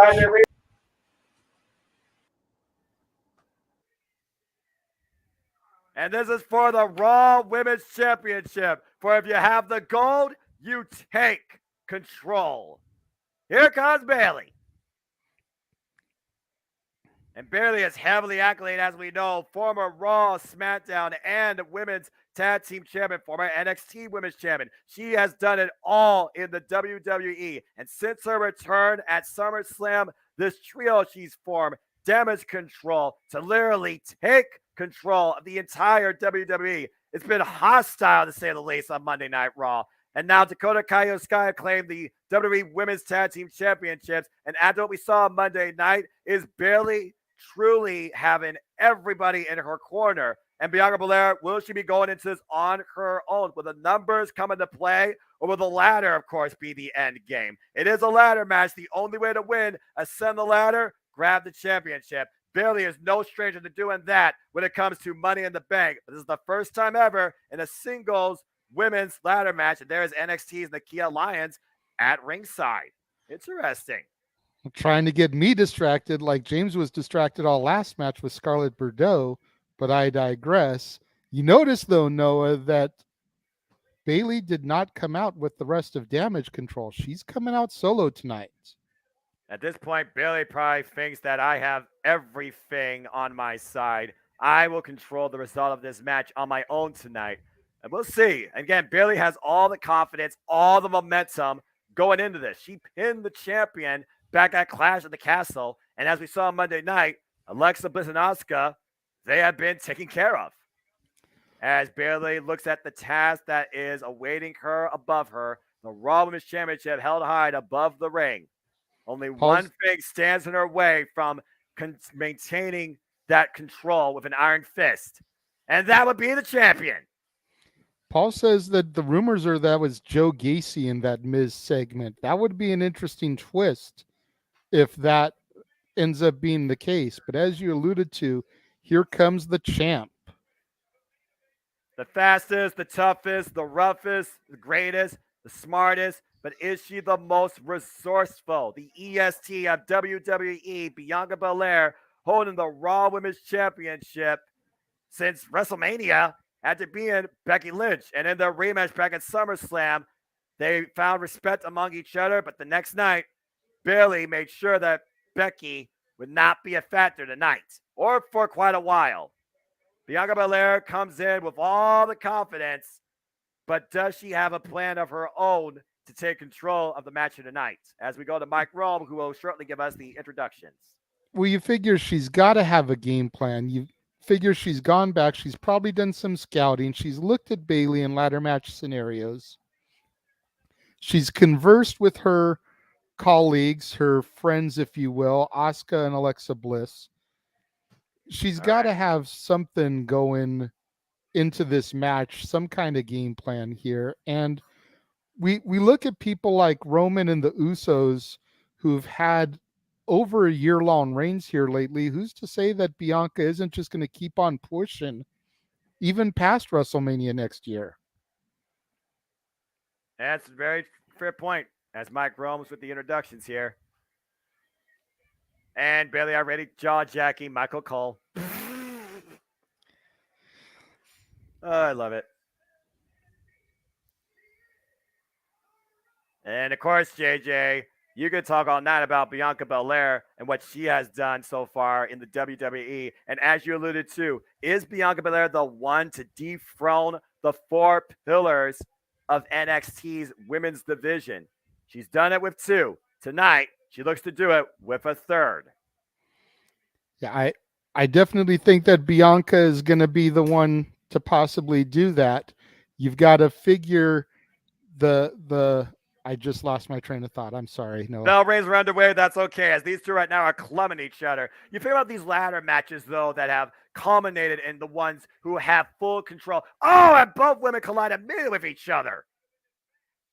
All right. I mean, I understand the idea of incapacitating your opponent, but geez, we're not even 15 seconds in, and both these women already collided midsection in the middle of the ring. And it looks like both are looking for the same game plan, implementing the tool to victory, a ladder. Oh, Bianca's going for the bigger one, it looks like. Bigger isn't always better. Sometimes you just need the one that'll get the job done. Ain't that the truth, especially when you can become a victim of your own weapon. And we've seen that plenty of times tonight. But you do see how much taller that ladder is compared to the other, as Bayley already starts making the ascent. And meanwhile, Bianca Belair might be looking to, well, one up Bayley. Size matters here, it seems, in the ladder match, as Bayley immediately sees the difference. The sense of urgency takes Bianca off that ladder. Again, climb as fast as you can. Discretion, the better part of valor. And meanwhile, Bianca and Bayley in a ladder tug of war. This won't end well for somebody. Again, I don't think Bayley's going to win this contest. She's the strongest for a reason. Whoa! Sending Bayley to the outside. And right now, what is Bianca doing here? Just leaving that ladder there? Well, Bianca's going to climb that ladder. Why not? And Bayley immediately stopping that pursuit and sending Bianca to the outside of the ring. Now, will Bayley? Nope. And we think about these ladder matches, like I said. You think about Razor Ramon, Shawn Michaels. You think about Randy Orton and John Cena. You think about Jon Moxley and Seth Rollins. You think about, the type of things that these type of competitors have done to claim a championship in this type of environment. You think about Rock and Triple H, one of my all-time favorites from SummerSlam 98. And that was for their Continental Championship, if I remember correctly. It was. And despite the fact that Triple H won the match, you could arguably say that The Rock became the bigger star out of it, and then Triple H had to surrender it anyways due to a knee injury. So he didn't even really get to reap the benefits. And right now setting up Bianca. Catapult! Ooh. Oh, wait, look at that! The Great resourcefulness and Bianca. resiliency of Bianca. And right now, Bianca leaps her way back inside the ring, makes the ascent once again, and Bayley will have none of it, as Bayley immediately goes after the champion. Again, we look at Bianca, we look at Bayley, we look at the ladder match, we look at the strategy. Bianca's strategy is climb as fast as possible. For Bayley, it's trying to incapacitate the champion. But the agility right now of Bianca Belair on full display, Bayley can't seem to get a hold of her or slow her down. Yeah, no. One of the Whoa. main things about Bianca is her Oh! athleticism. She is arguably one of the most athletic females to ever come through the WWE doors. And that's something Bayley's going to seriously have to contend with if she wants to win the championship in this match. You're right, Noah. She's going to have to incapacitate her, keep her down, damn near cripple her in order to get this victory tonight. Yeah, you may be honest, but if you can't climb, you have a bad leg or two. Oh, scoop slam on the ladder. Bayley endures the punishment. And now the handstand, springboard, moonsault. Got it! Oh! And Bianca putting her own body at risk here in the ladder match with that maneuver. But again, big opportunity. We talk about incapacitation. Sometimes you have to put your own well-being and body on the line. There's a reason why certain individuals have never been involved in a ladder match. It has shortened careers. Damn where near ended them. Absolutely. Cape Rayer in the comments mentioning Taker and Hardy as his favorite ladder match. You know, that one breeded respect. Exactly. Something I definitely don't think we'd see coming out of this match with the blood feud that's going between Damage Control and Bianca and her squad. No Raymond the White Rabbit has yet to be revealed, but stay tuned because it will be coming at some point this evening. Again, we still have 2 matches left, folks, believe it or not, and this has been a crazy night on the fast lane, to say the least. And meanwhile, Bayley looking for some more punishment, use of the ladder. Bianca thankfully gets out of the way. Doesn't hit the clothesline. Oh, back elbow strike. And again, these two, they're just trying to get control of the other. Oh, sunset flip! Power bomb into the ladder. First into the ladder. And is that the moment that Bayley needs to finally set a ladder and grab the championship? Take a look at the replay here, JJ. Look at this. Oh! While we watch the replay, I echo Psycho Jet White's sentiment. This show has flown by. The pacing has been so good. There has not been a dead beat in the entire Extreme Rules card tonight. Even the backstage segments have flowed beautifully. And right now, Bayley goes to try to climb again. Looking to have a beautiful victory here tonight. Extreme Rules, climbs the ladder, sees Bianca. Oh, Bianca immediately, though, back up on her feet. It's going to take more than that to keep down the EST of WWE, it seems. Driven face first into the ladder. Bayley needs to continue the punishment, needs to try and render the champion a non-factor. As long as Bianca is inside that ring, there is no way Bayley is going to climb and claim that championship. And I think Bayley's aware of it. If she's not aware of it yet, she's definitely starting to suspect it. And right now, driving the top of that ladder into the midsection of Bianca Belair. Bianca Belair just trying to get up on her own 2 feet. Again, we talk about rendering your adversary unable to climb. Maybe making sure they don't breathe is another way. Oh, and that could have been very bad for Bianca Belair. I'm going to leave that comment right there for you, Noah. Feels like NXT TakeOver. Noah's NXT. I did say that before coming into the night, and it absolutely does to a degree. There has not really been one note, to say the least. Hello, Elizabeth. And meanwhile, Bayley right now looking to leave a sour taste in everybody's mouths here in Philly to claim the Raw Women's Championship. What on earth is she doing? Looks like she's trying to set it up kind of like a table, probably going to try to power bomb or suplex her onto it. We talked about earlier, though, JJ, what you choose to do could be your own demise. That is a very precarious bridge over troubled water, suspended between the steel steps and the LED barricade. And right now, what's Bayley got there? A sign. And is Nikita Lyons going to play into this? The fact that they showed her just prior to this match that's a good is point. A huge question mark. What the hell?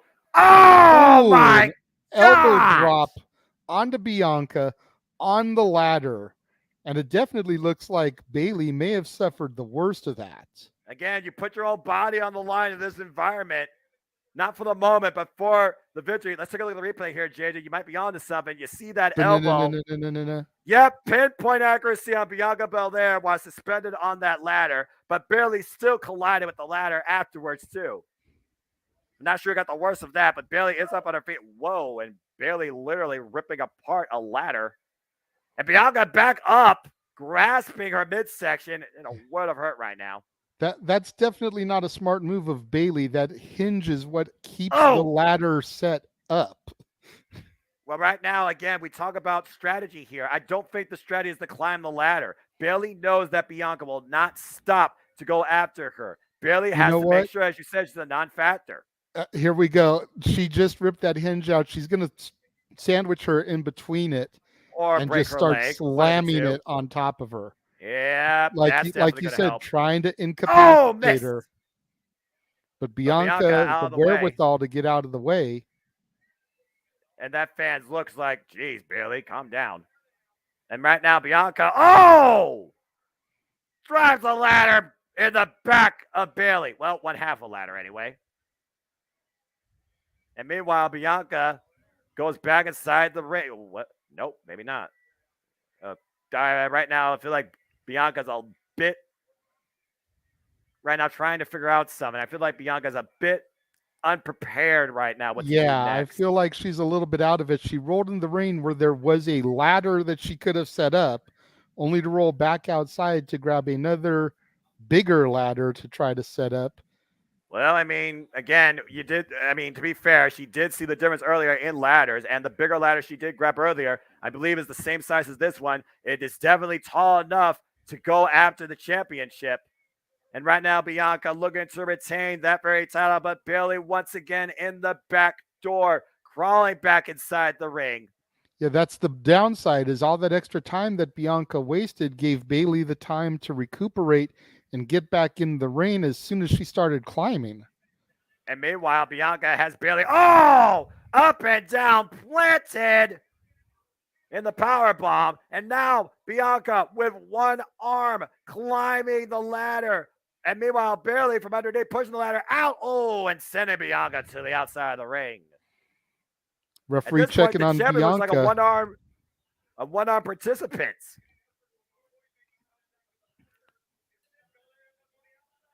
And right now, neither woman is in a good state to climb the ladder. And there is no ladder set up inside the ring to procure the championship. Bayley's grabbing her knee. Bianca's grabbing her arm. We are seeing the wear and tear and the casualties being taken up both in this battle. And what the hell is that? Is that a piece of Bayley's knee brace? That is a piece of Bayley's knee brace. At first, I thought it was a boomerang. I'm like, why the hell is she bringing a boomerang into this match? Then I thought it was another one of the hinges. And meanwhile, JJ KOD. But Belair cannot pin or submit her. She has to take this opportunity to climb the ladder and claim the championship. There is no better moment. The ladder is set. The audience feels it. Bianca Philly is there. On their feet. Here comes. Oh, wait a minute. Damage control. Io Sky, Dakota Kai. Dumping Bianca Belair. And again, that sense of urgency, the numbers game coming into play. That second that Bianca hesitated as they came in the ring cost her the belt. She very easily could have pulled it down at that point. And right now, Bianca Belair in a 2-on-1 handicap match as Io Sky ascends to the high risk position, but Bianca fighting back. Bianca fighting against the world. Dakota Kai misses that kick. And meanwhile, you have got JJ. She is the strongest for a reason, Noah. This is absolutely incredible. Io Sky, Dakota Kai up on the shoulders of Bianca Belair. Can she hit it? KOD. KOD. Holy D. What the Brendan hell? is losing his crap over here off of that double KOD, just like the rest of the crowd in Philly is. I haven't seen that finish straight since John Cena. And Bayley back inside the ring. I'm That was- looking at the control room, and James is even like jaw on the floor at Look that at double this! KOD. That is unbelievable strength. Yeah, Holy hell! It may not be the prettiest double KOD, but dude, when you've got two bodies on your shoulder like that, it's not gonna be, the prettiest thing in the world. It's just got to be effective. Yeah, I'm about to say, call it whatever you want. I call it effective. That was as effective as you could get, Bailey especially with setting both up of them another colliding ladder. on top of each other. But Bailey again, setting up another ladder in the corner there. See what she's got planned for that. bad intentions to say the least. Oh, midsection first. And Bailey right now assaulting the champion. Oh, planted. And right now, Bailey looks like the plan is under control and the title is in good hands for Bailey to claim tonight. Bianca Belair laid out after that move. And planting. Wait a minute. The title. Well, hold that thought. That was a botch. She dropped the Bailey ladder. It looked realized like it she was too. trying to set up Bianca underneath it. Make that exclamation point. You've got to imagine, Noah, that after Damage Control just got involved, that Asuka and Alexa have to be coming out at this point to stop Bailey. Well, that's if they're, clear. And it looks like Bianca planted underneath, looking up as Bailey is climbing. Can Bianca find a way to wait a second, Bailey? No. Whoa! And Bailey lifted off the ladder into the ring ropes. Watch how Bailey lands. Oh, man, throat first, body first, whatever you want to call it, off the ring ropes. Bianca able to lift that ladder up with Bailey on it, just enough to stop the ascent. Who is going to take control of Monday Night Raw as the Raw Women's Championship? This is what this match is about tonight at Extreme Rules. And the only thing that stands in the way of that question being answered is a ladder. This is definitely a pinnacle moment for both these two here. You see Io Sky, Dakota Kai laid out at ringside. You see both females fighting to set the ladder up, racing up on each side of it. And we got both up at the top, JJ. Bianca and Bailey flailing, fighting, punching, reaching for the prize at hand and what comes with it. And the braid may be coming into play. Oh, no. Bianca face first into the ladder. But Bailey claimed the championship. Crack that whip. Bailey knock off the ladder and enduring what Sasha Banks and others have over the years. The whip, the braid of Bianca Belair. Belair right now with a moment. Can she capitalize? She needs to make her move. Bianca is stalling. She's wasting too much time. This is how you lose the Raw Women's Championship, Bianca. Oh, I think I see Bianca what's coming here. Looking for another KOD. Meanwhile, Bailey with a piece of the ladder. Are you kidding me? Ladder in hand. Bailey up on the shoulders. What the hell's about to happen here? This is going to be bad. KOD on the ladder piece. Face first. Bianca This Belair is your opportunity, with a clear Bianca. Shot, a clear ascent. Climbing the ladder to glory. Can she claim the prize? She is there. She is there. Bianca Belair wins. Holy hell. Bianca Belair once again assumes control and is still your Raw Women's Champion. And look at that image, Noah. Her sitting on top of the ladder, flexing her muscle, raising the belt. She is on top of the mountain here in the WWE. And who is going to knock her off? To that move, the KOD on the ladder piece, face first for Bailey, for Bianca to finally climb the ladder and claim her prize and once again reassume control. Bianca Belair is still the Raw Women's Champion as the EST of WWE stands triumphant at the top of the ladder in victory, and Bailey might have some busted teeth. Yeah, Psycho Jed White saying Bailey's mouth is just like Joey Mercury's mouth. No, I understand ain't. that reference, but no, it ain't. No, it ain't. Joey, Yeah, I agree. Joey, that was an explosion of a face. That one. That wasn't. Yeah, that's not what happened here. I usually don't wish. Bianca Belair did it all on her own against the world, against Damage Control in full. Congratulations, Bianca Belair. The EST reigns supreme. Okay, you all can talk for a moment as we come out. Yeah, JJ, you were saying something? I was You were just trying say, to? I usually don't wish harm on people, but when that happened to Joey Mercury, it couldn't have happened to a nicer guy. Damn. I met Joey. He was nice to me, but I think that's because I made a good gimmick for him. It's like You may have met him after his demons. Yeah. Okay. So you met him before. Yeah, I met him when he was still running with Johnny Nitro and Eminem, and we were all standing outside of the San Diego arena trying to get autographs. We were asking him very nicely to come over and sign. He looked at me and called me an effing faggot. He called me an effing faggot, and I wasn't gonna take that from him. I was like, me? You're the one hanging out with Johnny Nitro trying to get his sloppy seconds. So, you know. Just keep driving the nail in there, JJ. Why did you just keep doing that? Of course. And then you fast forward to when that match happened. It was like, thank you, Hardy Boys. Oh my God. And I made a gimmick of him, like where he was just doing heel stuff at like a House of Hardcore show, and I was like, every time he did a heel tactic, I was just taking the piss. I just kept I was like just so disappointed, like a disappointed dad. I was just like, Joey, why you do that, Joey? Why? No, why? Stop it. Be a good boy. Stop it, Joey. Like and then everybody started doing it. Joey.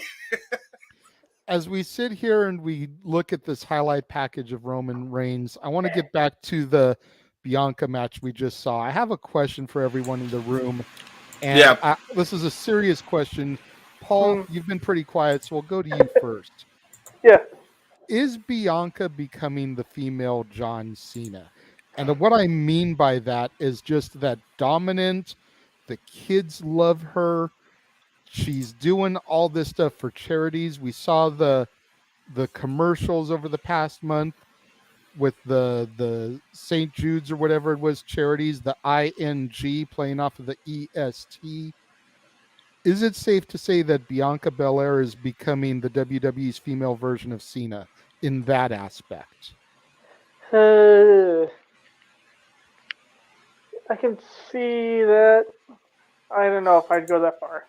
It's not like she has 16 championships. No. Yet. But she's on a dominant run, and if you think about Cena's first run, that was a pretty dominant long run too.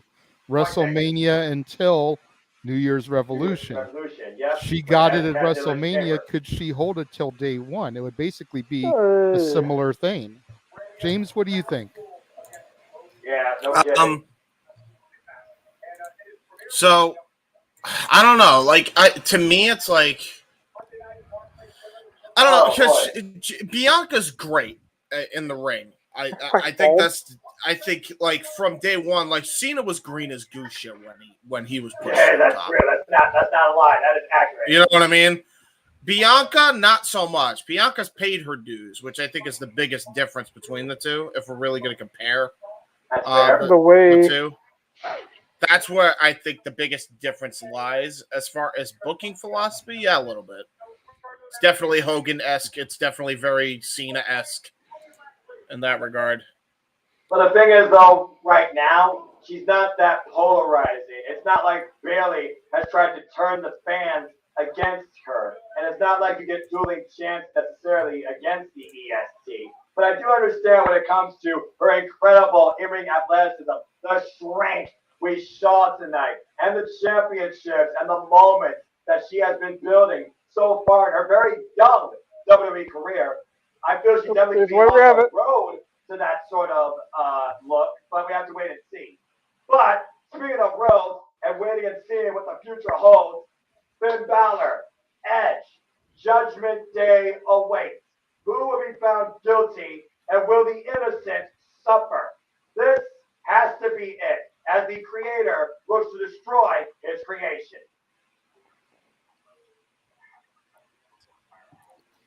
Go ahead and talk about this one, James.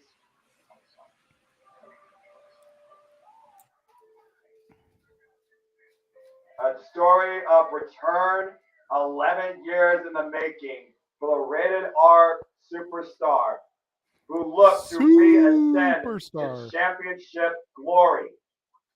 And when he fell short of that, realizing where he's been at his career lately, he looked to go back to a different way. And thus he created the Judgment Day. However, what he started turned against him from within. It made him look back inside of himself. And after that, we have seen what has developed since then, as Rhea Ripley, Finn Balor, and Damian Priest have looked to once again put Edge back on the injury reserve list. We saw Edge literally rise out of hell, and now he looks to destroy the very thing he created. This is definitely a match with all different levels of personal animosity.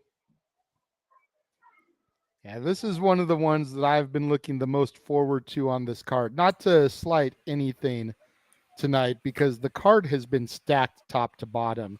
Yes. And again, going back to the comment that was made earlier, this show has just flowed beautifully.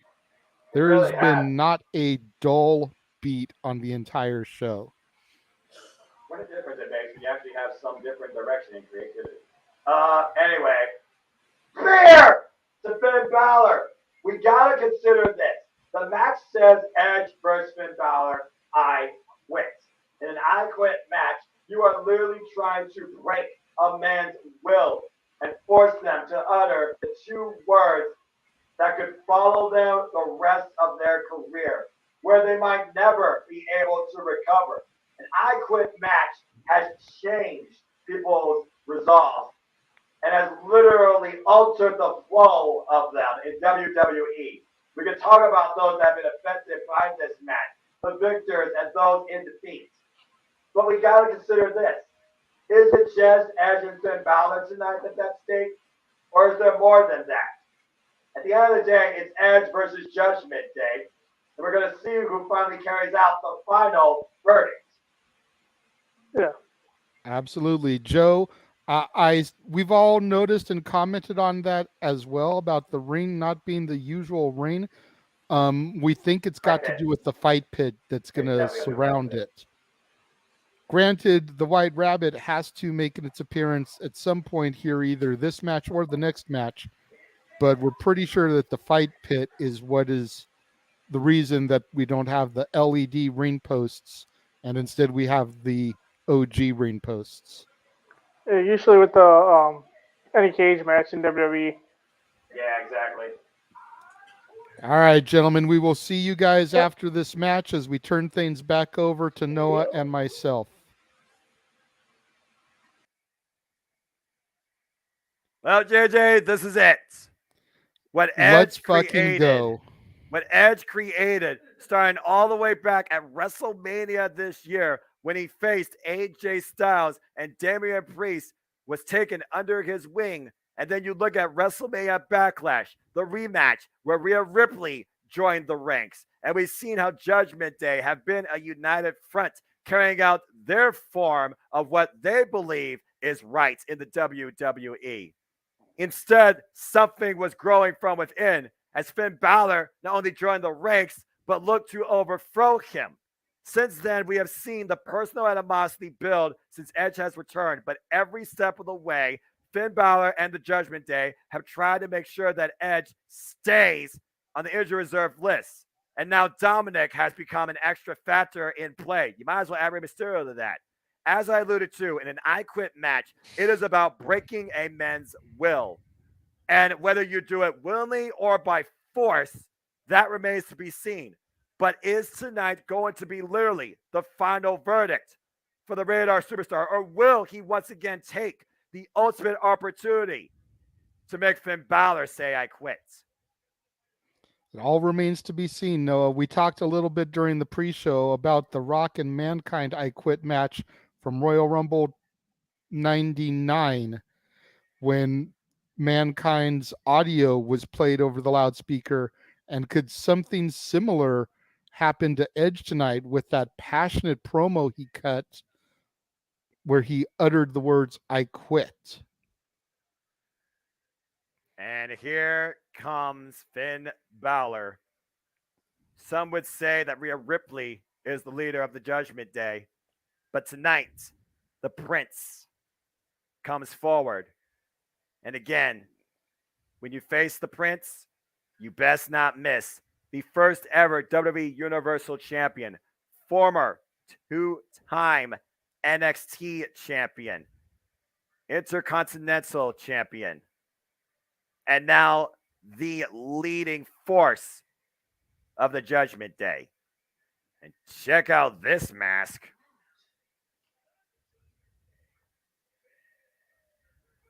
I'm not sure what this represents exactly, but there's definitely a different feel tonight when it comes to Finn Balor. Possibly some kind of executioner reference here. You think about the olden days.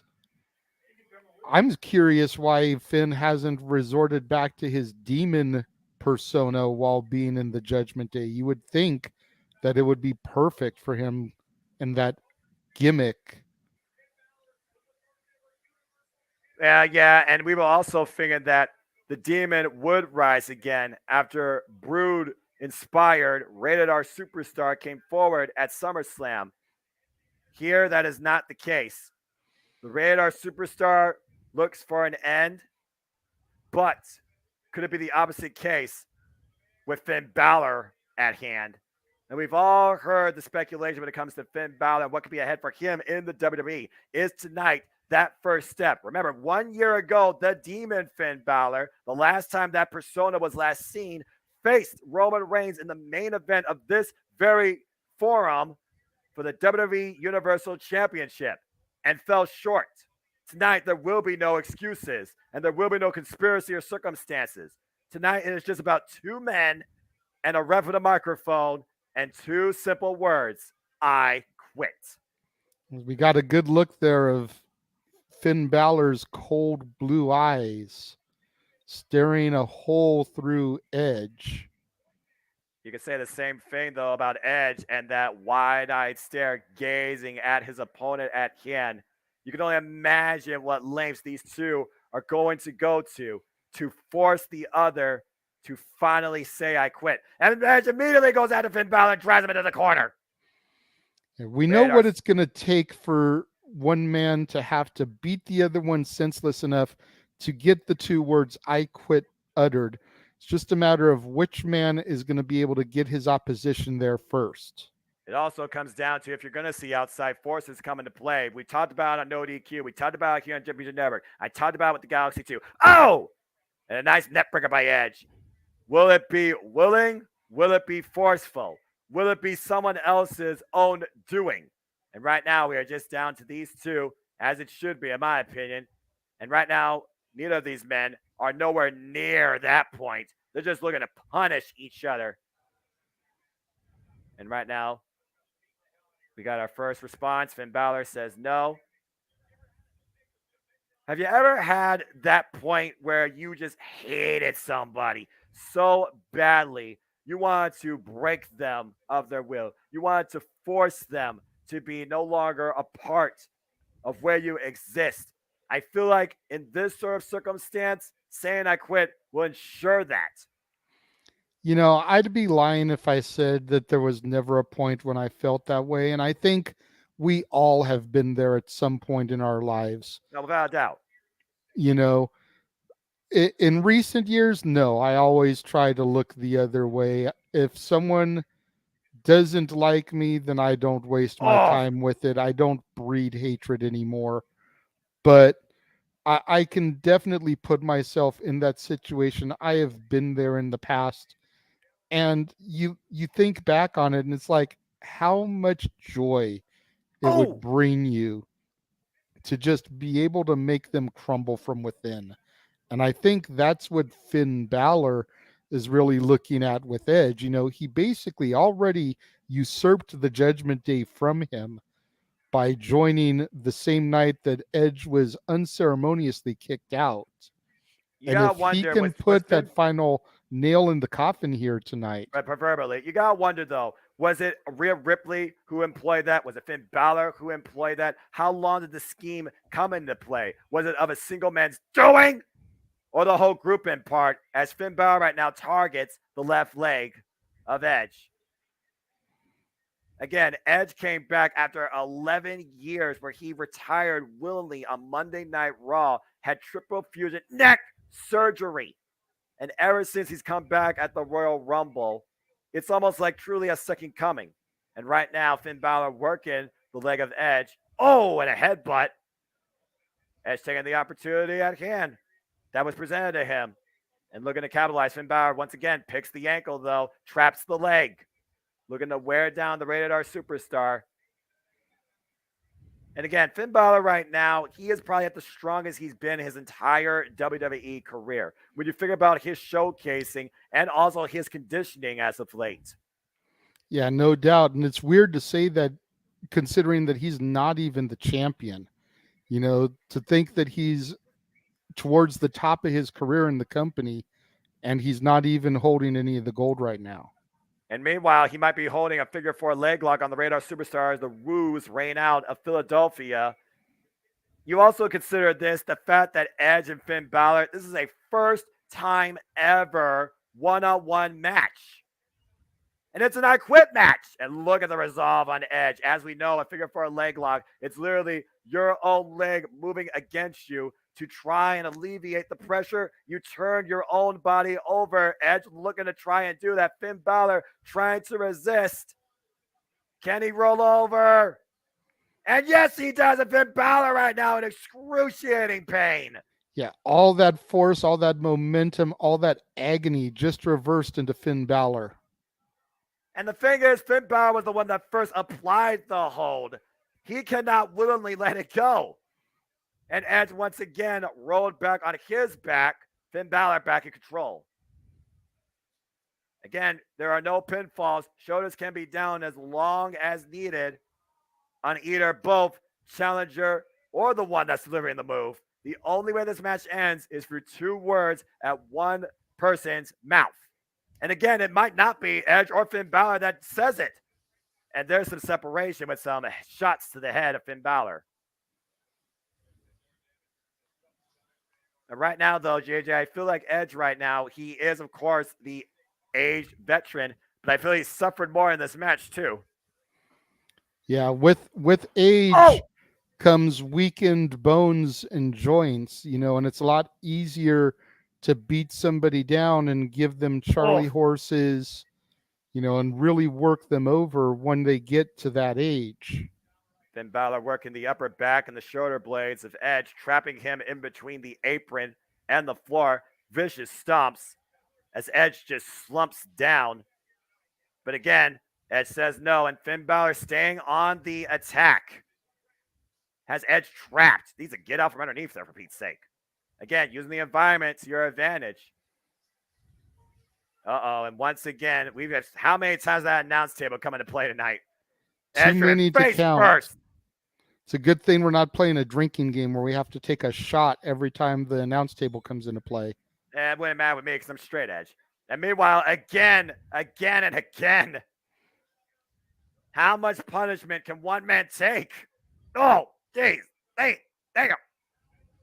Balor relentless assault on the Rated R superstar, driving him face first into the announce table. And Balor just soaking up the crowd reaction, jaw-jacking with Michael Cole You need to focus on Edge because Edge is resilient. And as you touched on, Noah, he is the aged, grizzled vet. He He also, knows how to overcome these type of odds. he also has the moniker of the ultimate opportunist for a reason. Oh, and there's one right there driving Finn Balor into the ring post. And again, we talked about a wrestler, the strategy, their mentality. A wrestler can be their own worst enemy here. And as you said, the pride, the hubris of Finn Balor, right now jaw-jacking the announcers, Edge right now capitalizing. Until he got Sling Blade on the floor just that moment ago. And again, Finn Balor working on the surgically repaired neck of Edge. Balor asking once again for the referee to check on Edge, and Edge telling them no. Let's take a look at the replay here. Look at this reversal of the clothesline, just planting Edge with that sling blade. Beautiful. Heavy assault again on the neck. And right now, Edge has Finn Balor up. Driving Finn Balor through the barricade. Holy into the hell. timekeeper area. Finn Balor right now grasping for breath. Referee doing his due diligence, checking on Balor. Again, the referee, he cannot stop this match. In this match, this isn't Extreme Rules. This isn't no DQ. This is I Quit. It doesn't end any other way. And right now, it looks like these two are going to take the fight out into the WWE Universe.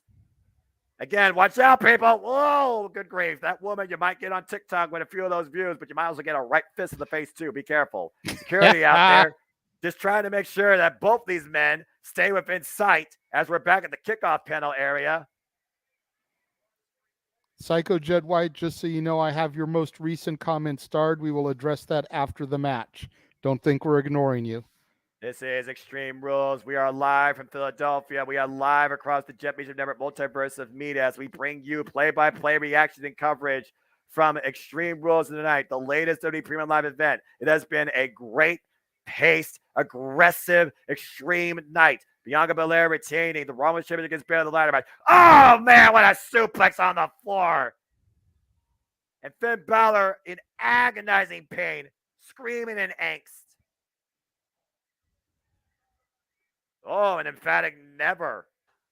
Where's Edge going? Oh, boy. There's a lot of toys and weapons and tools out there to use to your advantage. You can only imagine what Edge might be looking for. What the hell? Oh! It's a hockey stick. They're in Philadelphia, home of the Flyers. We saw Gritty earlier, so the Canadian grabbed himself a hockey stick. How fitting a Canadian grabs a hockey stick. That just sounds like it writes itself. And I literally got done watching Impact Wrestling. And meanwhile, Edge using the hockey stick in the jaw of Finn Balor. Payback. Remember when Edge took the metal pipe from the steel chair through his mouth? He's giving it back to Finn Balor here tonight with the hockey stick. He literally could rearrange Finn Balor's jaw with this. I don't think that's as bad as a steel chair piece, but still, that has to absolutely be brutal on your fillers. And what now? Finn Balor just looking to create some distance. Doesn't know where he is right now, probably. Edge in full pursuit. And yeah, we did see Gritty earlier, so I guess it would make sense. Maybe Gritty was the one that gave him that hockey stick. It's always possible. Oh, driven face first into the steel steps, ascending the arena. And Finn Balor still with a no. There's a kid in a white rabbit shirt. What does that tell you? Both of these men, again, refusing. In other words, I quit. Finn Balor, they are climbing up into the cheap seats, into the common area almost.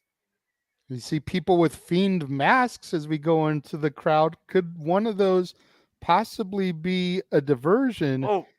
You know, we've seen in the past with people wearing Steen masks, and Steen is one of them. Oh.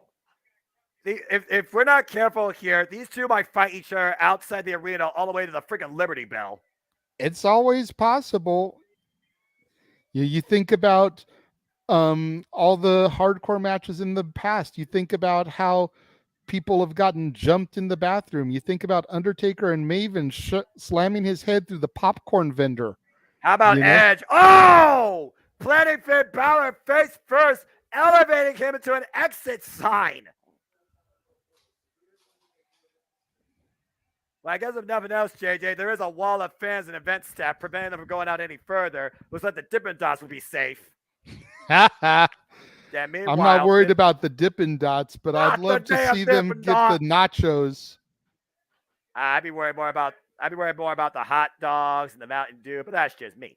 And meanwhile, I know you, but I think the Philadelphia Arena would be more worried about the $20 a pop beers. that's probably accurate. And what the hell is? Oh no! Looking for a Edge spear. in position. Looking for a spear. Oh! Took that steel railing right into his midsection and his upper chest. Yep, and Edge right now grabs him for air, but that fan's like, "Hi, Mom, I'm on TV." Right. Good grief! This is the I'm not gonna. This is the world I've we been live in. there, done that. This is the world we live in. People on their cell phones just waving out their hashtag internet wrestling community, hashtag extreme rules.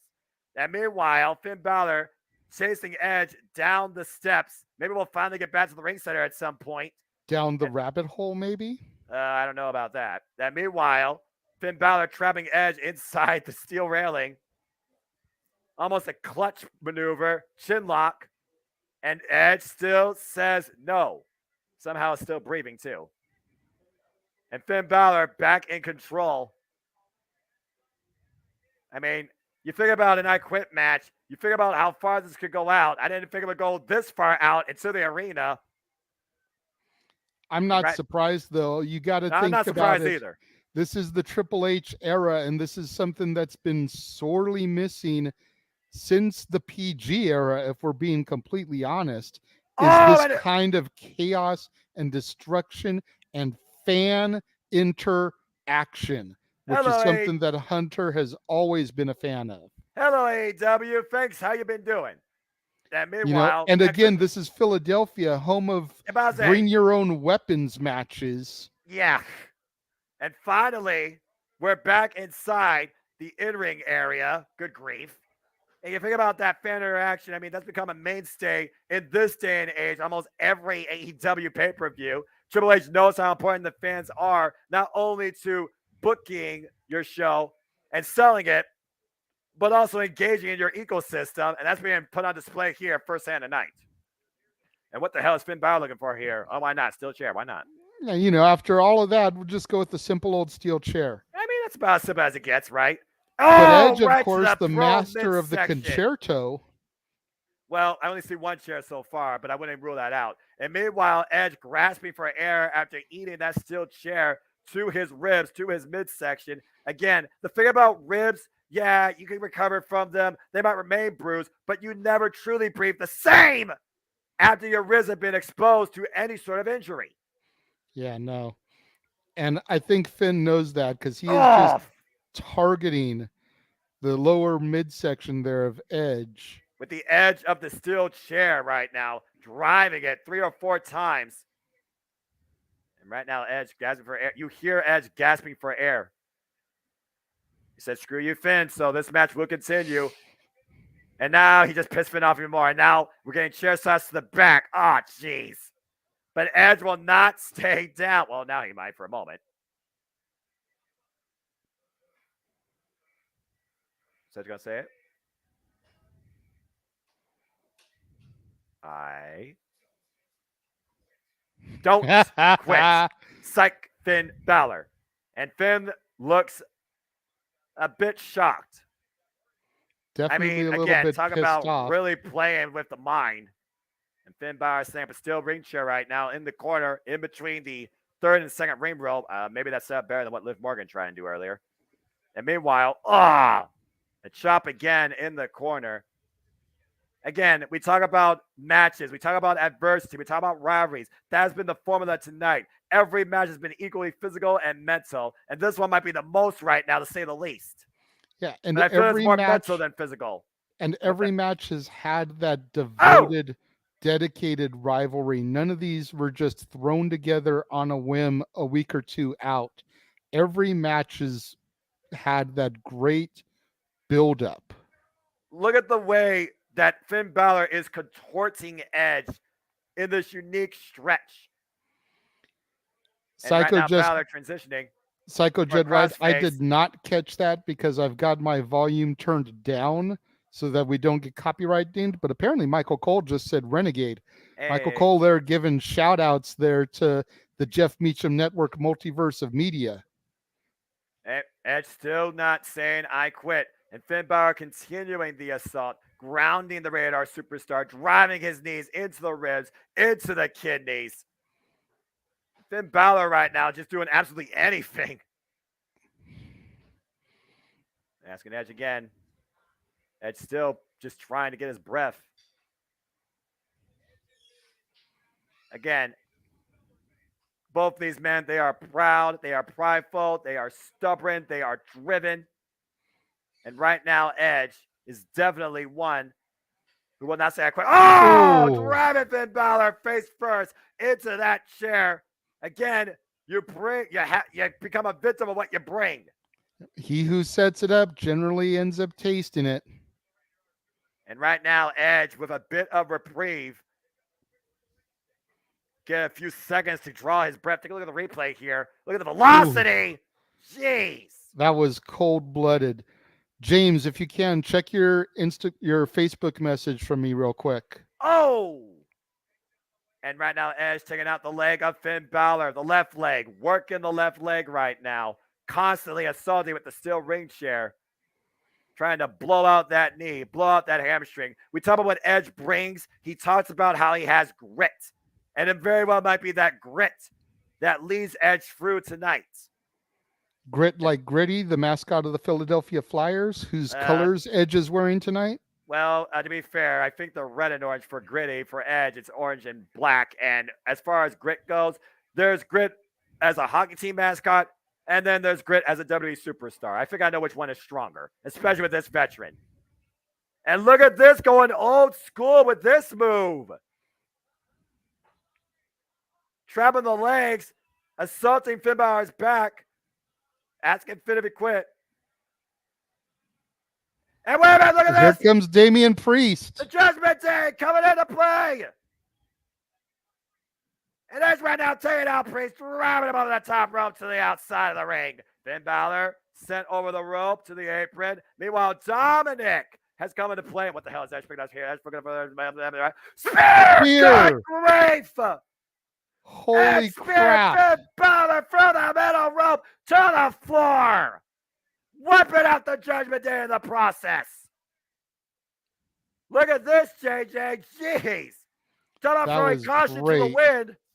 Hell of a spot there. Great job by Damian Priest and Dominic Mysterio catching them so that none of them got seriously injured. Did I just praise Dominic Mysterio on a wrestling move? Folks, please timestamp that and clip that. Yes, you did. Granted, it wasn't on a move he executed, but still. You want to talk about execute? How about execution that's still to come for either Finn Balor or Edge? As Edge looks in that zone, eyes wide open. He is in position. Wait a second. Rhea Ripley with some handcuffs. Rhea Ripley with a pair of handcuffs. Edge is trapped. You know, I'm going to leave that one alone. We already gave WWE ideas earlier. Just Rhea Ripley in handcuffs, and I'm just going to leave it there. Rhea Ripley has handcuffed Edge to the top rope. I see James cracking up in the green room. He's with me on that one. Okay, for once, can you get your head out of the dungeon and focus on what's happening inside the wrestling ring as Edge realizes what he has to face now? All three men standing behind him. And Edge has with nowhere to go. He is at their mercy. If Edge is going to say, I quit right now, this is probably the best time to do it. Or Edge is going to fight until he can't fight no more. Damian Priest and Dominic Mysterio applying the boots to Edge. Again, Edge has been handcuffed to the top rope. He has nowhere to go. And right now, Finn Balor with a smile on his face, and Rhea Ripley also following suit. And right now, I'm getting shades of Breaking Point, Randy Orton, John Cena, as Finn Balor has a couple of kendo sticks. About to be a whole different form of punishment and a beating here at the hands of the Judgment Day. Oh, golly! JJ, you can attest that it doesn't matter where you get hit, how you get hit, a kendo stick sucks. Yeah, absolutely. And here we are in ECW where that was referred to as a Singapore cane. I remember that terminology. Oh man, talk favorite about weapon caning of Finn the Sandman. mercilessly caning Think Edge. back to Tommy Dreamer getting caned, asking, "Thank you, sir. May I have another?" Well, how about another friend to help you out? Here comes Rey Mysterio with a steel chair in hand. And this is what I was talking about. Oh, and Damien Priest taken out. And right now, Rey Mysterio goes after Finn Balor. Crossbody off the second rope. The Judgment Day has been put away for the time being. And meanwhile, Rey Mysterio picking up speed. Dial up 619 in the back of Damien Priest. But here comes Dominic, and throwing Dominic bows at his father. What the hell are you doing? That's your own flesh and blood, damn it. That is the guy that conceived you and brought you into this industry.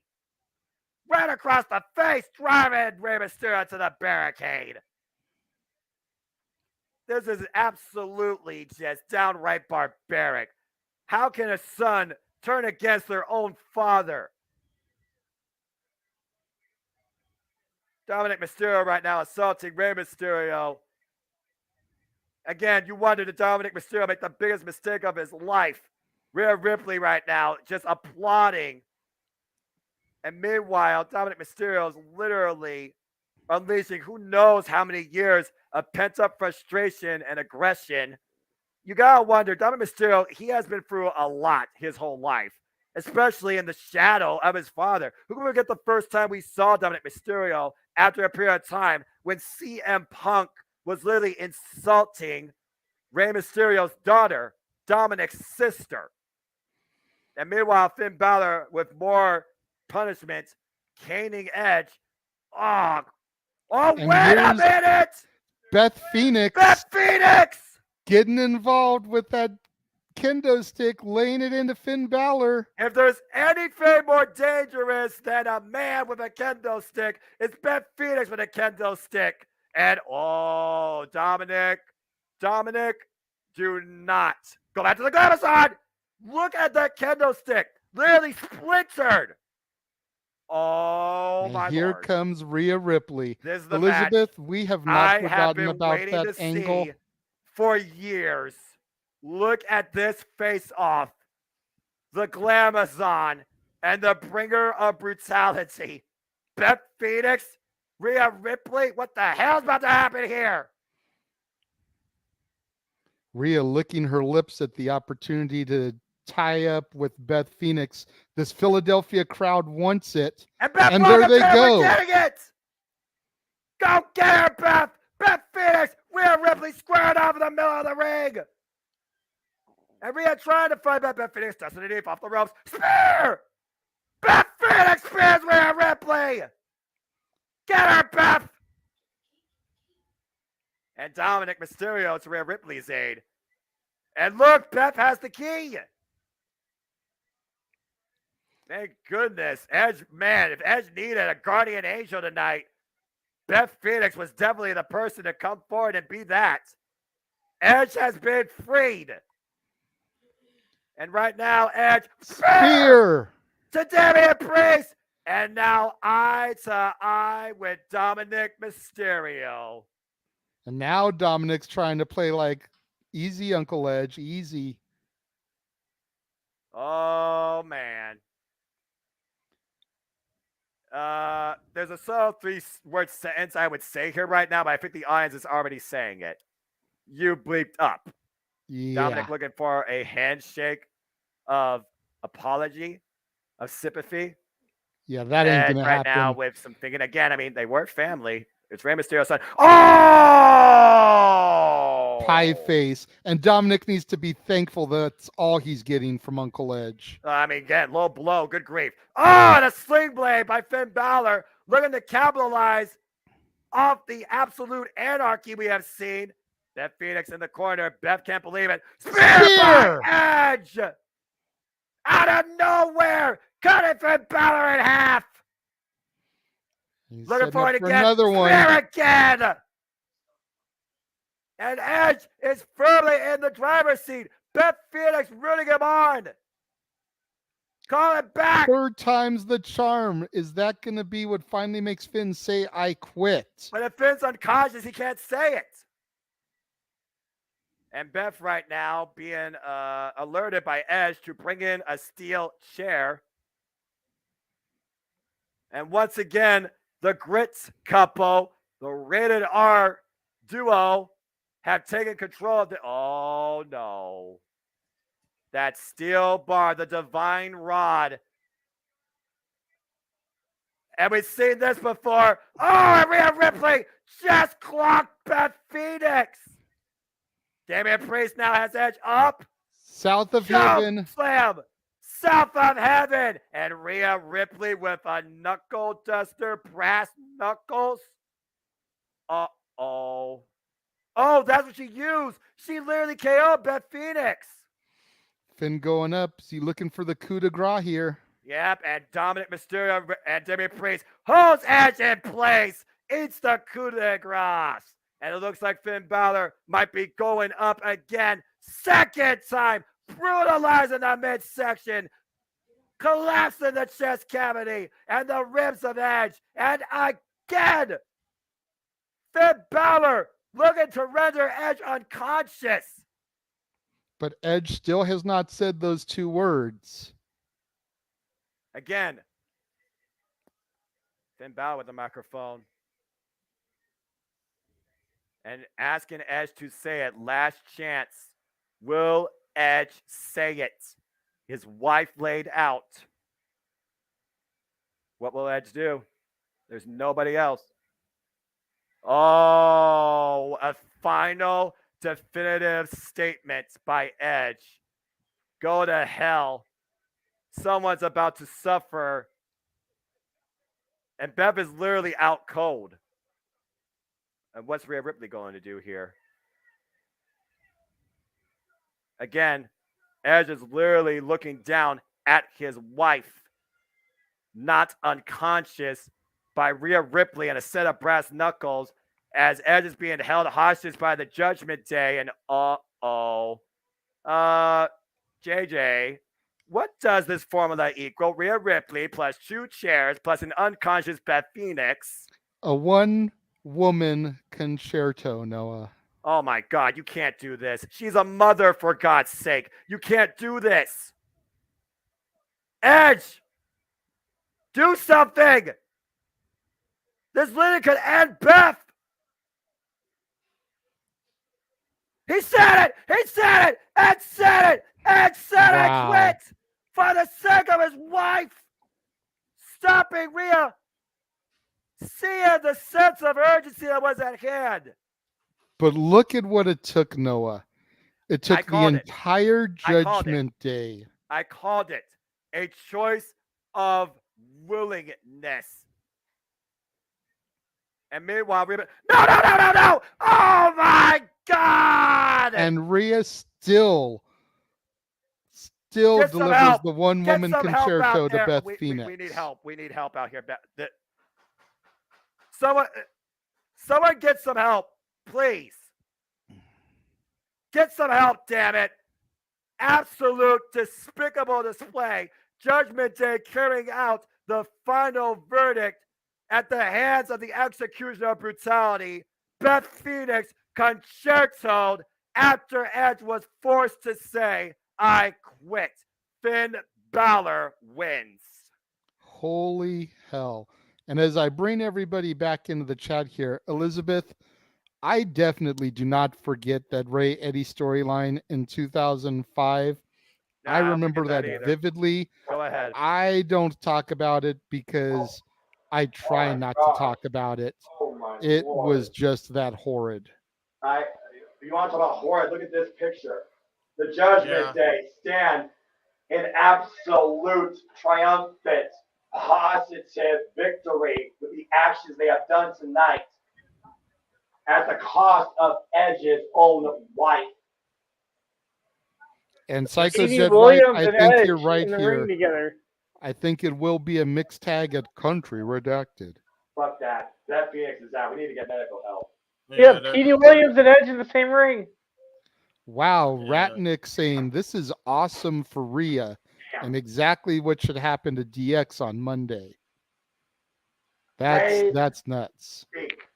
I am 4-1. I have got 4 out of 5 tonight so far.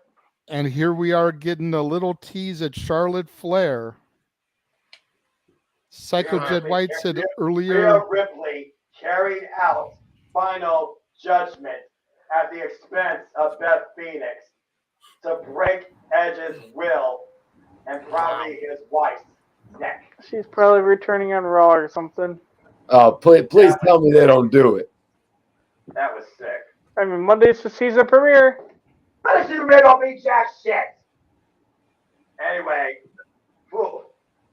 Okay, Psycho Jed White mentioned that nobody has brought it up, but what if Elias comes into the new Wyatt family or Firefly Funhouse stable? That would be interesting to be sure. Jeez, oh, peace. You got Bray Wyatt, Dexter Lumis, Joe Gacy. Damn. And then Elizabeth That says was that hockey fucking starts nuts. Wednesday. She's ready to root for the Canes. Who are you rooting for? Well, I know Noah isn't a professional sports person. Nope. I am a Kings fan. So LA Kings over here. I know Stat Boy is for the Anaheim Ducks, as well as the Nashville Predators, as well as the Minnesota Wild, as well as whatever team's winning. He always bandwagons along.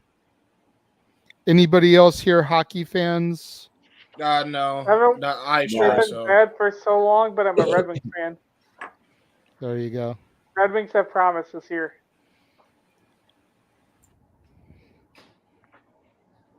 Damn. The Judgment Day finally gets the opportunity to be dominant.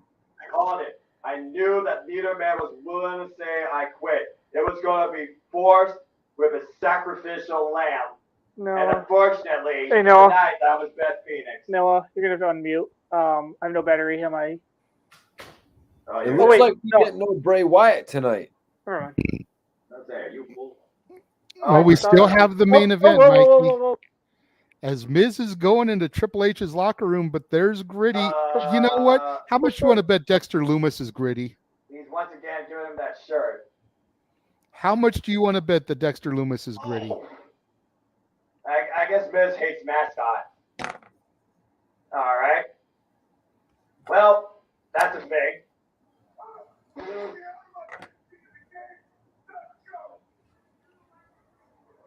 Well, Nope. you were saying, JJ. It would have made sense. And once again, Kidnapping Dexter him on his Lumis birthday. traps the Miz in his clutches. What's going on? Miz is getting Miz is choked out going by night-night. Dexter Lumis after assaulting Gritty, thinking that it might have been Dexter. Oh, it's crazy. Who is it? Who is it? Is it Indy Hartwell? He's up in the mascot now. Yeah, where's this Loomis thing going? Like, why are they not doing a match here tonight? Oh! Gritty just kicks Miz while he's down, Yeah, storming that's off not with normal. Dexter Lumis. I don't know what to think about that. Main event. Well, It coming is up main next event is an time, absolute gentlemen. Wild night of emotions tested and This is wills gonna broken. go. Move forward to our main event. Sophia Rollins goes one-on-one with Matt Riddle in the fight pit. Man, We take a look at how we got there with this video package narrated by Ariel Helwani. 12-time MMA Journalist of the Year. Just to let the fans know, I will be stepping away for the main event. James will be stepping in to do the color commentary on this one. It is dinner time here at the house. As soon as this match is over, we'll come on, we'll give our final thoughts like we normally do. Then we'll probably take about a 5-10 minute intermission before open mic starts. Open mic night begins here across the multiverse of media. What are you having for dinner, JJ? Chicken and rice, as far as I know. Okay, enjoy, man. So why was this match canceled at Money in the Bank? Does anybody know? Was it just overbooked? Injury. Oh, injury. Riddle was injured.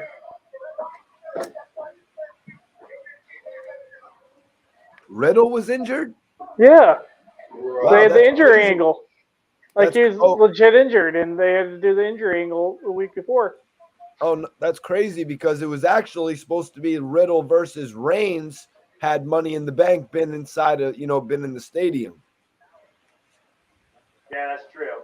So are we saying that Riddle would have been injured for that match? I think so, yeah. And it would have been canceled anyways? Damn, that's crazy. Again, they had just gut booking. Oh no, I'm thinking of something else. Maybe it wasn't a legit. I don't remember an injury. There have only been 2 fight pits in No, it's when they canceled the Rollins match. Is what I'm thinking of. Sorry. I was saying, Paul, you got your facts straight? Yeah, I can't exactly. Yeah, I'm getting confused with the Rollins match that got canceled. Yeah, I can tell.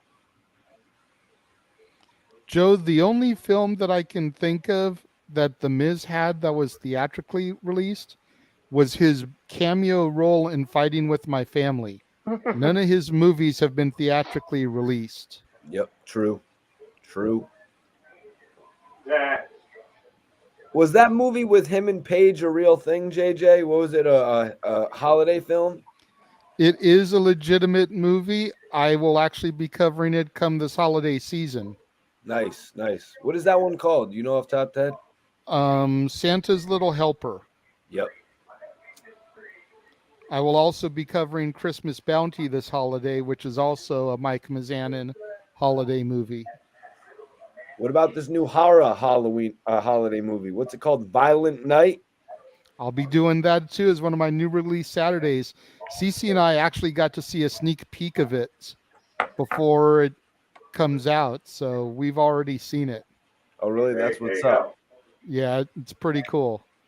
Waiting to see what they do to it as far as, further edits or reshoots or whatnot, but we enjoyed it. Let's see here. Oh, man, this is going to be downright brutal. Yeah, this is just going to be nuts. This is not a spectacle. This is not a showcase. This is a fight. And here comes the fight pit being lowered around the ring. No ropes, only steel, no escape. The only way the match wins is by knockout or tap out. And here comes our special guest referee. Gentlemen, kick ass on the call. I'll see you guys after the match. Peace, JJ. James, has been an absolute night of emotional warfare and physical brutality. And now we end this incredible night of extreme circumstances with an absolute war that is ahead of personal animosity in the highest degree. Matt Riddle, Seth Rollins, they finally collide and maybe conclude inside the confines of the fight pit. We all know Matt Riddle comes in here with a former UFC mixed martial arts background. Seth freaking Rollins has never been involved in anything MMA. He enters Matt Riddle's world tonight. When it comes to the architect, he always has a plan. We have seen him prey on the psyche and on the neck of the original bro. Could those type of traits come into play tonight and lead to victory for Seth freaking Rollins? This is going to be Very interesting. And of course, in the fight pit, there is no escape. But you could use the structure to your advantage. Of course, Corey Graves idolizing Seth freaking Rollins. What a stand. Anyway, we saw Clash the Castle, Matt Riddle and Seth Rollins collide one-on-one, and it took 2 curb stomps to the back of Riddle's neck to finally put down the original bro. We've seen these two continue their hostilities on Monday Night Raw these last few weeks, and out of nowhere, Matt Riddle challenged him to the fight pit, and Seth just willingly said yes. Again, there is no ropes in the fight pit, folks. It is nothing but steel and wood. Yep. And there is the current NXT champion, Braun Breaker, watching on from the audience. Oh, okay. Okay, we need to talk about this. Braun's literally just in the same place that Nikita Lyons was at. They just rotated them out. Exactly. Come on, man. Make an effort. I told you not my NXT doesn't matter. And here comes Seth freaking Rollins. Mistress Audio in the chat saying, "Hey, Jan, good to see you in your natural habitat. Check her out, folks. She does best way I could describe it is story-driven narrations on her YouTube channel. ASMR kinda, but in a story form. So go check that out if you're interested in something like that." Appreciate you, Mistress Audio. Thank you for tuning in and supporting us, and of course, being a great friend to James here. Seth freaking Rollins channeling the whole effing show tonight with this attire. Rob Van Dam, a true original of Extreme, but also a great pioneer of innovation. Now, while I got Mistress Audio in here, I just wanted to say hello and shout her out. That was mainly the reason I came in here. Now, getting to the match here with Seth Rollins and Matt Riddle. Bro. This is insane. Because basically what we have here is Daniel Cormier, UFC Hall of Famer, officiating this contest. Probably going to be the most durable referee, if we're going to be honest, in this, whatever the hell this thing is. We are going to be seeing some brutality unlike anything I think we've ever seen before. There have only been 2 fight pit matches in WWE history. Matt Riddle was involved in the very first one. It was a flash knee strike that took out 2 teeth of Timothy Thatcher during that war, even though Matt Riddle ended up losing. In the second ever fight pit in NXT, Timothy Thatcher won that as well. Timothy Thatcher is known as the king of the fight pit. And tonight, Matt Riddle looks to add his name to that. We, of course, know we got the Muay Thai background, Jiu-Jitsu background, the CrossFit background coming into play. Both these men have a high level of endurance and cardio for days. It's going to come down to trapping the other, using the structure, or literally incapacitating them. Tommaso Ciampa nearly lost his leg at the hand of Timothy Thatcher thanks to the use of this cage. And again, there is no ropes. There is nothing between these two but steel. So here we go. This is the fight pit. And the only way to win, again, is by knockout or submission. No ropes, no escape. 2 men, 1 referee, 1 result yet to be seen. Here we go. There it is. And here we go. This is going to be I'm going to tell you right now, what you're going to see is Matt Riddle in his natural habitat. He's no stranger to a UFC-style situation. Daniel Cormier is very familiar with that as he goes for the leg kicks right to the hamstring of Seth Rollins here. Got one off, but Seth Rollins, again, you see Seth Rollins. He is keeping his distance away from Matt Riddle. Close range combat right here could be Seth Rollins' enemy. And again, Seth, for the first time, literally feeling the fight pit. Again, there are no ropes, looking to try and pick a leg. Yeah, that was smart by Rollins, but Matt Riddle just too quick. Well, again, both these men definitely have speed. Seth Rollins is going to have to use his brains to survive this game. Yep. And meanwhile, Matt Riddle wow, Seth Rollins down. takedown. And the ground and pound. Yeah, that's dragging just away at Seth Rollins, looking to cover up.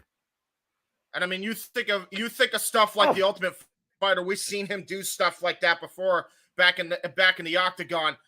And look at that! What an enziguri kick! That was just pro wrestling, but he used a cage as a springboard. You don't see that often. Well, of course, Matt Riddle wrestles barefoot, and so of course he had no problem using that to his advantage. Yeah, stuck his anatomy basically to the cage, just kicked right in the face, and now again ground and pound. Daniel Cormier right on top of the action. Seth Rollins trying to cover up. He just punched Daniel Cormier. I don't know how smart that is. And my! Again, as you alluded to, James, this referee is going to take no bullcrap from anybody, even if it's accidental. Yeah, no. And Seth Rollins right now seizing the moment, taking advantage of the opening. And again, Matt Riddle's emotions are coming into play. Seth Rollins has preyed on that constantly to take advantage every step of the way. And apparently what I've heard, James, it was Seth Rollins that called Daniel Cormier to be the referee for this in the first place. Yes. By the way, thank you, Joe Hill. Oh, triangle. Meanwhile, my deadlift. God. Nice deadlift by Rollins. Whoa. Tries to go for a flash kick. Tries to go for a German suplex. And now again, look at that. What a triangle choke.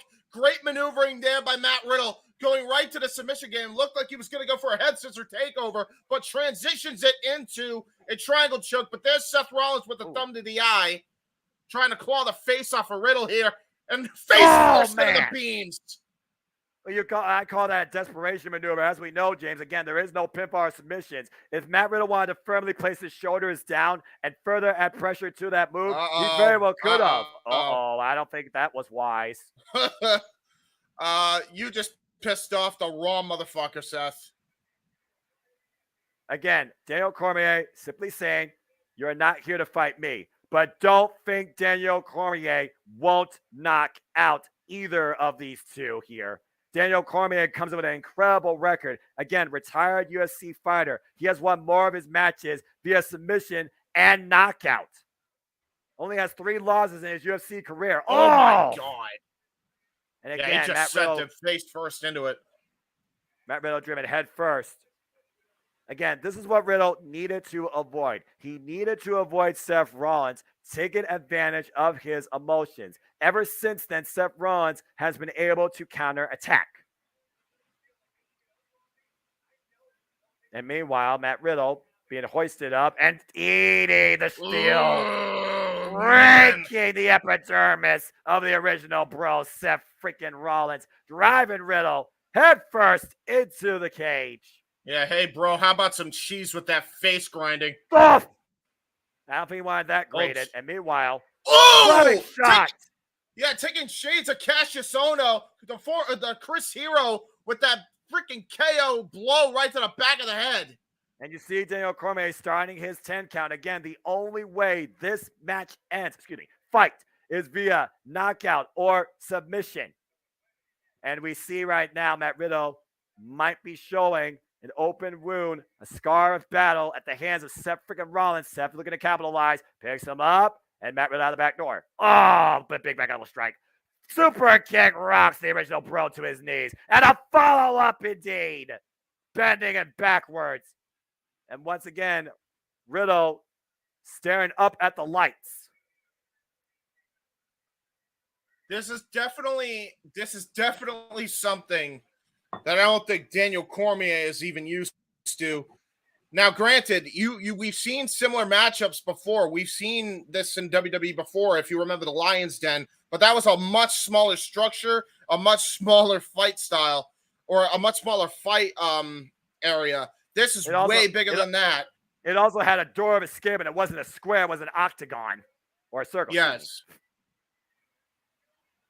As Seth Rollins once again praying on Matt Riddle's psyche, calling him a loser. Oh! Jesus, what an open hand chop by Riddle. Seth Rollins fighting back, though, as Riddle was looking for the exploder, it seemed. And once again, Riddle driven into the steel. No. Seth Oh, Rollins. no! Oh! Snap suplex into the steel. And once again, working on that neck, James. We know that Seth Rollins loves to go for that curb stomp. What is Seth thinking here? What in the hell are you thinking here? Well, there are no ropes, but there is an upper level to this fight pit.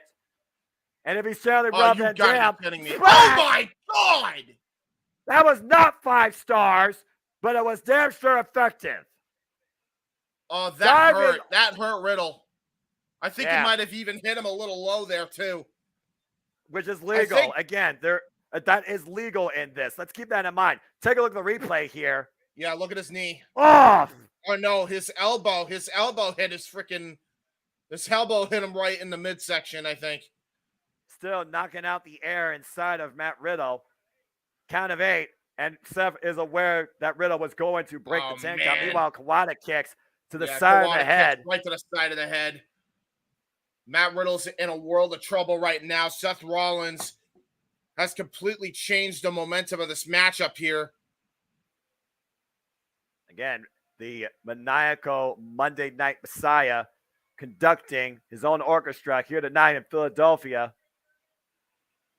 Preying on Riddle's neck and his psyche, still calling him a loser. But again, in the fight pit, you don't take this type of time to take this sort of advantage against your opponent. And you look at Daniel Cormier here. The story here is there's got to be some sympathy from that man, despite how impartial he's been so far. Because keep in mind, Daniel Cormier knows what it's like to have his family attacked. Remember, no doubt. John Jones and him. But look at that! RKO by Riddle! RKO by Riddle! Out of nowhere, James! Good Lord!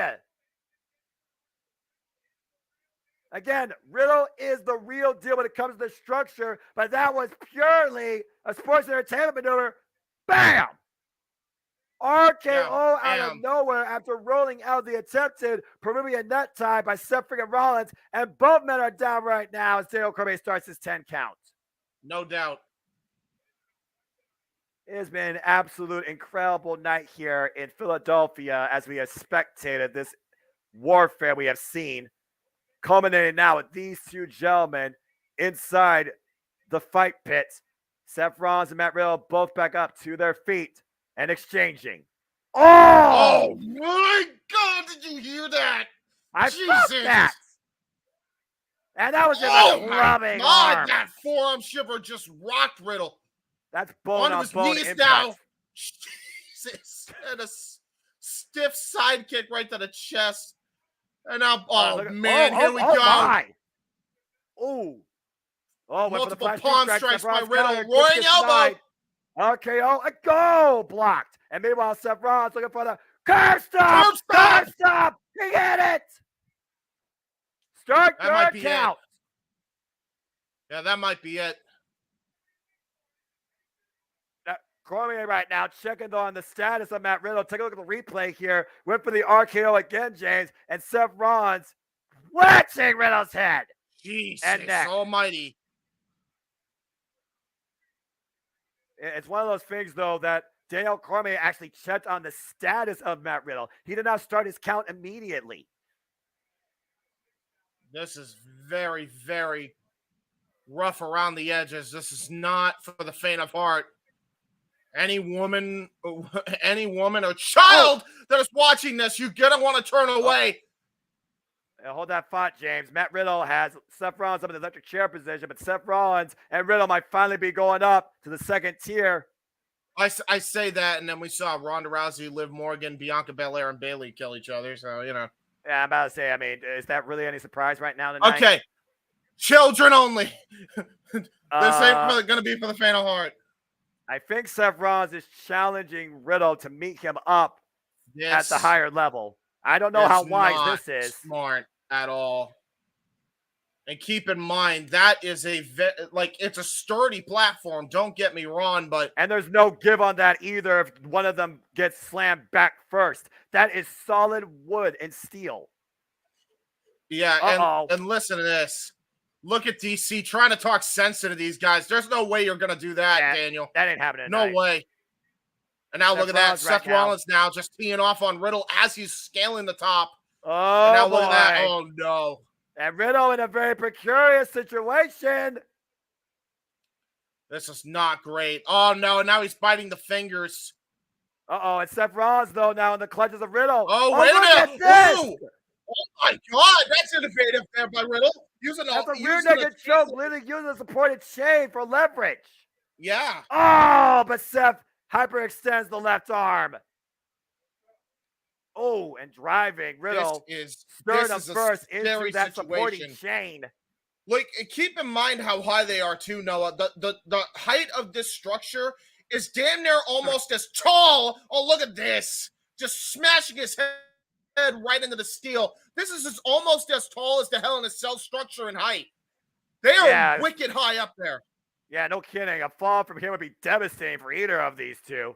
Matt Riddle driven face first inside the steel fence grating. And again, there is no escape. And Daniel Cormier is just looking brutal. Down, up from below. Yeah, dude, Daniel has got to be. Whoa! Daniel Cormier has got to be worried sick. Oh no! Oh no! Oh God! No! Oh my God! Buckle bomb! God damn it! Against the steel fencing, supporting the outer level of the freaking upper tier of the fight pit. Thank God it held in place. Yeah, thank God it's reinforced. You can tell from that. And listen to the crowd here. DC, get up there. That really could have been bad for the crowd. If you're the crowd, you don't know if that thing's reinforced or not. They could have just had a person careen onto them and crush them. Yeah, about to say that's 220 plus pounds of force against steel fencing. Just saying. This is how personal and this is how dangerous this feud has become. Oh my gosh. Oh, wait a minute. Oh, nice maneuvering by Riddle, though. Oh, Seth Rollins, though, got him double underhook. Pedigree on the top of the structure. On the platform, face first. Oh, Seth Rollins threatening Daniel Cormier with a chokehold. What the hell are you thinking, man? What the hell are you expecting Cormier to do? He's not trained for shit like this. He hasn't trained for combat sports in years. And you can't get a count out from there. It has to be inside the bottom of the fight pit. Yeah, no doubt. So what the hell are you talking about?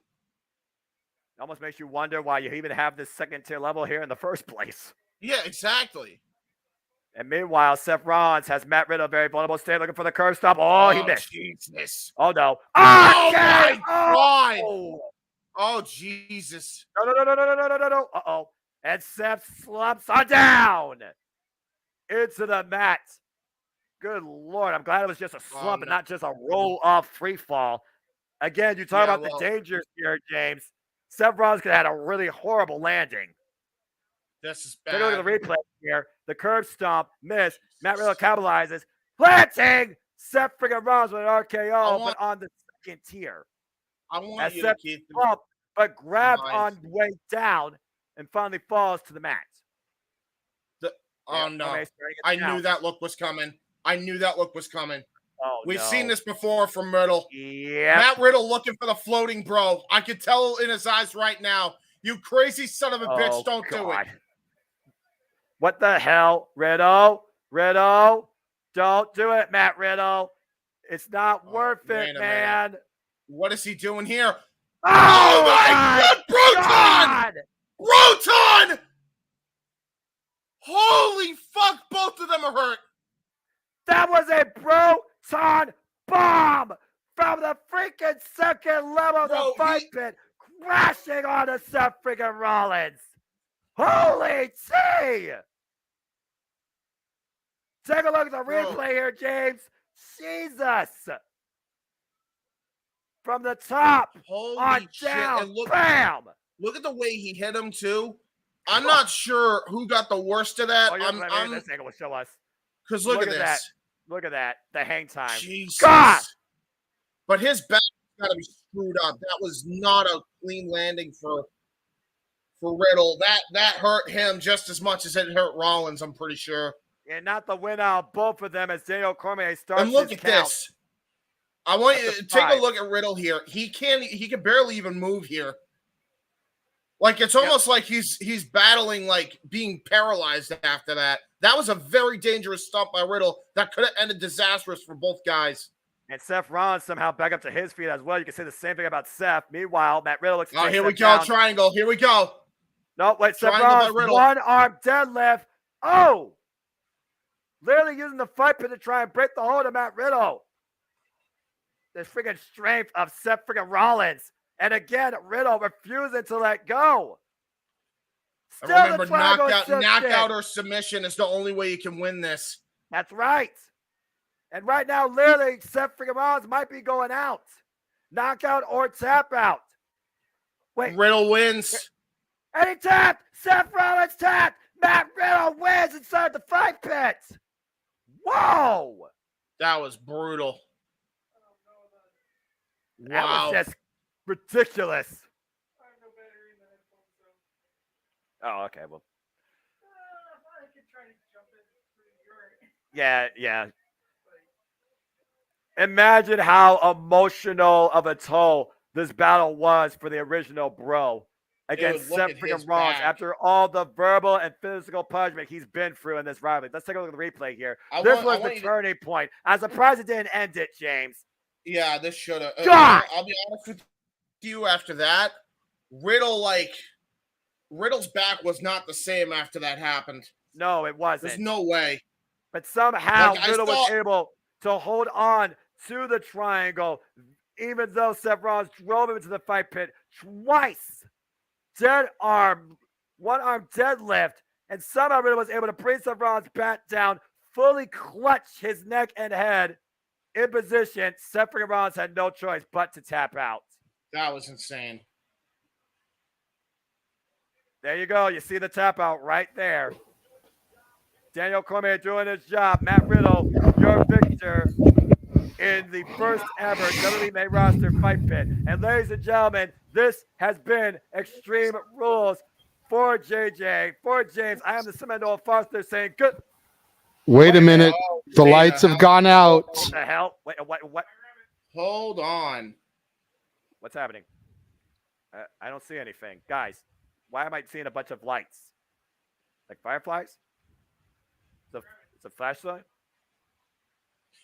Oh, shit. Holy shit. No way. What the? In his hands. That sounds like a certain leader. Oh, James, are we familiar with this song? Hippity hoppity, why it's on his way.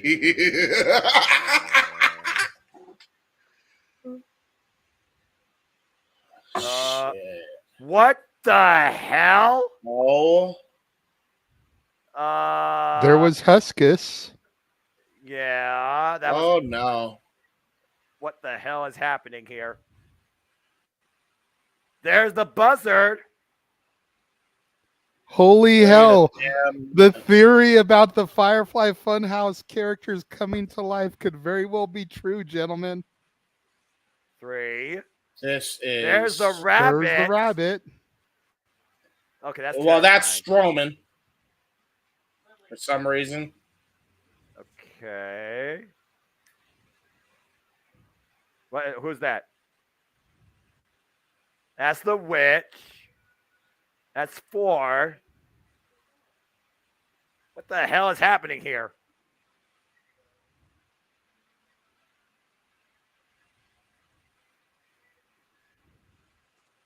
Ah! Jesus. What the hell? Was that the mask? I don't know. That's 5. Guys. Holy That's the shit. The Holy shit. That's 6. There's a door. And there's the doorway. What the hell? Hello? Who is it? Oh my.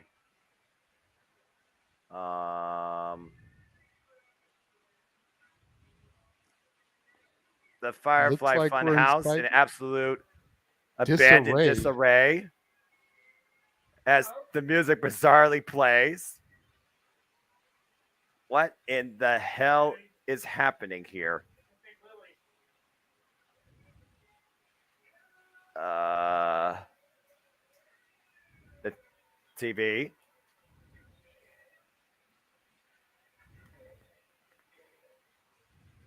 Huh? Who killed the world?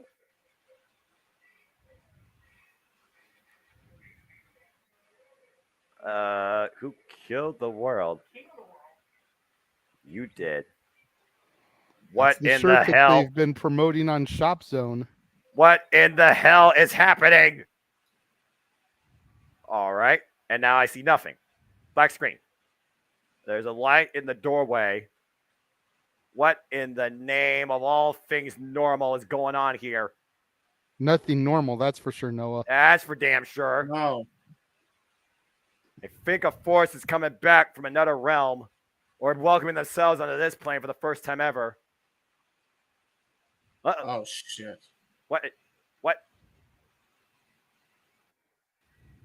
What is happening here? I don't know, but I'm getting freaked out. Thankfully, I watch enough scary movies that I'm not getting freaked out. That's a lantern. There's that lantern. Oh my God. We know that lantern. Oh, I've seen it more than enough times to know who can hold that thing. And it's Wyatt. No mask. It's full on. Bray Wyatt! Bray Wyatt Bray is Wyatt! back in the WWE, ladies and gentlemen. Bray freaking Wyatt! It's Whatever back! this new persona is of his. Holy shit! In Philadelphia, taking the words right out of my mouth. The Eater of Worlds, Bray Wyatt, is back. Yeah, you're here. The reverse monarch.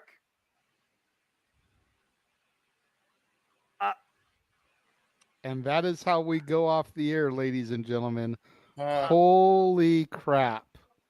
What an ending to this show. Definitely got to make sure we turn into Raw, SmackDown, whatever show that Wyatt is going to be a part of to see what happens with this beginning on Monday on WWE programming. Holy hell. I only got one more thing to say at this point. Would that be they let him in. There we go. Bray Wyatt is back, ladies and gentlemen. James, Wow. oh, what the hell is next? nightmares. That's what's next. I think that's a fair point. So, again, ladies and gentlemen, thank you so much for tuning into this first episode of Jump Kingdom Network presentation as this watch-along comes to a close. For James Hebert and the Renegade JJ Williams, I'm the Seminole Foster saying stay tuned for part 2 as I bring it back to our producer. Bray Wyatt is back. What a night. What a showcase of Extreme Rules. Yeah, that was just holy hell. You know, we knew it was going to be Bray. You know, somebody mentioned in the chat room that if it wasn't Bray, what about Orton? And I don't think we would have accepted anybody else. That was the perfect return, and I'm definitely curious to see where it goes. Speaking of seeing where things goes, everyone in the chat room, all 22 of you guys that are still tuned in watching us, we greatly appreciate it. We are going to take about a 10-minute hiatus until 8:25 here on the Pacific time, you know, the West Coast. 11:25 East Coast, and then we will be back to kick off open mic night. Give us all a chance to use the bathroom, have a smoke break, stock up our drinks, whatever, before we get into our normal Saturday night shenanigans. We've got a lot of topics to talk about tonight, so make sure you guys tune in. We will see everybody in about 10 minutes. See you all very soon.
What is going on, everybody? Welcome to tonight's edition of Open Mic Night here on the Casa D18 Studios channel and across the entire Jeff Meacham Network multiverse of media.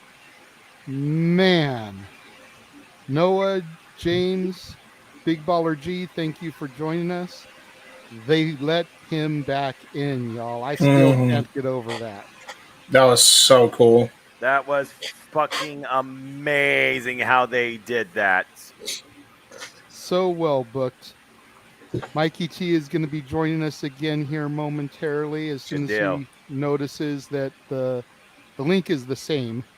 We didn't change studios or anything. So I messaged him, but if somebody else can reach out to him, let him know. What's his Facebook?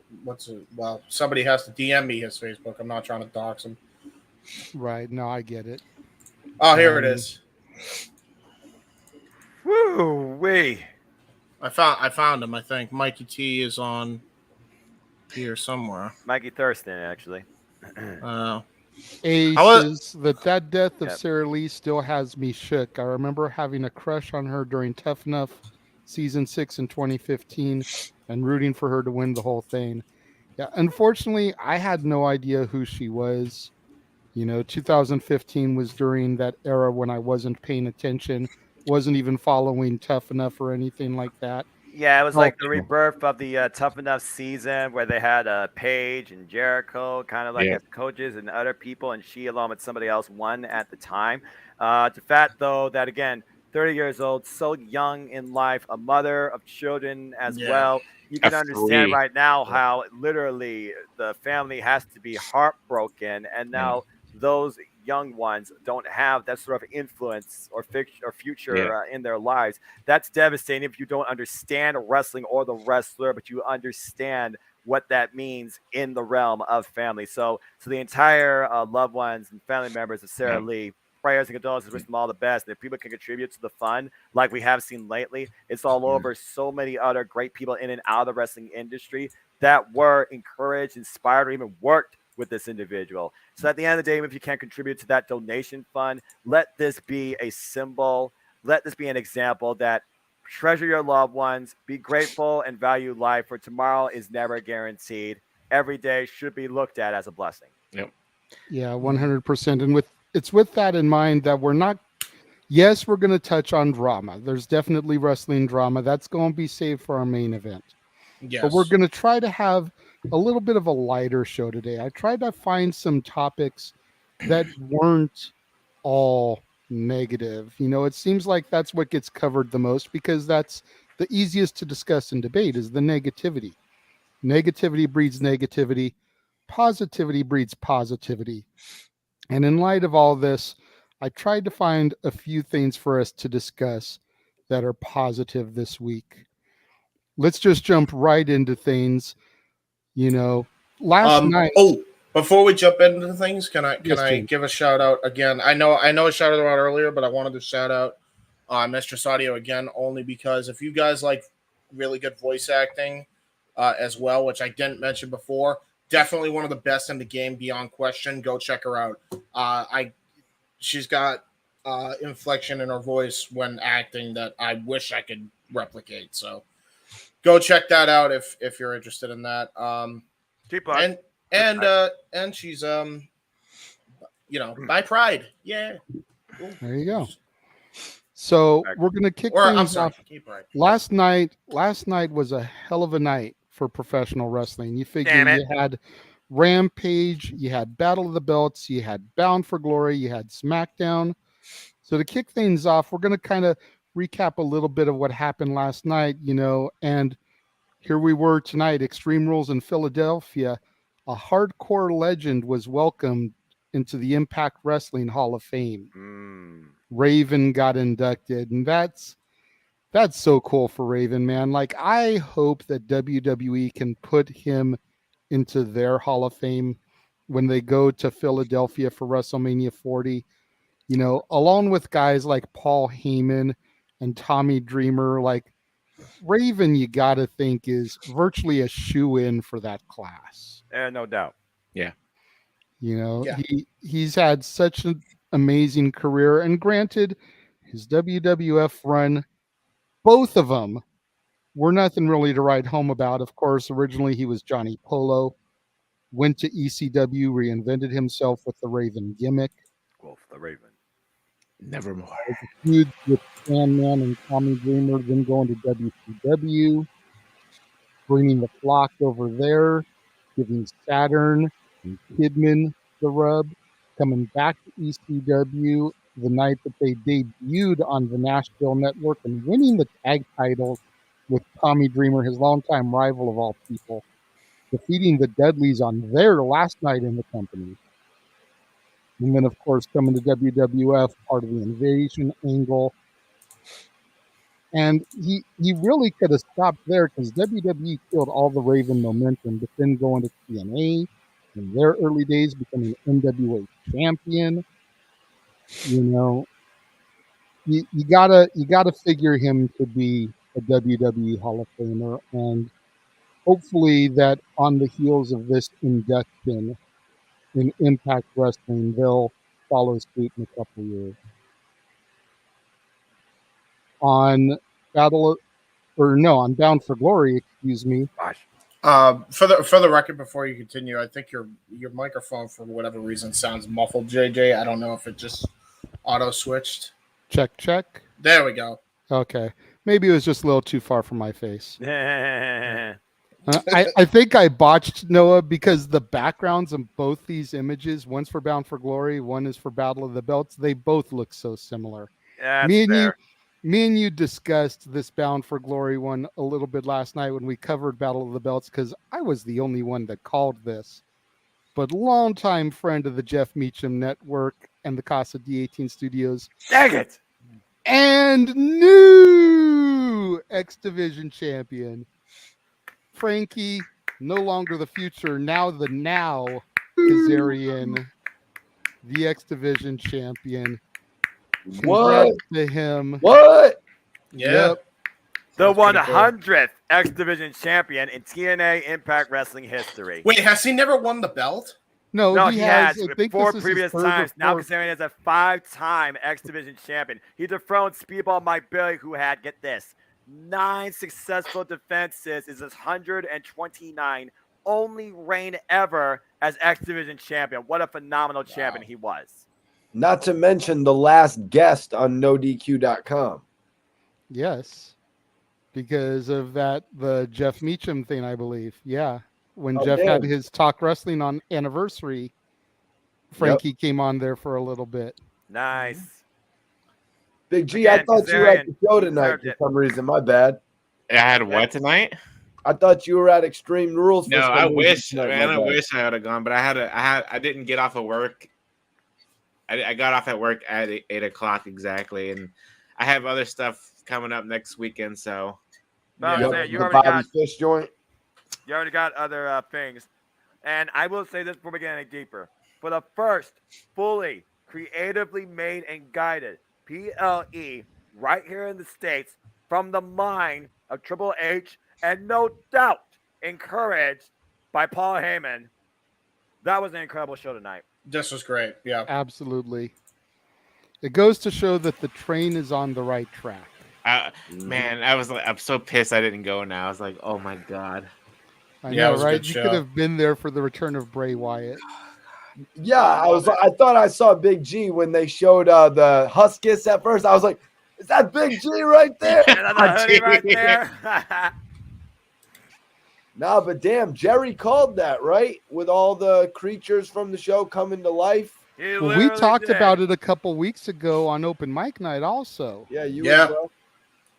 Yeah, we kind of saw this going this way. I thought they were leaning to it. Here's the thing, though, guys. We talked about characters connected to each.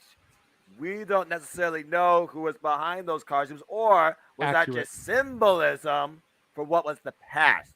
Now Bray Wyatt comes in on his own under this new, no idea what we're going to get scenario. Well, I kind of looked at it like it's Bray Wyatt and he's in control of all these characters. He's actually going to determine when he wants to unleash the Fiend or any of these other guys, which I feel like, honestly, the role that Braun Strowman's playing right now, he's so interchangeable that he could come in as the big guy, and they could just fit Dexter Loomis in there, and then they could just whoever else and just put him under these masks.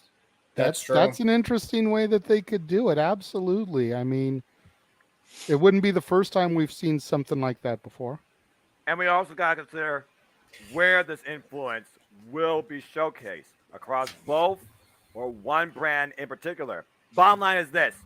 For the first time in a long time, we are all truly engaged thoroughly at what's ahead in WWE, particularly for no other reason, Bray Wyatt.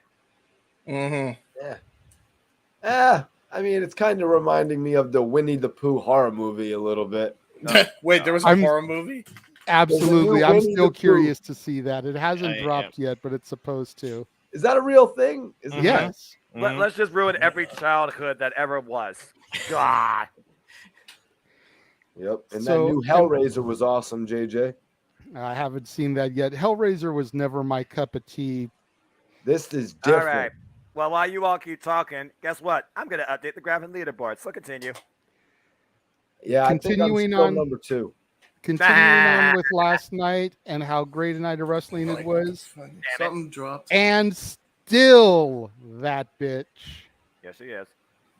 Jade Cargill, 39-0. Damn it. Who's next? Didn't- I didn't- think that's the proverbial question. It's getting to be like Goldberg. Who's next? Well, I think we got a good idea after watching Battle of the Belts, JJ, because she took the title in possession. Well, the Did, thing is, sorry, Big G. Was it Nyla Rose that took the title? Well, Yeah. I didn't watch it, but I saw on Twitter, Jade Cargill had posted something saying, give me back my belt or something like that, and tag Nyla in there. Oh shit! Yeah. I had seen Nyla Rose in person a couple times at a couple conventions, and she's big in person. I was like, holy shit. Now the thing is with this, when Jade Cargill was gonna face Willow, which they need to drop Nightingale and just go Willow, before they even go with the Willow match, they literally did a promo with Nyla Rose and Jade Cargill once again. So it's like they kind of already blew the outcome of that match. I noticed Tony Khan does this a lot. He double books. He's doing it with the championship right now, for crying out loud. Jon Moxley is going to face Hangman Page, and then he's going to face MJF. I don't get why he keeps double booking like this, because it makes outcomes completely obvious. For a second, I was like, damn, they're really going to have Willow. They're giving Willow this rejuvenated push, but I guess it was just literally a 2-week span. And just further testing the champion while further trying to push forward somebody else in the eyes of the audience. You could call it exposure if nothing else, but I do understand what you're saying. Why we went into a sub-tangent. No, that's all good. That's what we're here for on this channel. And let me remind sub-tangents are good. Let me remind everyone in the comments that if you want to ask a question or suggest a topic, make sure it's got a super chat attached to it. We've got a few different topics we're going to try and get through tonight.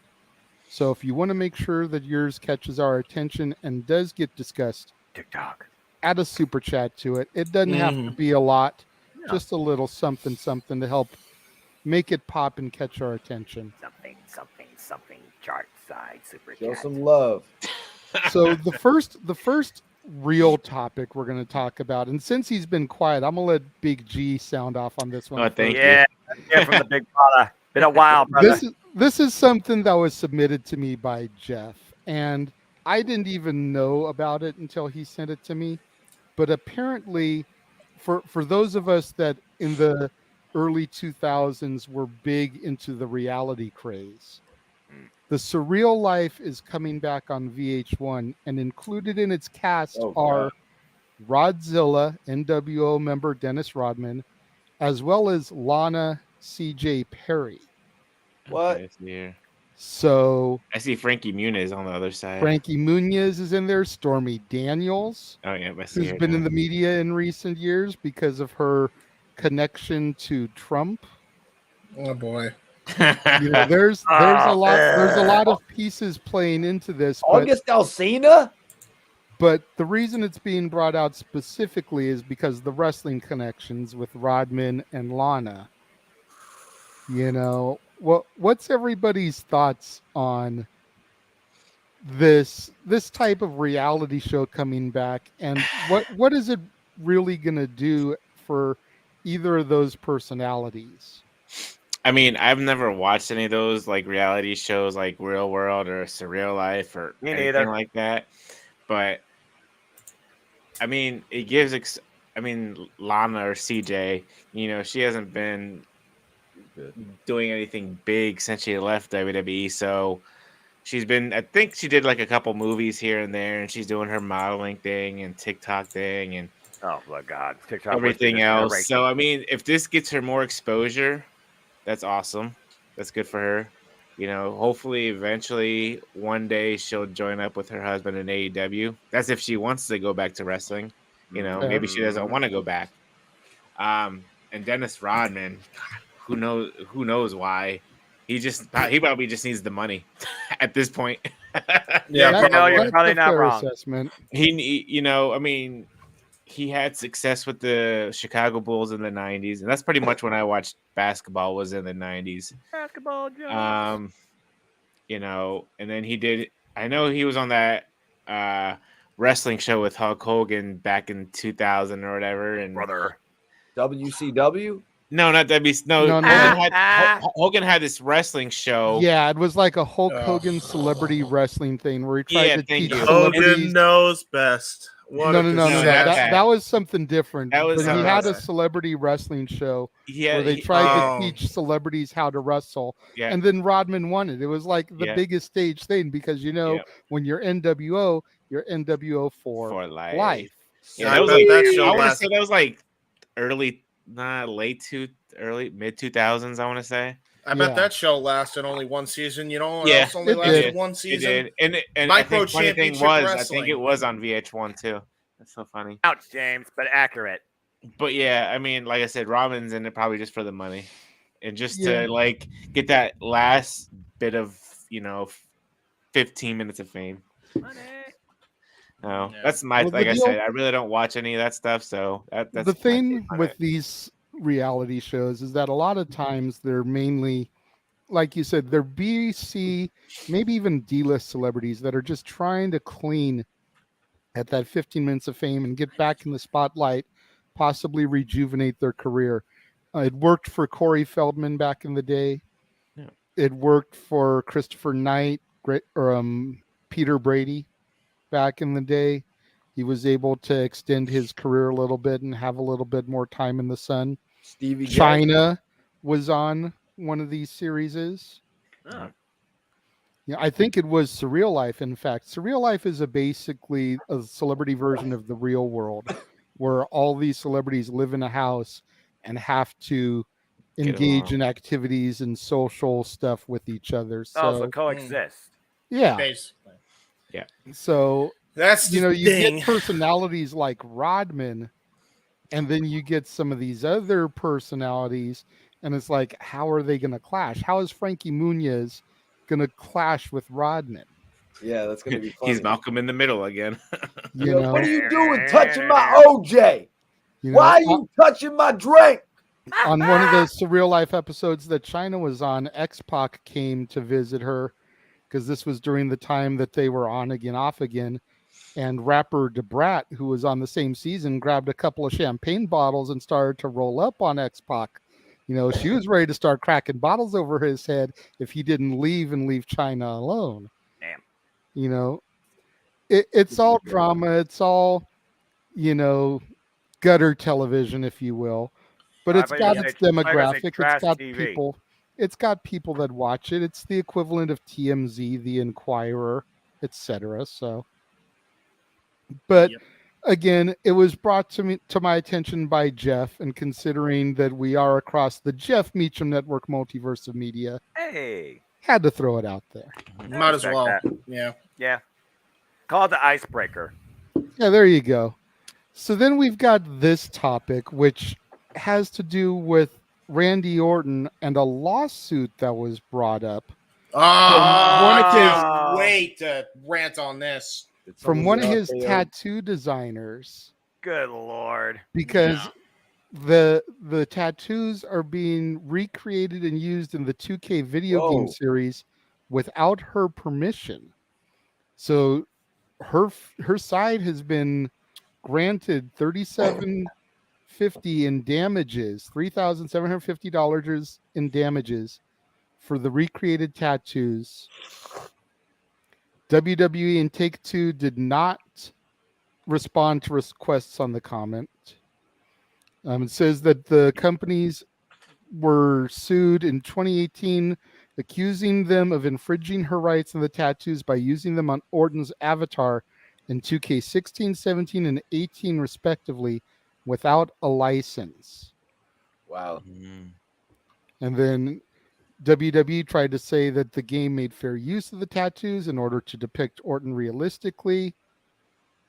This is an interesting lawsuit here that's been filed and awarded in her favor, because what's going to happen to all these other video games that use real scan digital technology to try to make their characters look as realistic as possible?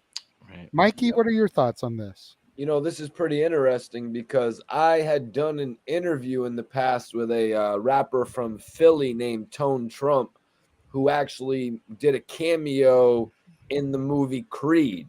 You remember the movie Creed? Yeah. The son of Apollo Creed, Michael B. Jordan. Fucking love that movie. He called him Baby Creed, and he was like, "Don't call me that." And then he punches the guy. Yeah. So that guy actually, I did an interview with him, and he was explaining to me that when I asked him about why he didn't have music in the movie, about getting his music put in the movie. He also told me about the tattoos he had.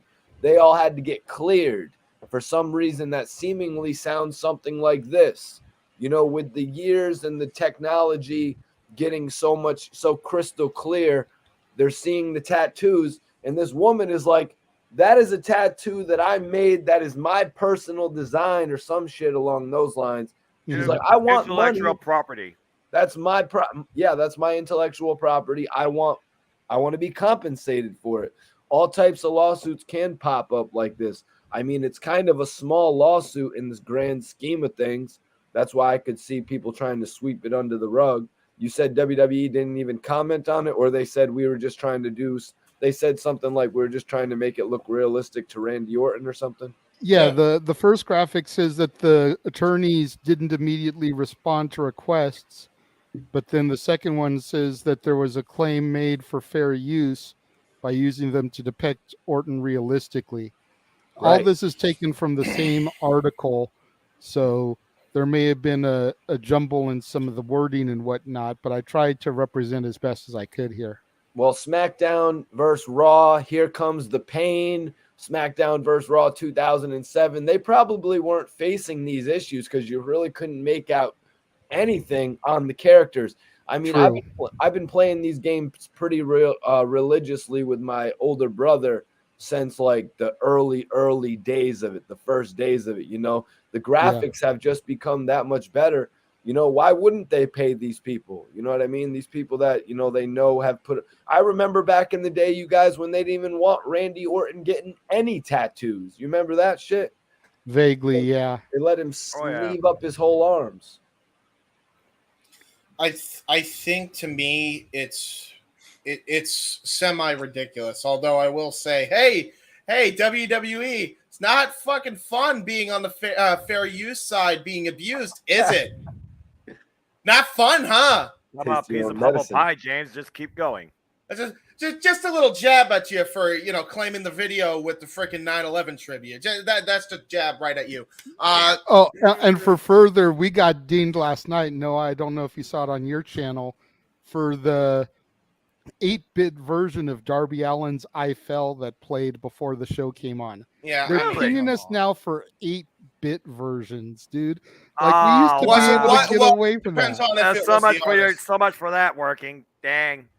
Yeah. Well, WWE got pinged this time for those very, very realistic Randy Orton tattoos.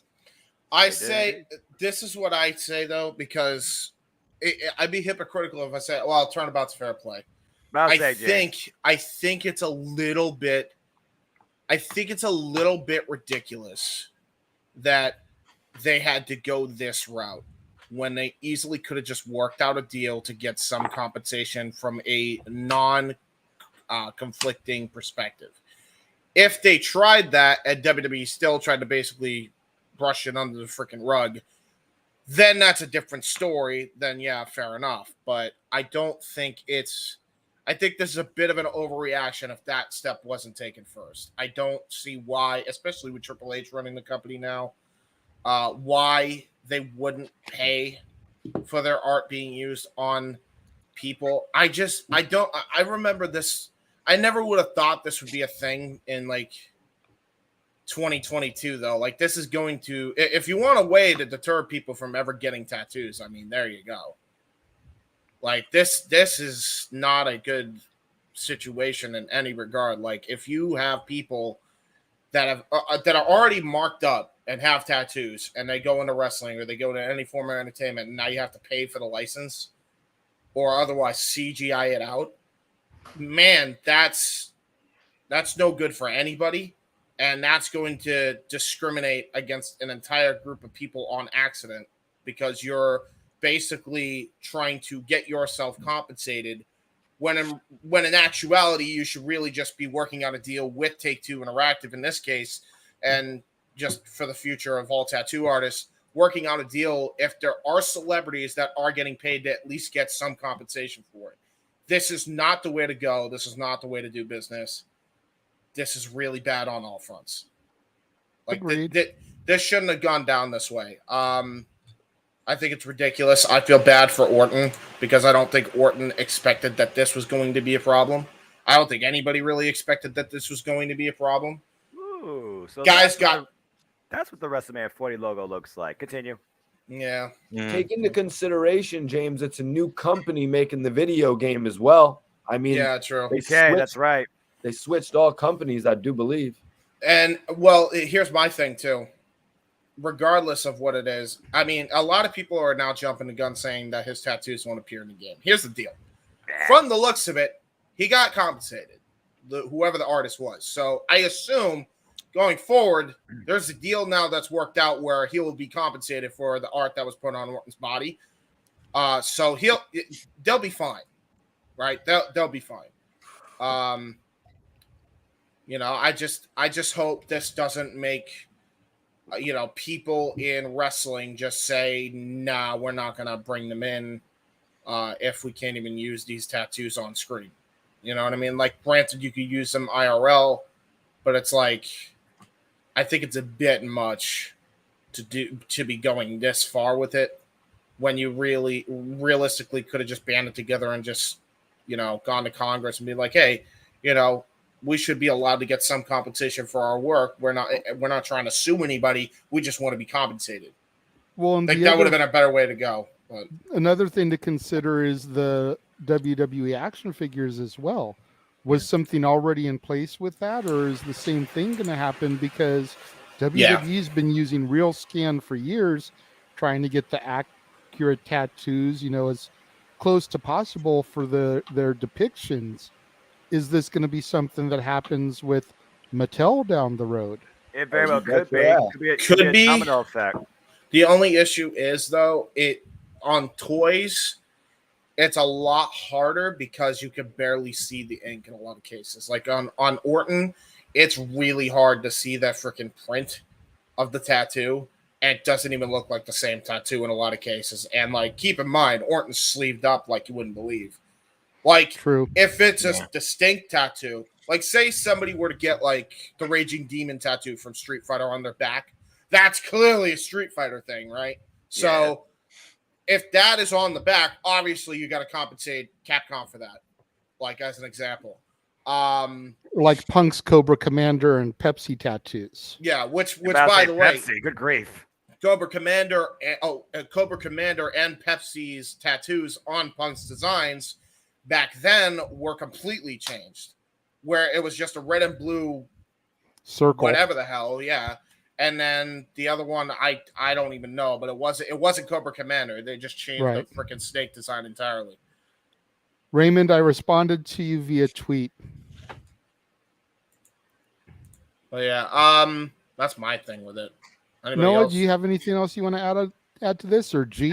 He kind of basically covered all the points. Again, I'm not a legal counsel. I understand taking pride in your work and feeling like that you deserve to be paid the worth of what you believe the quality is, especially when you feel like it's being disgraced or disrespected by another company that you gave them rights to, whether you gave them rights willingly, on paper, etc. To me, that just feels like a bunch of domino effect waiting to happen. If a tattoo artist can go against a company for rendering their work not to the proper degree on something, who's to say that this can't be applied to other industries when it comes to any sort of branding, whether it is toys, video games, or some other like third-party way of merchandise selling and marketing? It just tells me that right now, poor business practices are going to lead to, I deserve the almighty dollar. I'm going to do anything possible, it seems. It's also going to add more scrutiny to the fact that if you choose to use your body as a canvas, like a lot of wrestlers do, how can this affect them being involved in future projects too? Would that mean that they would have to cover up? Would that mean that, oh, we can't use your tattoos in this game? And will the people then be offended? Will this become more of a cultural indifference type of thing? And then you got a whole different type of case in your hands that could become a civil case in court. So for me, this just feels like something that was maybe taken out of context to a degree and could have been handled differently. Now, this was for 2K16, 17, and 18, correct? I believe so, yeah. So did they fix the issue and work something out with her for like the 2K19 and forward? Do we know that? Yeah, because We they do not weren't know. mentioned. Yeah, that's interesting. Yeah, It's 16, almost 17, it's almost like we don't know all the details, but we know to a degree what this is about and what it's involving. We just don't necessarily know the post-match story. And again, maybe that's not for us to know, but in the world of the internet, what is private? Exactly. Well, they're gonna have to settle it with those tattoos, man. You know, or in some of these guys. I remember back in the day, they would take issue with superstars coming in with too many tattoos, and that's why at the beginning, you remember Orton didn't have any. He comes back, he had 2 massive tattoos on both of his arms, and they were just kind of like, oh, damn. But they really couldn't do anything. Well, I mean, keep in mind though as well, like without those tattoos, he's not the Viper in 09. There's no way he's the Viper in 09 because he literally looked like a snake with that sleeve. Yeah, it looked like a, you know what I mean? Like skin. It looked great, like visually. That made his character. Yeah. Again, sometimes the tattoos will make your character. I mean, I don't really know what's going on with Karrion Kross. Didn't it look like he had filled in a few more things, like from the last few weeks, like on his back? Yeah, possibly. Yes, obviously. Look at Malachi Black and his tattoos. Yeah, exactly, man. Like you can't. You're gonna be doing this a lot, but it's like it's frustrating because it's like, all right, well, this is the exact same issue that we have taken up when it comes to the media or specifically music media, like the labels, getting basically their grubby paws on the majority of the damn shares of artists. When if you take a look at like independent artists in music, like Jonathan Young or whoever that do rock, or some people that do rap, when they put their stuff on Spotify via SoundHound or whatever app they decide to use to put it on there, they get a large majority of the compensation, and they don't need a label attached to them. Which is exactly why KSI has been so successful all these years, because he has earned so much money from just that in order to star his own label. And I'm sure boxing helped in that regard too. So, if he was a part of a music label, you really think he'd be doing boxing right now? Hell no. No, are you kidding me? Like that's the issue, really. Like that's where this all goes to. Too much of a power trip with this stuff can lead to dire consequences for media as a whole. And in this case, the media is the body of a person and the tattoos they decide to get. and whatever show they appear on going forward. Like, what's to stop them from being like, I want to be compensated because I saw him on TV and I want to be paid $1 million per appearance.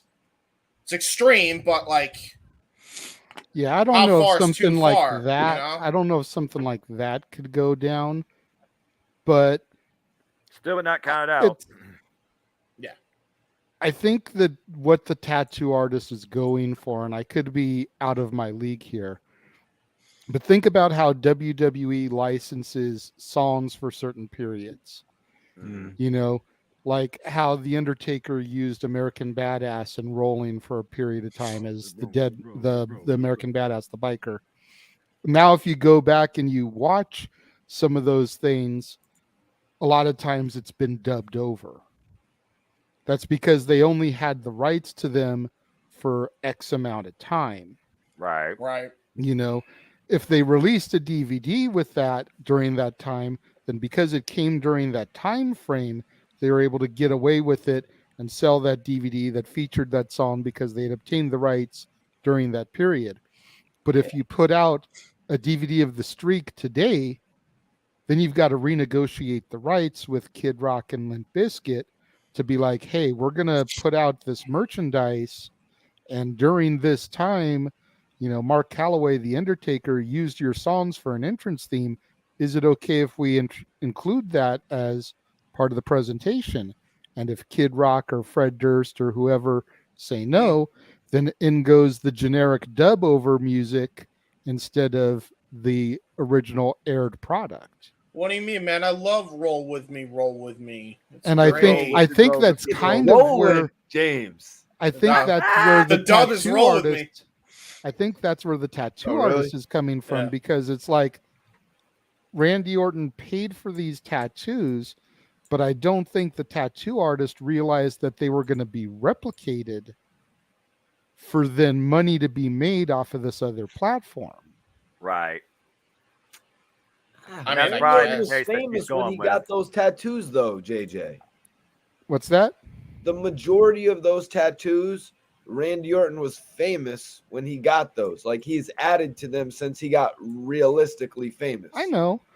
I'm not saying it's right, Mikey. I'm just trying to lay out where I feel that the tattoo artist is coming from in all this. So that just begs the question that going forward, are they going to actually ask, if you want to be involved in this project, you need to give us some sort of resources list of where you got this type of ink, so that way we can probably compensate the artist to avoid the situation again. Well, again. Think about Brock's dagger tattoo and how iconic that is. The sword, the sword Damocles. You know, and his back. If back and if the front. tattoo artist decides to pull that same thing, how much does WWE got to cough up because of the sword? JJ, that's what I was saying. That hip hop artist that I was talking about, he had told me the producers of the film wanted to make sure that he was, I can't remember the term, I'd have to watch the interview, but that he owned his tattoos. Mm-hmm. They wanted to make sure that he was licensed to own. I'm pretty damn sure Brock Lesnar owns that sword tattoo. You know what I mean? Like, yeah, that might be what wrestlers and any people in entertainment are going to have to do, is they're probably going to have to pay the money up front just to own the freaking rights, or a majority of the rights. How about the new Rock tattoo, you guys? Have you seen that new Rocky tattoo? I have not, no. That shit is crazy. It's all the whole sleeve of his other arm. Okay. Yeah, you guys got to check He it must have he must have gotten that, I assume, for another role coming up, because he got the Scorpion King tattoo on his left for literally the Scorpion King. So yeah, I mean, I saw it on his Instagram, so I'm thinking it's a real tattoo, a choice on his own, but you're right, it could just be something from Black Adam or something. Yeah, Black Adam tattoo. Although, when is he ever not going to have his suit on? Are there going to be moments like that? I don't know. It could be a different movie as well. I mean, Moana, he didn't have a suit, and his character did have tattoos in that, but that's It will never make sense to me why a Samoan is playing a man from Greece. Doesn't make sense. So, you cannot convince me otherwise. That is profiling, and profiling is wrong. All right. He's not wrong. He's You're out of killing line, me, but he's not James. wrong. You're killing me, Smalls. So the next topic we're going to move to, I'm going to try to just kind of highlight what's being said here, but Scott D'Amore gave an interview recently Oh, I with remember this. PW Insider, and he's talking about his job as Impact Wrestling EVP. Mm-hmm. And okay, so Scott D'Amore is an Impact Wrestling EVP. That's yes. correct. Okay, And he's talking about how 2022 has been a great year for Impact Wrestling. You know, how last year's Bound for Glory was kind of a reset of sorts. The culmination of how 2021 was kind of the year of Kenny Omega and the crossover. And last year's Bound for Glory had that perfect moment with the passing of the torch from Christian Cage to Josh Alexander. And then here came Moose with cashing in the call, the shot, turning everything that you thought you knew upside down to kind of jumpstart this new era. And then he goes on to talk about other stuff, you know, AEW, WCW, WWE. But then he goes back to the earlier point, and this is the comment that I really wanted to highlight in all this because I feel like it kind of ties into our main event later. 2022 was the year Impact Wrestling started focusing on Impact, the people of Impact, the growth of Impact, the feel and the tone of Impact. And I feel pretty good about where we were heading into Bound for Glory this Friday and where we start to head as we get towards 2023. think you said enough right there with that sentence. It's almost like Tony Khan should have taken that advice when they were negotiating to still keep them as a fucking partner. James, let's be subtle here. Pump the brakes a little bit. Remember, we're talking about positive right now before we go to the negative, James. Yeah, I'm gonna leave that to James. We need James with the milk and the cookies and the warm fireplace. When you're talking about Impact, what positive is there to say? Dude, did you see Bound for Glory? Like, granted, I didn't watch it, but I watched Noah do play-by-play commentary last night, Joey Styles like, and Bound for Glory sounded like a fucking amazing show to me. I looked at the card. I looked at the card. Noah had posted, I believe, a card with the forum or something like that. I didn't know 9/10 of the people on the card. That's fair. Because you haven't kept up with the product, because maybe at one point, based on, you know, politics and just outrage and maybe just the outlook, you weren't supporting or following Impact Wrestling as thoroughly as I was. Because of, yeah. And let's put it out there. James Storm said it at Slammiversary when America's Most Wanted returned. Some people thought this company wouldn't be around for 1 month, 1 year, 10 years, and here we are still kicking 20 years later. And that being said goes to the testament of what truly has been the alternative in the wrestling industry. Scott D'Amore is on point here. Since Impact Wrestling has focused on solely internal growth of their roster, they have really cultivated a constant following, yes, but also more fans with a brighter outreach to the product. And you figure about who they develop in the likes of Jordan Grace, Masha Slamovic, reigniting that passion in the likes of Killer Kelly. You see what Macadona and Chelsea Green have done with their time and Impact, and Brian Myers. You see the stars that have risen, like Tasha Steelz. Everything about Impact Wrestling, when they don't focus so much on the nostalgia aspect, has really gone strong for them to a degree. They have their own ecosystem of a roster that they're constantly booking, rotating, and growing for a different variety of character showcasing. Strongest example right now is the former Jessica Havoc, now Jessica, and now she's a Knockouts Tag Team Champion. The beauty of Impact Wrestling is what they do with so little, yet they put out so much in a 2-hour period weekly on Access TV. Their weakness is their past and where they do the marketing. But if you can connect with that, something as simple as YouTube 90-minute free, commercial-free weekly broadcasting with an internal non-toxic community, then you will see yourself why it is good to follow Impact Wrestling and what Scott D'Amore is doing with Gilkin's help as the leader of the Knockouts division is guiding this company the right way. No, I mean trying to keep that non-toxic. Maybe that's what it is. Maybe they just don't want to be bigger than what they want to be. I think that's really what it is. You look at every other company that has gotten so big to the point where the community has been toxic. You really think Impact wants that? Again, I mean, come on. Yeah. And to what you mentioned, Noah, you talked about the nostalgia and not focusing on that as much, but look at the nostalgia that's been able to look at the new regime, put the past behind them, and come out of the mothballs to give back to this new Impact. You got guys like Frankie Kazarian, the new X Division champion. You've got Sabin and Shelley back competing as the Machine Guns on a regular basis. You've got Bully Ray, who won the Call Your Shot last night. Out of the New York area, former two-time Impact World Champion is back, and he has delivered a message to the current face of Josh Alexander, current Impact World Champion. I'm going to be your toughest test. Be prepared. I cannot wait to see how these two clash. And again, it's the fact they don't solely heavily politically focus on nostalgia. Part-timers are big name value.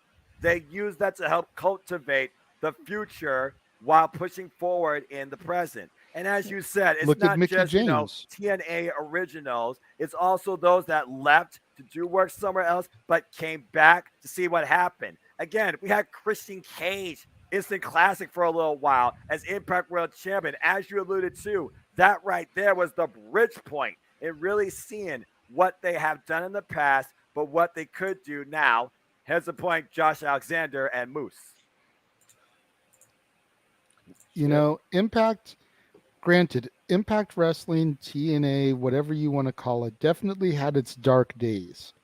Yeah. But much like Nathan Banks here, I've been a fan of NWA TNA Impact since the first day I saw it. My dad and I bought the 1-year anniversary pay-per-view for a penny when it was still a weekly pay-per-view, because that's what they were doing to try to promote it. They offered the 1-year show for a penny.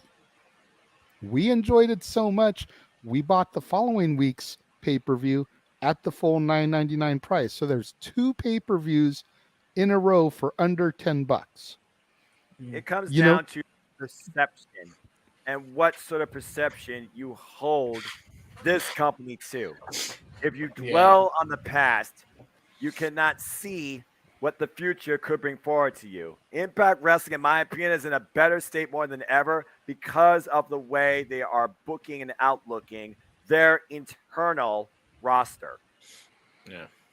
So there's a reason that I own that replica, Mikey, because of the way that I gravitated towards it back in those early days. That's a bucket list item that I now have right here sitting next to me every time I do a live stream out here. What is the red made out of? It's paint.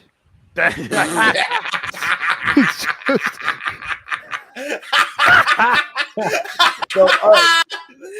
fucking random question. No, that was I amazing. Want you to tell me.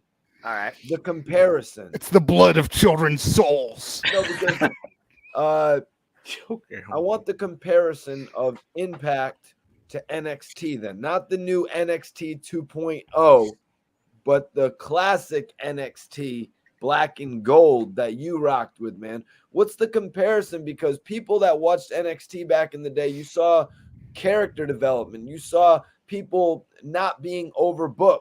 Sometimes people wouldn't be booked 2 weeks in a row. You know what I mean? Exactly. What are we seeing on Impact Wrestling? That is it similar to what NXT was? Is it better than what NXT became on USA Network?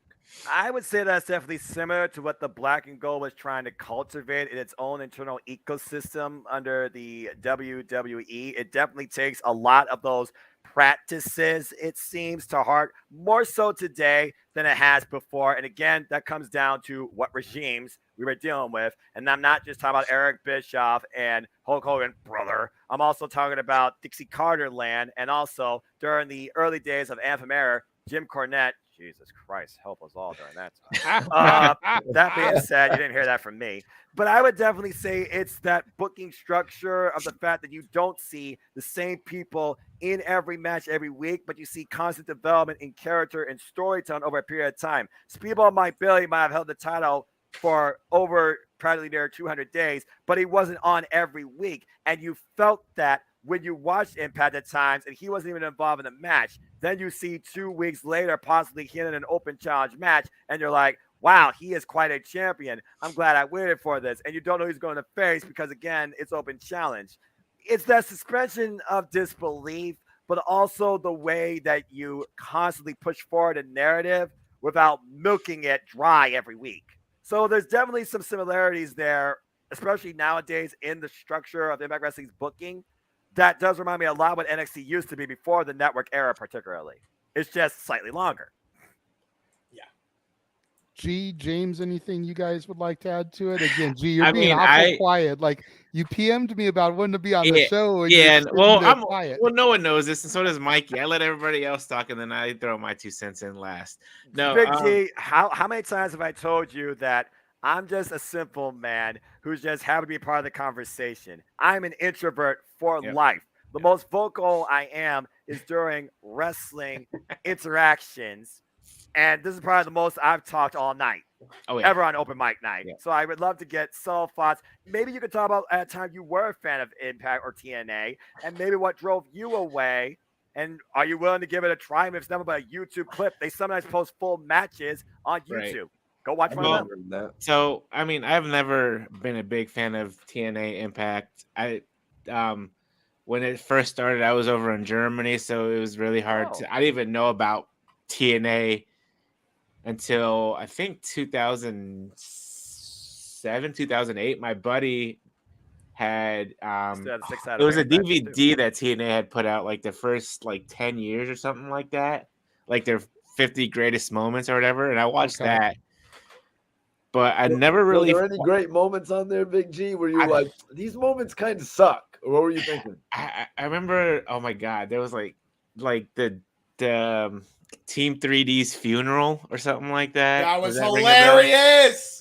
Okay, that's one of my favorite. But I never really watched the full show, and like when it was on Spike TV, it would be late at night when I was in high school and stuff like that, and then they bounced to channel that I never even heard of, that I didn't get, and now they're on Access TV. I'm like, okay, I don't get Access TV, so I can't watch it. And then I'll go on YouTube. Now I'm subscribed to their YouTube channel, so I'll go and watch clips here and there. But 100% honest, I have never watched a full show of Impact. I've never watched a full no. And I mean I'm subscribed to their Twitter account and I think Instagram too, just to see what's going on. But to this day, I've never seen a full episode of Impact. I swear to the wrestling gods, I've never watched a full. That's okay, but no one's gonna hold that against you. When Eric drove him into the ground. Yeah. Back in the day, dude. And I sound like some old fogey here. Granted, I'm the oldest one in the room, but back in the day, Shitty. I'm waiting to know where you go with this. Impact really was must-see TV. Like I give props to Impact for being around for this long. Mikey, pump your brakes for a second before you get all excited. Yes, back in the day, Impact was must-see TV. Now you got to keep this in mind. Okay, even for all of its shitty networks and time slots at first, Fox Sports Net at 11 o'clock at night, and then this horrible afternoon slot at 2 o'clock or whatever. Even with all of that, the product they were putting out, they were the only televised weekly alternative to WWE. Mm-hmm. Yeah. That right there made it must see, because we're talking post WCW, post ECW. NWA TNA was able to rise out of the ashes just a little over a year after those companies breathed their final breath, and probably maybe about 8 months after the demise of the alliance. So they were the only televised option. There would be no Ring of Honor. There If it would wasn't be for no TNA, yeah. AEW if it wasn't for NWA Correct. TNA proving that there could be a viable alternative to the WWE still. Yeah. Then you factor in the Cena era and the PG era when everything started to really come down in WWE. They were still the only alternative. If you wanted something that was more like people enjoy of AEW today, professional wrestling, Damn and it. not as much Right. sports entertainment, you were watching Impact. You were watching AJ Styles. You were watching Petey Williams. You were watching Frankie Kazarian and Christopher Daniels and Samoa Joe and Kurt Angle and Team 3D and AMW and the Naturals. ROH was kind of unbearable back then. No, it wasn't unbearable. fully. It was I would just see it on TV. it was and didn't know what the hell was ECW. going on. It Yeah. was ECW back then. Only select markets got it. Well, hell, And it ECW catered- I loved. and You'd it see catered ECW, you'd be more. like, oh shit, let's get some food. I'm watching someone get thrown through a table. I Oh, enjoyed ECW too, Steve Mikey. Corino But bleeding. my point being is that ROH was only in select markets. Yeah. You had to tape trade to see it. You should have. Well, I would be. You had to go I'd to be the at work. website and buy the VHS or the DVD and wait for it to get shipped to you 4 months after the show aired for you to be able to see it. I will give you a match you should totally watch if you want to know the best of what Ring of Honor can go. That also has an old school feel to it, Mikey T. Watch and look up Raven versus CM Punk. Doc Hart. Yeah. Or Dog any of collar match was ROH? awesome. Yeah. ECW. no, that Ring was of Honor. that But was it was Ring a of dog Honor. collar That match. wasn't an ECW, but Yeah, that was. Or was look in up a any dog of the collar matches, Match, so. or look up any of the 3 matches in the Punk Joe trilogy. Yes. Well, I just remember Yes. being at work one time and I see wrestling on television, and I'm like, oh, what wrestling is that? What ring is that? Because the ring had a different look to it. And then That it's was like, by design. there was They a couple used the guys. 6-sided ring because in the States that wasn't done. It was always the 4-sided ring. So what's going to make their product pop on TV? What's going to make eyes be like, Are you talking That's about different. ROH? Impact. no, Impact? No, I'm talking about ROH. Oh, okay. I'm No, talking Ring of Honor about, just had a dark canvas. yeah, exactly. And I really didn't see I couldn't tell who was in the ring. But with TNA, you actually had people in the ring that they would try to make that you know who they are. You know what I Yep. mean? Yeah. Even at the beginning, they were Yeah. bringing Razor Ramon, Scott Hall into it and shit. Mhm. But my issue, JJ, with TNA is how they would book things. Like Yep. they would have like Yes. Abyss running around with a big 2x4 with nails in it. RVD Janice. was the champion. You know what I mean? Yeah, then they're you building grew to up in the worst era in They're that regard. building to a huge RVD versus Abyss match, but then at the end of Impact, and this is why you would never tune into a full episode of Impact, Big G, because at the end of Impact, RVD is sitting there with his leg full of blood, and then the Oh 2x4 my is there, god. and it's like, oh, RVD is gonna have to drop the title because some guy hit him in the leg with a 2x4 with nails in it. It's Yeah, like, what I the hell? understand. I understand Kidding where you're me? coming from. WWE. That booking Yeah. no longer applies to It- Impact Wrestling. It has not applied since their If- acquirement underneath Anthem Entertainment. I hear Again, you. the biggest flaw in the last few years, particularly of Impact, was just finding an appropriate home and flow. Since they have developed themselves on Access TV in a safe time slot and as being booked and managed, particularly by a guy that is former coach, former participant in Scott DeMart, Team Canada, and the Knockouts being led by the first ever Knockouts champion, Gail Kim, they have definitely raised their roster to much better prominence in the Yeah. last 3 years in particular. Yeah. To steal a phrase from Noah, Mikey T, if that is your Impact Wrestling, damn it, you grew up on the wrong era. Yeah. You need to I go was back there and you for need it to all. watch. You know what You I need to mean? watch the 2002 to 2007 Impact. Hell, And then check out what's going 08 on. and 09. 09 Whoa. was breaking point. And then even check out Don't what's put going me on through now. The Jeff only Jarrett and wannabe Triple H shit. dude Please, during that era, you had I the was rise there. of AJ Styles. That was must see TV on a I regular saw basis. Air Styles back in the day on You know, WCW, man. You had AMW versus Triple X and the America's Most 3LK. Wanted. The only reason I don't watch Impact religiously today, and it's to steal Noah's catchphrase, it's as simple as this. I've got too much wrestling that I'm trying to keep up with, and I've got too many movies that I'm trying to watch in order to do my movie review show, which is my bread and butter on my channel. I already watched Raw, NXT, not Noah's NXT, SmackDown, Dynamite, Rampage. That's 5 shows throughout the week. I don't have time to watch Impact in New Japan as well. And you gotta look at nowadays, wrestling is not the only go-to as a source of entertainment, with so many other distractions available at people's fingertips. Exactly. Wrestling is more underappreciated and underlooked at than ever before globally, despite WWE. Big G has something he wants to say. Speak, Big G, speak. So look, I got two things. So you're right, JJ. There's so much wrestling out there. I think I just watch NXT. No, I don't watch NXT. Sorry, not my NXT. No, right. Damn it. I watch Raw. I watch SmackDown. I watch Dynamite, and occasionally I watch Rampage. So that's 4 wrestling shows. But then I got my TV shows that I watch during the week. Exactly. And then all the movies, especially now that it's Halloween, all the movies I'm trying to binge through like crazy.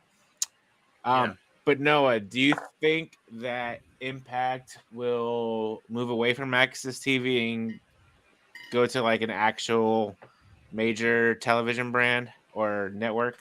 I feel like right now they got a comfortable relationship going on with Anthem Entertainment that they're probably going to stay where they're at. I don't see that changing for the forthcoming future. Okay, I was just curious because I know every so often they change when their contract comes up or whatever. Yeah, I'm not sure when their contract comes up, but look, we don't need to do channel surfing for stuff like Destination America and Pop TV that had nothing to do with this form. Yeah, see, exactly. Like I was like, when I heard of Destination America and Pop TV, I was like, I don't even have these channels. I was like, what the hell is this on channel 297? Right?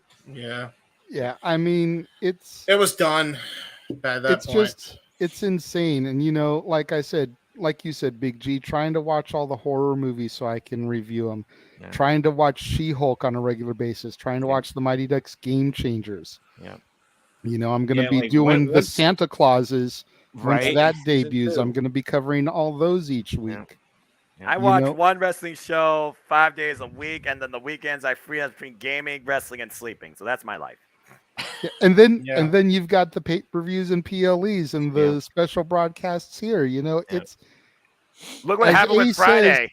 As Ace says, it's all too much. Yeah, that's why you micromanage yourself and you just choose what you wish. Yeah. And at the end of the day, we're all fans of our own design. But you already know what I am. I pretty much watch nothing practically but wrestling when I choose to watch anything on the screen. Yeah.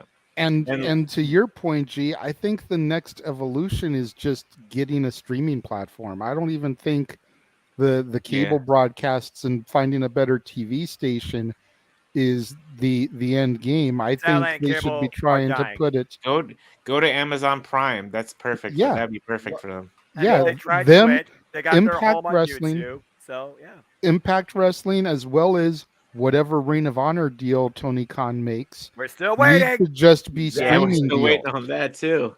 Yeah. Well, I'm saying that's why I was saying earlier I couldn't even identify with ROH a few years ago watching it while I was at work. And what Tony Khan has done now, I'm totally going to be able to identify with it. There you go. Yeah. Speaking of Tony Khan and AEW, the semi-main event, James. This is another positive. Oh wow. Okay. This is another positive thing. Okay.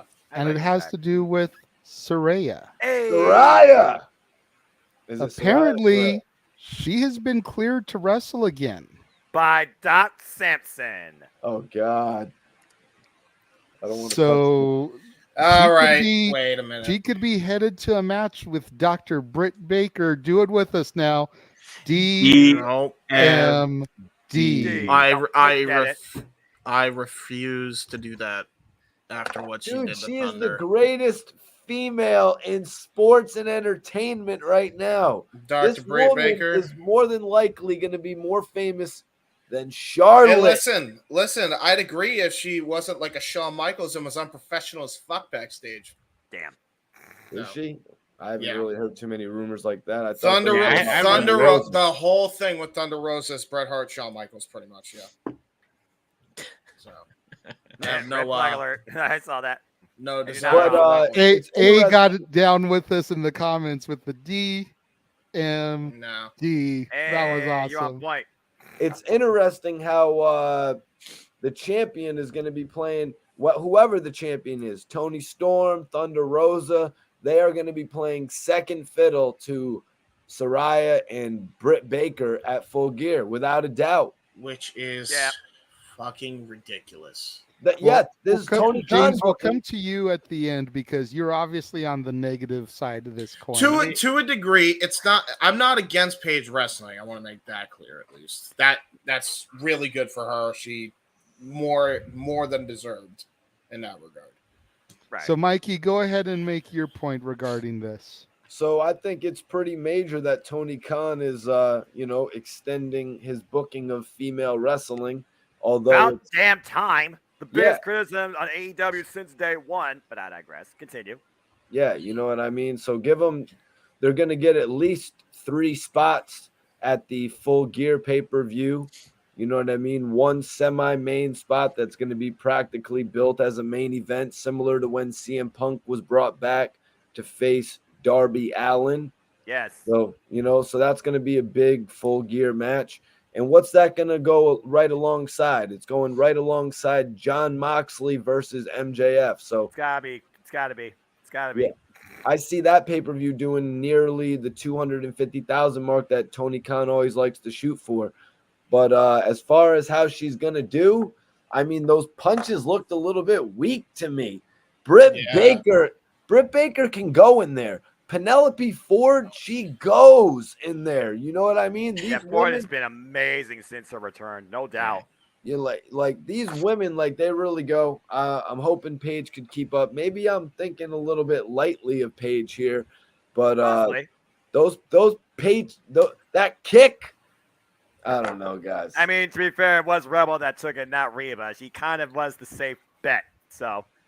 She kind of did the sell. So I understand where you're coming from that spot. But I do love the fact that you actually do see the development in the showcasing and booking of the women's division, which has always been the biggest crutch to any AEW fan. Because, again, we respect women's wrestling. You look at what they're showcasing now on the likes of Serena Deeb. Again, the most experienced vet on that entire division. You got coaches leading it now in Madison Rayne. You got that experience factor, name value in Saraya. You got the organic home growth in the likes of Penelope Ford, Dr. Baker, DMD, Jamie Hayter. Chance for Jamie Hayter. Jamie Hayter has been impressing and connecting with the fan base. And yes, I'm a hater, hating her live. You talk about Tony Storm. You talk about Hikaru Shida. There is a lot of great talent and variety. It's just a matter of connecting them to your audiences more than a typical spot. And we've been seeing more flexibility lately in the women's division booking, which has been long overdue.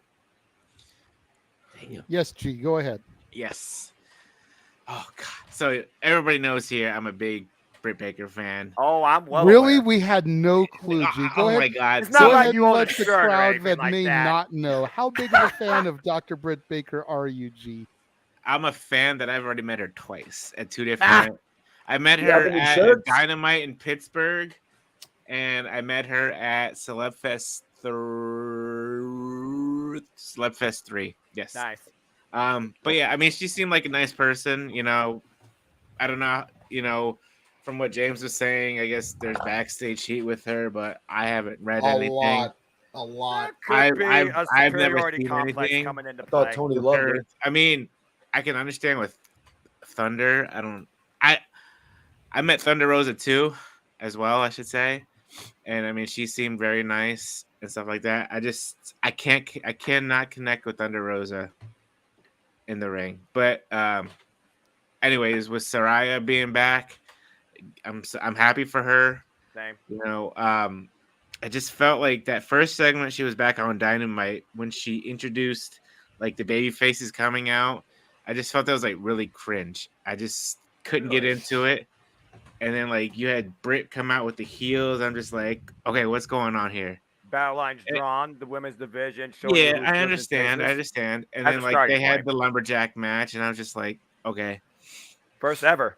yeah, first ever, which is Yeah. awesome. But I don't know. I feel like Saraya and Britt Baker are gonna have their match at Full Gear, which will be cool. And then I'm sure they'll have like another 1 or 2 matches after that.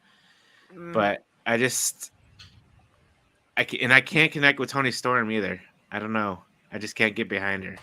Here's a Big G, question when for you you look guys. at women's wrestling, what is the particular thing that you look at? Do you look at star power? Do you look at character development? Do you look at image showcasing? We obviously know how good you are, Dr. DMD. And if more so, it's her character that definitely has brought her forward in AEW than her actual in-ring work. Because remember, for the longest time when she was injured, she still was a main focal point on AEW TV. Exactly. And I feel with Tony Storm and Thunder Rosa, there's like no character development. It just feels like they're like Tony Storm left WWE and then went to AEW and was like the same exact thing. And when Thunder Rosa first came to AEW, I was like, holy crap, you know, I had never seen her wrestle before. I've heard of her from NWA and stuff like that. Mm-hmm. But then I see her wrestle a couple of times. I was at that show in Baltimore, Dynamite, when Thunder and Serena Deeb had their match, or were hyping up their match Right. for the pay-per-view, and it was complete silence. There was nobody was cheering for Thunder or Serena, you know, or booing Serena. It was dead quiet. So you also got to consider what they were following, though, as well. Because, again, that was more so when the women's division being pigeonholed. Right. Yeah. Sounds like a classic case of how he pushed Hangman too quick. But I know James wants to do his thing. But Big G, real quick, I got to ask you, man. So, Britt Baker versus Shayna Baszler. Oh, Jesus Christ. I knew it. Who wins the match? I knew it. In a Big G on a pole match. Match. I was gonna say lights out, but then I know. No, I would go with Britt Baker. Either way, no. Elimination Chamber phase Shayna Baszler right out of NXT. Yes. Shayna Baszler Yes. or Britt Baker, man. Britt Baker's been pretty consistent. Still Britt. No. I would still go with Britt. Yeah, Like I no said, problem. you know, it's like 1A and 1B. You got Britt and Shayna up there, so. Before we unleash James on this topic, I have a question for the panel here regarding Saraya. Now, do you pull the trigger at Full Gear in November 19th and have Saraya versus Britt? Because even though that's just a little over a month away, November 19th, Yes. I feel that that's too soon. Or do you save that and have Saraya go against a few other people at Full Gear, on Dynamite, on some special Dynamite Rampage, since, you know, Tony likes to do 51 special editions of Dynamite over the course of the Right. year. There'll be only one regular Dynamite. You And know, the do you last couple have been regular. save Saraya for those type of shows and have her go through some of the rest of the roster, building up to Britt at maybe, you know, the Retribution or Revolution, whatever it is? Forgive me, Revolution. thank you. I'm still learning their stuff.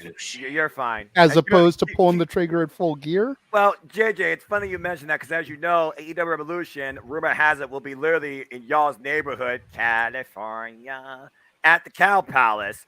So, as far as building to that match, it might be wiser to slow burn it, but it depends on how they bridge to it at this point. We've already seen Saraya make her case, what she wants to do here in AEW. Cause change. Cyborg and D wants to reinforce the idea, change is not needed, I am at the top. We've seen now battle lines drawn with heels and faces. You kind of got your own war games filled to a degree here. So I do think that is an end game to a story with these two that could literally be a turning point to who we see being more the focal point of the division going for an AEW. But as far as booking it for Full Gear, yeah, maybe hold off on it. But then it depends, though. What do you do in that case? Do you just do a tag match, maybe? Britt and insert name here versus Saraya and insert name here? Do you not do that at all? And do you just do some sort of angle during the pay per view to build off that? It's hard to say, but Well, Britt as we've has this seen, little entourage with her, right? Jamie Hayter, and who else has been with her as of late? And Rebel. Rebel, not Reba, and lately the Professor, Serena Deeb. Right. So maybe have her go against one of them and do the slow build. Have her go against Rebel, and then the next show have her go against Serena, excuse me, and then the next one go against Jamie Hayter, all building towards Britt Baker as the final boss, if you will. Well, Tony Khan does seem to be pretty capable in booking a longer-term storytelling program for a lot of the roster, but as far as women storyline developments, there haven't been a lot of those really built out far to a degree. Farthest one, of course, is Thunder Rosa and our bigger DMD. So again, it depends on how they build it up to that point. And we already know that Bigger DMD is going to be in action this coming week in Canada, in Toronto, as he tags with Jamie Hayter to take on the champion and a very vengeful Hikaru Shida. And there's no Saraya right now on that graphic, so whether Saraya even plays a factor in Britt in that match. On commentary or backstage segment, especially the clocking Britt, we'll have to wait and see. James, what have you got to say about this? We've made you wait patiently. Thank you for that. Go ahead. All right. Turn the So dial, folks. I'm not even gonna ask the question. I'm just gonna make a full-on statement because it's the truth. Go ahead. And there seems to be a lot of love for Britt Baker, despite what has come out about Thunder Rosa, which we had covered on this program. My issue is this. There is way too many holes in Britt Baker's game to build the division around her anymore, one of which is she's clearly unprofessional and doesn't know how to build up the roster. Instead, in every damn promo she ever has, she always tears the division down and bigs herself up. And supposedly that's great heel heat. Except when the champion in question is being buried and not being featured already because the booking is all over the place and you're burying the rest of the damn females in that freaking locker room. When in actuality, she rehearses every match, doesn't know how to work a match. That was evident in that cage match she had with Thunder Rosa, which, by the way, need I remind people, Thunder Rosa went into that match with an injured leg.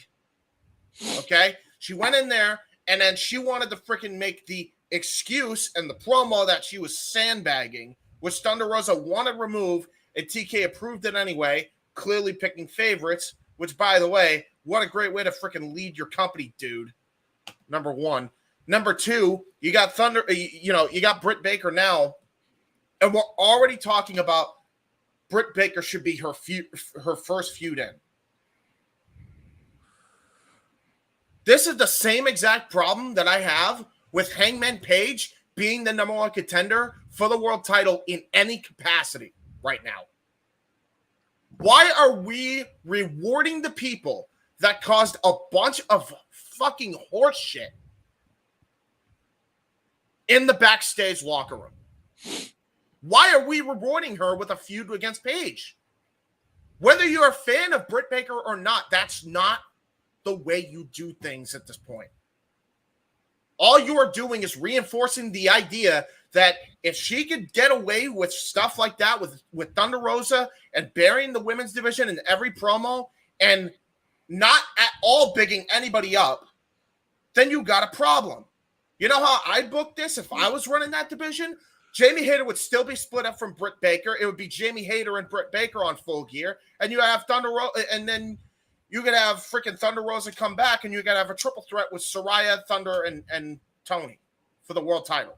That's what I'd fucking do. Because quite frankly, Tony Storm deserves way more of a rub, and so does freaking Thunder Rosa, and so definitely so does Saraya, more than Britt Baker does right now.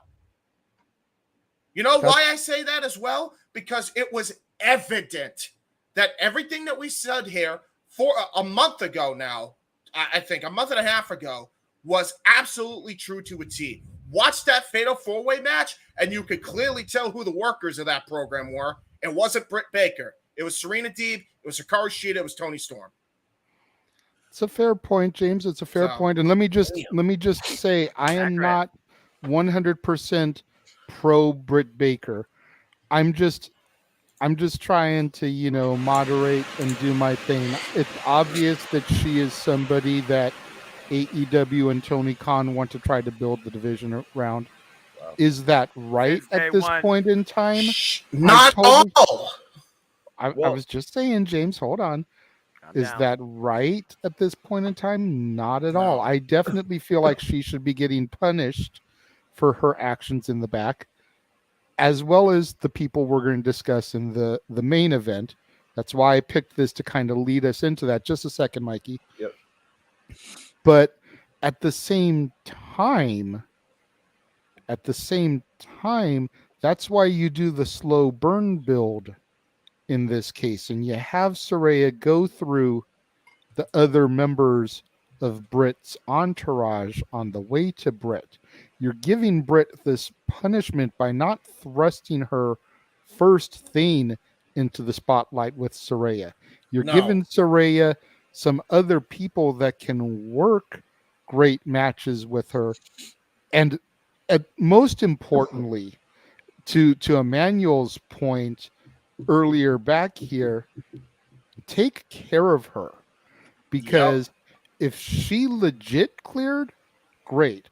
But if AEW just found a doctor to clear her to wrestle, that could be the nail in AEW's coffin right there. If she gets even more injured or worse happens in the ring.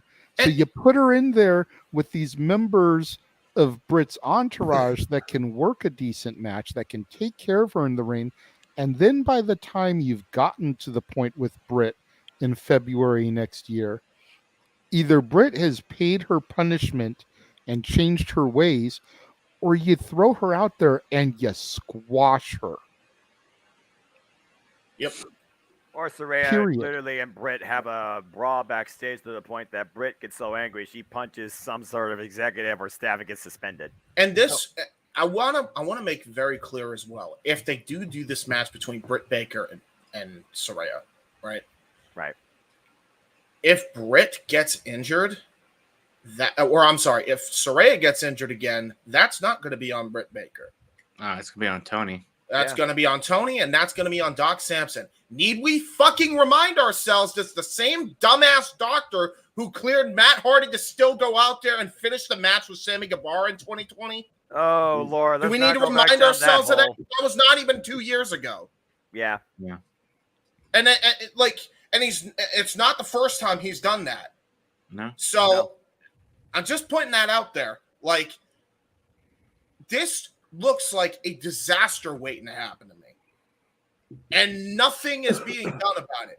Britt Baker should not be put in that position anyway for the reasons I stated. But even outside of what I think needs to happen to Britt Baker punishment-wise, why are you thrusting somebody that in reality, to this day, still is green as goose shit? And by the way, she's 7 years in, can't work a freaking match to save her life and has to rehearse every spot against Saraya, who can.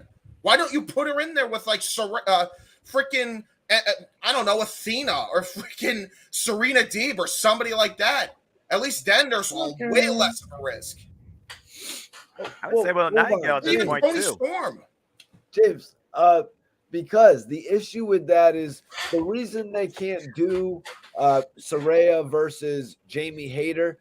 Like, the people are not into that right now. That's too much of a Ronda Rousey versus Becky Lynch at Survivor Series back in the day before she got her nose busted open. Everybody knew Becky was going to lose that match in reality. Pretty much. They have to do the money match. The money match, James, is Britt Baker versus Saraya. That's the reality of it. But what James said a little bit earlier, what you said a little bit earlier, I'll give that to you. In reality, in the real AEW, it would have been before it got all WWE, because Britt Baker versus Saraya is very WWE. Oh, of no certain doubt. Yeah. times. This is You know more what I than mean? just an in-ring contest. In the real AEW, it would have been Britt Baker versus Jamie Hayter, and that's triple threat match that you said, James. That would have been the real AEW. I've been Because watching the whole time. even if she loses, you could have Thunder Rosa take the pin. I'm Thunder still, Rosa, I was calling will for be it. cleared by Full Gear's time. If I was reports are to be calling for believed. Jamie Hayter with Stopbreaker DMD and taking the doctor's head off, but again, that might be something still to come. There were shades of that being teased back at AEW All Out. You don't have to put Britt in a spot when you don't have to. Britt should be fighting Jamie. There's no goddamn reason. At Revolution. Yes. Yeah.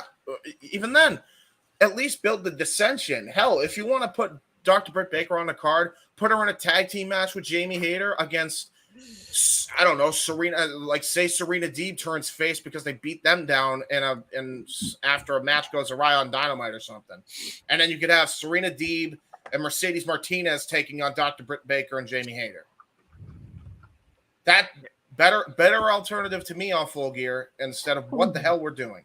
But I think Saraya goes to face Tony Storm or Thunder Rosa at Revolution. Yes. You know what I mean? I can see After Saraya. defeating Britt. I can see Saraya push closer to the top picture definitely next year towards the first preview in 2023. But to go back to another point you said, Mikey, one of the first tweets put out among AEW when Saraya came in was particularly to Jamie. Jamie Hayter and Saraya, they come from the same country. So honestly, that is a program people would be engaged in. Oh, really? And they haven't done anything towards building that. Well, also and Jamie Hayter Hayter's is one a of the face, stiffest and Saraya's a heel. hitters I love it. in all of AEW. Jamie Love her Hayter's power. about to be one of the biggest faces over there. She's really getting over. Yeah, until until they keep freaking having her just stick with Britt Baker for ages, and then people just say, well, obviously they're not going to pull the trigger on this. I don't care now. Well, I mean, to be fair, James, they're still chanting for Jamie Hayter, so I don't think they've lost momentum on that yet. And honestly, you wonder if this continued chance happen, will that cause them to make a change? Because again, if you are literally pushing forward somebody, if they are connecting to your audience, you have to realize that and do something. Slow burn, like JJ alluded to. We're going to have to wait and see. I understand your outlook, and I definitely understand what you mean. But as Mikey alluded to, in reality, business and marketing still would have Dr. Britt Baker on the marquee if you're going to sell something, especially in the New Jersey area, pretty close to Pittsburgh. Oh, where'd Big Baller G go? Heading out. He had to Thanks for take having off. me on. Thanks, Big G. Always appreciate you, brother. Also loves. I hope he didn't just. Hey, Blue's listen. another bright rising athlete in AEW too. That's a good call out there. I know that she was in a tag match with Madison Rayne, who also is a coach now of the women's division. About time they have some sort of perspective there. So we'll see. And the building people like Kayla Rossi behind the scenes and the Renegade twins. So again, there's definitely development. We're just gonna have to see as far as the Saraya narrative goes, how that comes into play. I will say, if I hope Baller didn't leave mainly because I know Britt is his favorite. I just have my feelings towards her. If he's a fan, more power to him. I want to make that known. Damn it, that's what I meant to get his opinion on, because I wanted to know if what you said made him change his mind, because that was very compelling, James. That was some real shit, man. Literally, real talk. We're talking about not character and storytelling. We're talking about actual human decency, but also preparedness. And again, JJ, you can allude to it. You've been in the ring. The biggest threat is yourself. It should not be the person you're in the with. The person you're in the with should be your best safety. And the referee's just there to guide it. No, James, absolutely. You've got to be able to. You've got to be able to take care of each other. Well, gentlemen, it's time for the main event. What do we got? What's this? Oh, God! Oh, no! Oh, I'm not going to do it. I'm not going to fight anybody. Well. So here's the whole layout. You know, Andrade was giving an interview, and during the course of his interview, he talks about Omega, Punk, the Bucks, the Scrum, and everything. And did he have any issues? And he's like, they're all good with me, but I did have one issue with a wrestler. I'm going to say his name. It was Sammy Guevara. I had an issue with him because he once came to the locker room and complained that we hit him too hard. It's wrestling. Solve it in the ring. If I hit hard, hit me hard too. I learned that he came in and that he accused me like a little girl. After I learned about it, I spoke to him and I asked him if he had an issue with me, but he said he did not, and that's all there was to it. It's funny because not even in WWE, for example, Sheamus likes to hit, and all my respect for him because he loves to hit hard and he loves the strikes. He is wild. Even The Miz likes to throw strikes. Not even John Cena complained about me. So if he did not complain, imagine this kid who is just starting. But there's that. Shortly after the interview, Guevara tweeted, "You are a jobber, a favor hire. Be grateful, bitch." Andrade replied, saying, "I said it to your face if you had a problem with me and you said nothing. I won't beat your ass because I'm a professional. Don't be scared. When I say something, I say names, and I'm not scared to get fired. Hashtag Sammy." To which Sammy replied, "You didn't say shit to me, you liar. But here's some truth, you ungrateful prick. You would be jobless if it wasn't for your dad-in-law. Are you really mad at me or mad at yourself for failing to get over a second time? Just go back to WWE like we all know you want to do and fuck off." Damn. And then that led to the backstage altercation, which was originally reported by TMZ Sports. Andrade was sent home. Words were exchanged. Things turned physical. Sammy allegedly pushed Andrade. Punches were thrown. We now know that Sammy did not throw any punches, that Andrade threw the punches. Oh, no. But that explains here's the problem I have with this, and I know for a fact that James has a verbal tirade that he is going to unleash. So I'm going to speak my piece first. Then I'm going to throw to either Noah, Mikey, whoever wants to talk. After you go, the other one of you can go, and we'll let James bring it home once again on this one so that he can just go into uninterrupted for most of this topic. Agree. My issue is this. Hot on the heels of what just happened at the all-out scrum with the EVPs and Punk, if there is a confrontation backstage and only one person is being punished, there's a problem here. It sounds like Tony Khan is playing favorites. I don't care if Sammy didn't throw a punch. I don't care anything about that. Nope. You look at these tweets, and obviously Sammy either took the bait of the original interview or instigated further, depending on what side of the coin you want to look at it. Called him a favor hire. He pushed it to a level it didn't need to go to. He could have very easily just dismissed the interview, made like Elsa, and let it go. But he didn't. And then not only do you only send Andrade home and not send Sammy home, you allow Sammy to participate in the main event and win. And not only that, you allow him to get the pinfall in the main event. Over a champion. You don't call an audible during the match when you can audibly hear the crowd chanting, "You still suck" and "fuck you, Sammy," every time Guevara gets in the ring. Yep.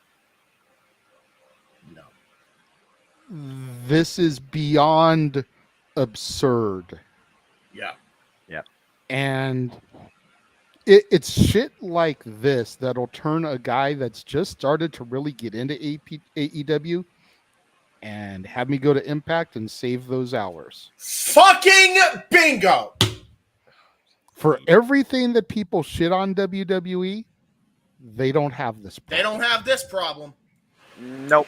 Not since Sin Cara and Alberto Del Rio.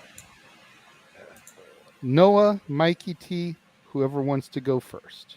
I've already said my piece, and like I said, I'm not going to put bullets into a dead horse carcass. This is clearly favoritism and politicking, but this also comes down to what Jesse Davin talked about when it comes to us, not as an internet wrestling community, but as humanity. Unable to show humility or keep your mouth shut or your keyboard off. Sammy Guevara clearly showed absolute oversensitivity and instigated this unnecessary adversity and conflict in the backstage environment.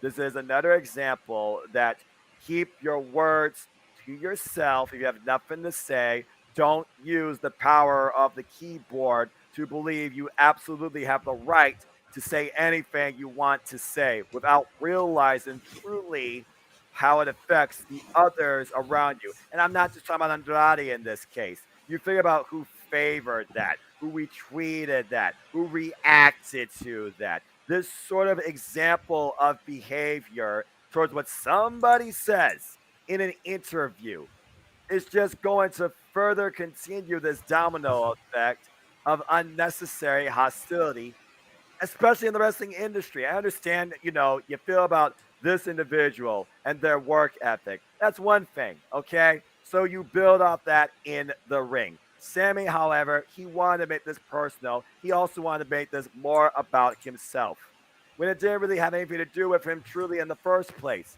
An interview, you are allowed to say what you want to say. If you don't like it, then simply resolve it. Middle of the ring. That's how everything in wrestling should come out to be.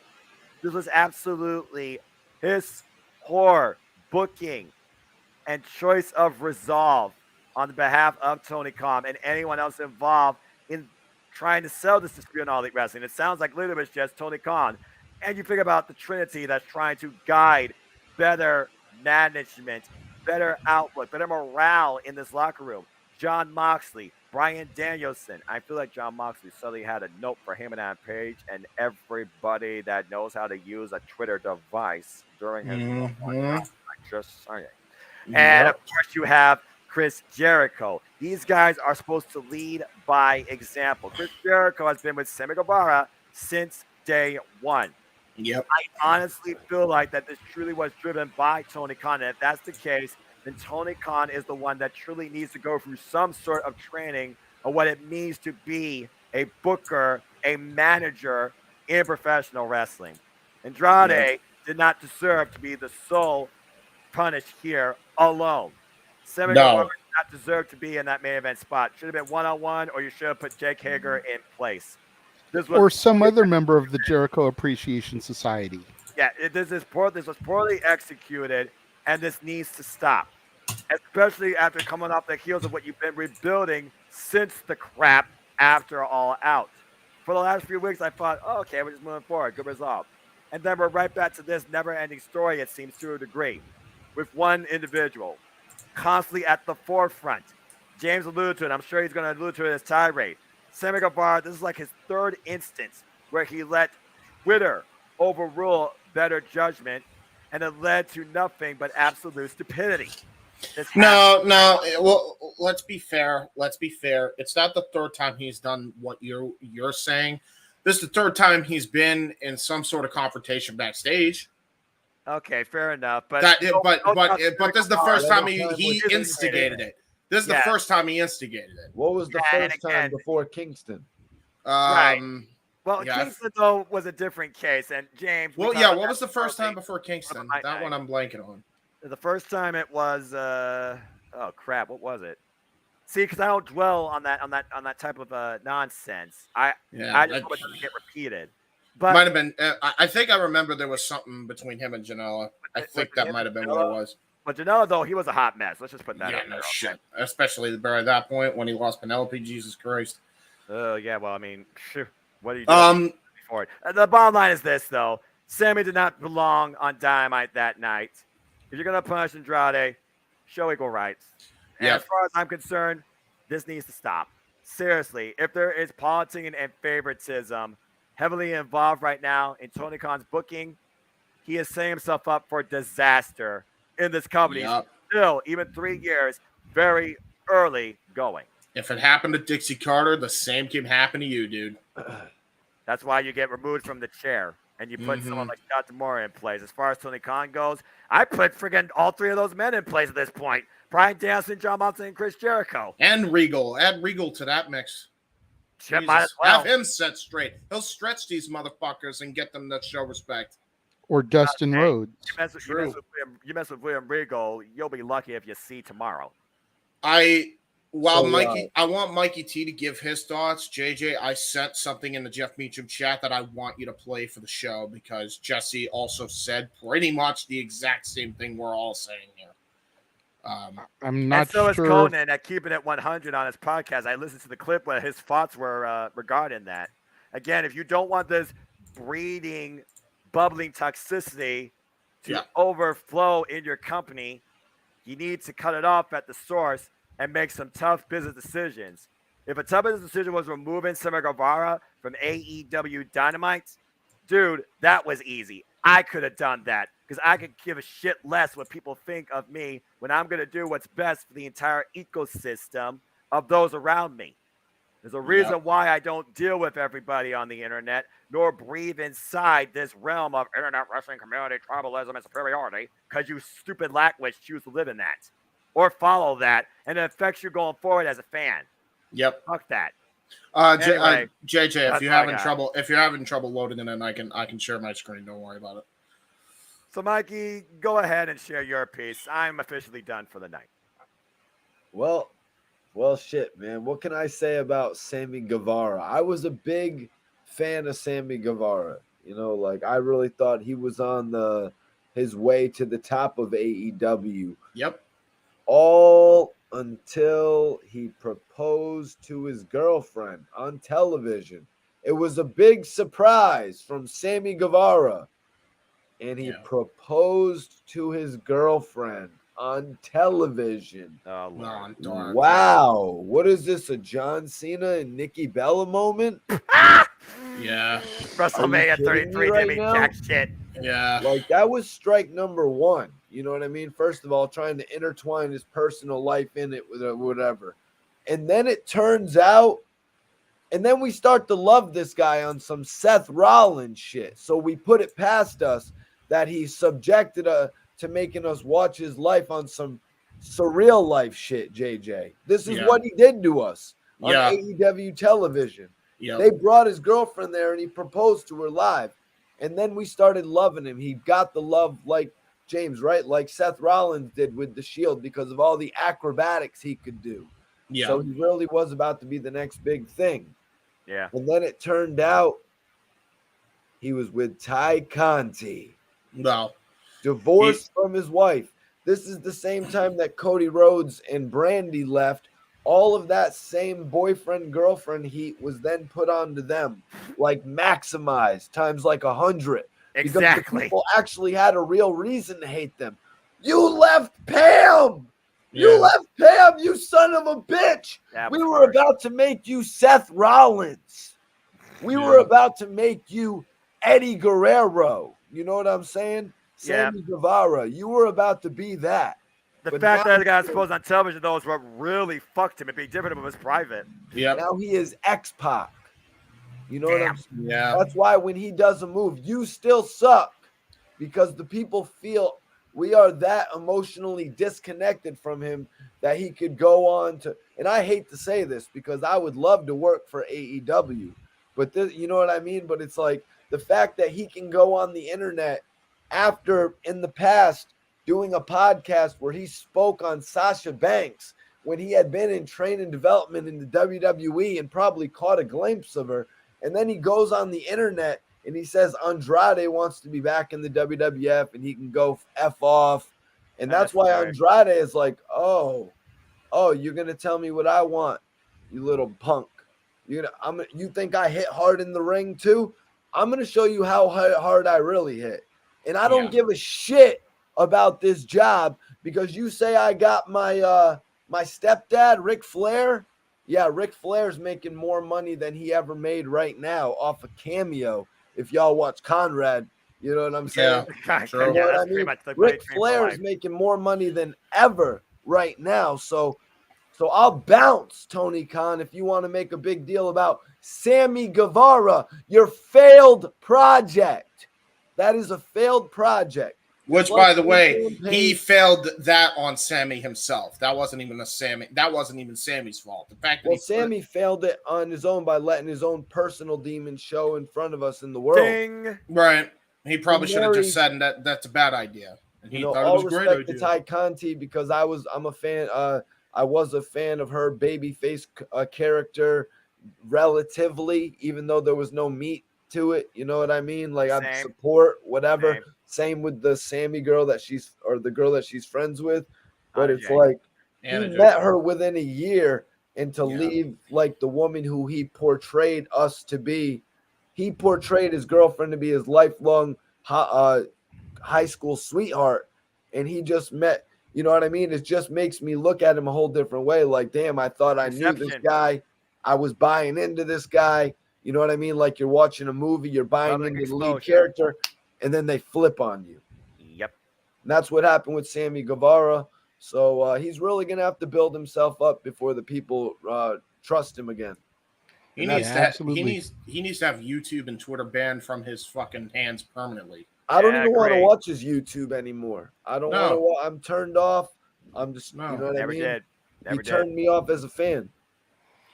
You used to watch it. absolutely. and then- You know, I mean, I wasn't really watching when the whole thing with his real life girlfriend was going on.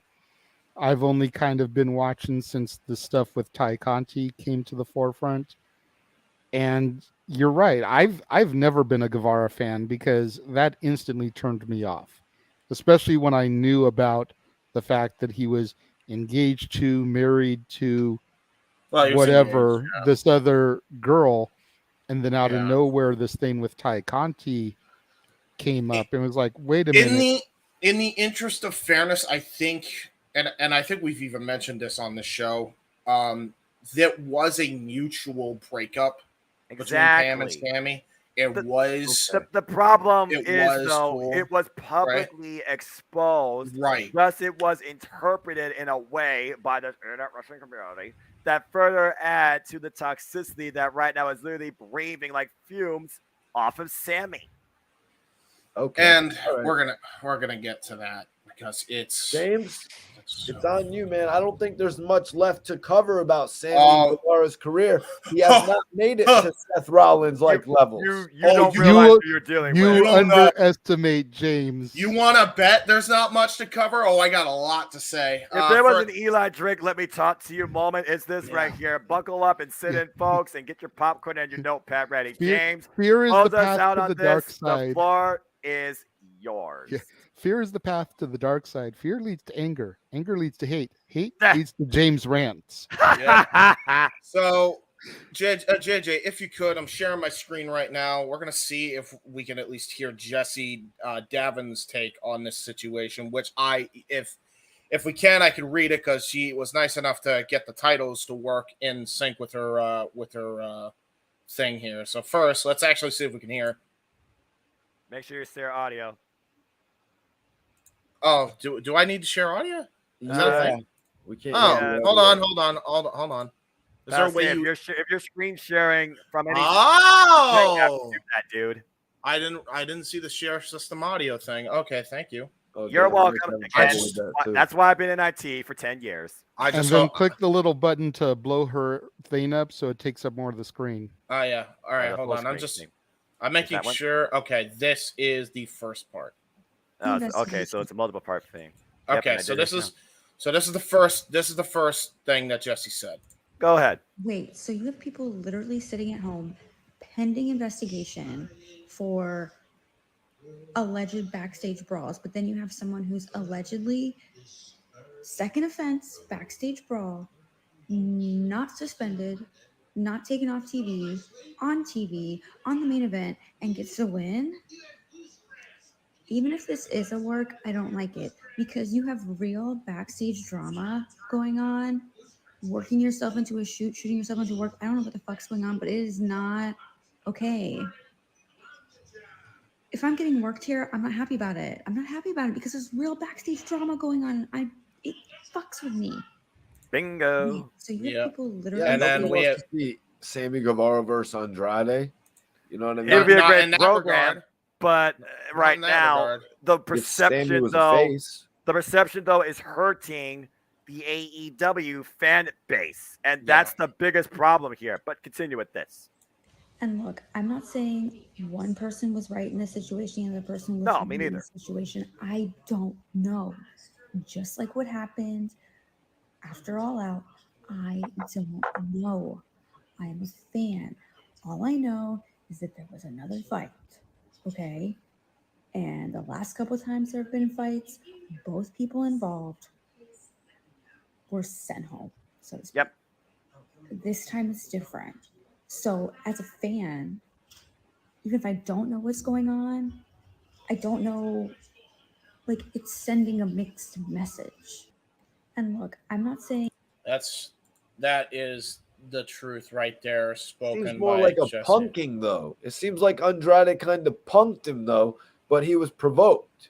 Yeah, which is fair, but like, okay, so that's been shared now, right? Mm-hmm. That's Jesse saying this. We've covered this on this podcast before. What Conan said, what Disco said before Conan. Disco Inferno said this of all fucking people. You have a money opportunity with those guys and those guys alone in that squabble after All Out. Kenny Omega, Hangman Page, CM Punk, MJF, that should be your main program for a fatal four-way down the line. That's the only thing that makes money. Anything else, and even that is causing dissension in the ranks of the locker room because nobody's willing to just drop this fucking investigation and just say, fuck this is stupid, let's make some money, right? Nobody's willing to do that. Now we have more backstage fights and you send one guy home but don't suspend the other who clearly instigated this bullshit. Whatever you want to say about whatever Andrade said, point being, well, JJ had to be off and on. Hit the wrong button. Fair enough. Point being with this is that, you know, Andrade was more than professional in that interview. There was nothing professional about Sammy's tweets. None. No. Not at all. He looked like a petulant child. Oh my God, he hits too hard. Get a fucking grip. It's not that big of a deal. He was pulling his punches. More than likely. Andrade has never really actually intentionally hurt anybody. So the fact and he's been in the ring with Pac and Darby Allin, and we saw what happened with him and Darby Allin, and those two literally with open palm fire shots to each other's face. I wrote a thing on an open mic night group chat. I'm going to read it on the air because I said it's a must read on the air. All right. And here's why. Please. This is in response to what Noah, I think, said, because he was sick of this too. For the same reasons Jesse said, for the same reasons JJ said, for the same reason that I said, this drama is insane. All across the board, and it ruins the immersion of what the hell is going on television. It's been like this for way too long, and I cannot stand it anymore. It's to the point now where, you know, you can have this drama as long as it's not on television. I don't care. But for a year now on AEW television, it has been on the air. So much so to the point where it's now bled over to fucking Impact with Bobby Fish cutting a goddamn shoot promo and shooting himself in the foot. It's spreading like a fucking virus. It's ridiculous at this point. I'm going to read this because I said it's a must read, and here's why. Not shocked at all. When a shit is shown to you clear as day, it's like pissing on someone's favorite food. If the most positive people on this plane of existence, like Noah, Jesse, and Simon Miller, are echoing the same exact issues as us, that's a problem.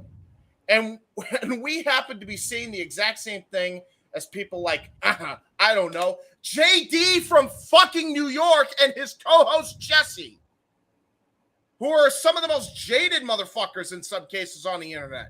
Where the hell did Jesse come from, by the way? Exactly. I don't know, but he's cool. I actually like Jesse. He's pretty cool. Different Jesse, not Jesse Davin. Jesse Davin is always cool. Oh, and all of us are echoing the same fucking sentiments as Disco Inferno, who started that freaking idea of just shut up and make money, of all freaking people. Conan. Disco Inferno, bro. Yeah, no. Well, here's the thing. We're echoing the same sentiments as Disco Inferno. We're echoing the same sentiments as I have never in my life echoed the same sentiments of Disco Inferno. First time for everything, Mikey. We've gone to a different plane of existence. Disco Inferno, we've echoed. Conan, we've echoed. Booker T, we've echoed. And even that goddamn Carney, which I wrote in, quote me on that, Jim Cornette. Oh, God. If we're saying the same fucking thing all these motherfuckers are saying, chances are AEW might have a fucking problem. Just saying. And that problem is that Tony Khan is spineless throughout all of this and has ruined the enjoyment of the product for everyone I just mentioned equally, regardless of how much they enjoyed before all this bullshit went down. Here's a question I'm going to pose to all of you. Seriously, think about all of this. All these people agree on the same thing. Very different groups of people. Positive fans, skeptical / jaded-ish fans, fans that no longer watch, fans that are trying to stick through this bullshit, harsh critics, etc. Remember when Jeff said, unless the fans agree on one particular thing, then shit won't change?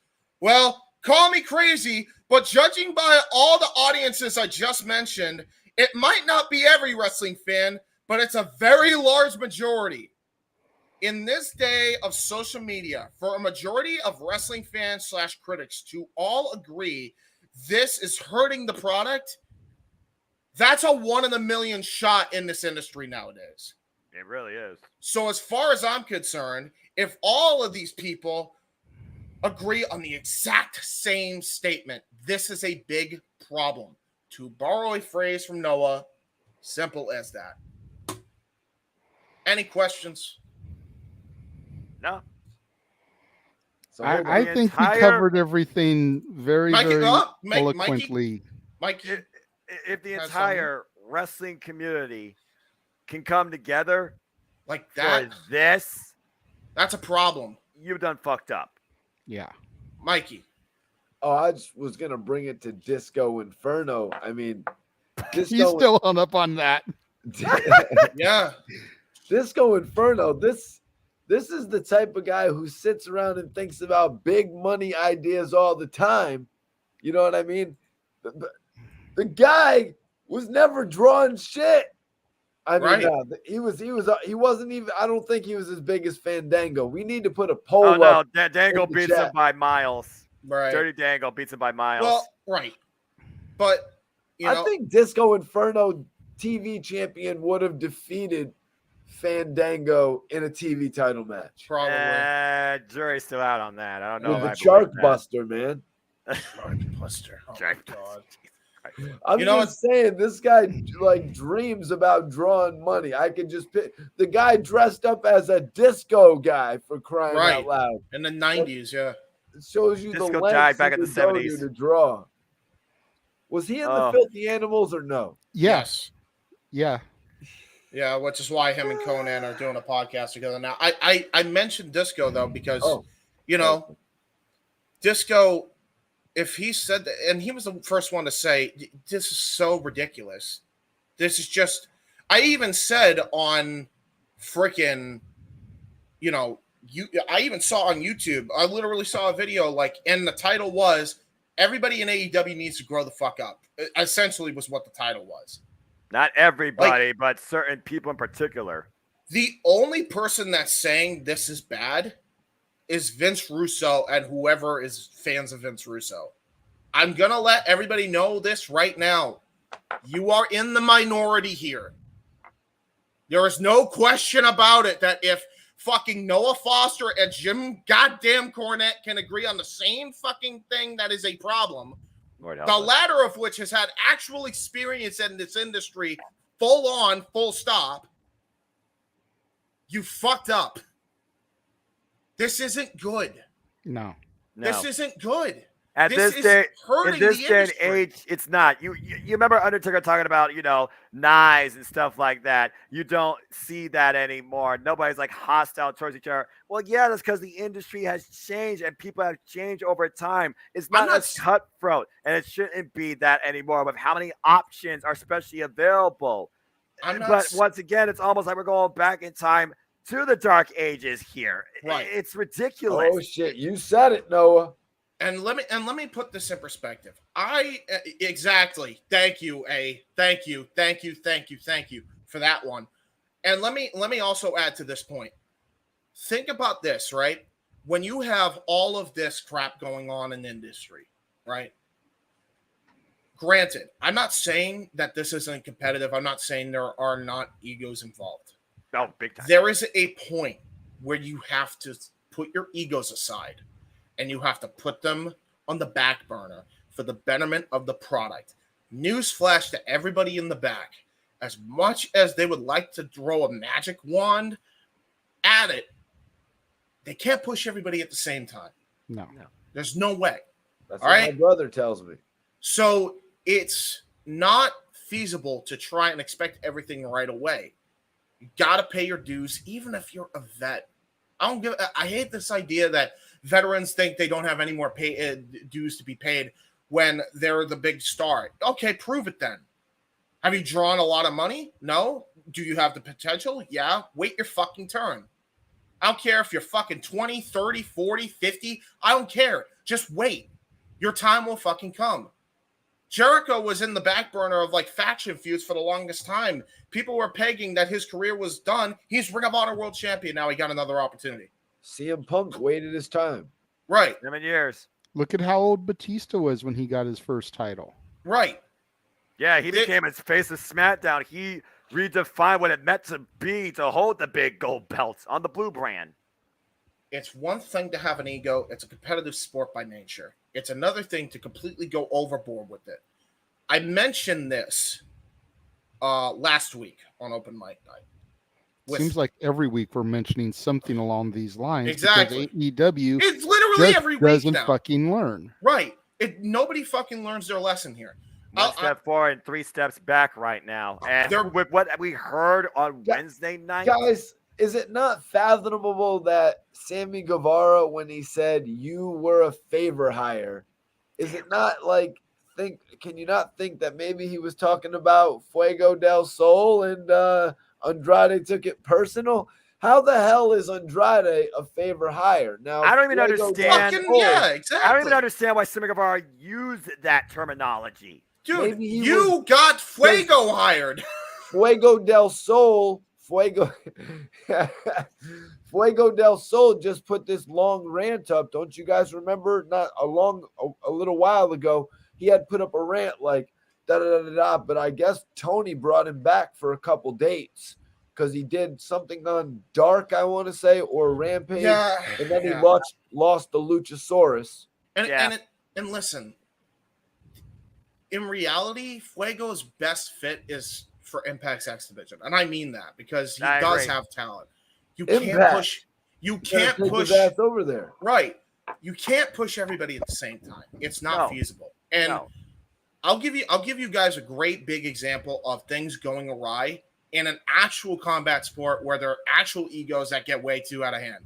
Right? Oh, I remember this conversation. Bring it up. Freaking Khabib Nurmagomedov and Conor McGregor. That fight card, guess what? Best fight card that UFC had ever produced by that point.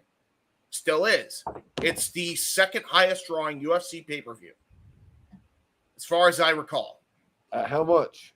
Like over 1 million. Over 1 million pay-per-view buys. Right? Which, not shocked, that's MMA. Right? Well, yeah, that's true. Now, that happened. And then after Khabib won the fight against McGregor, he and McGregor and their camps acted like fucking savage animals.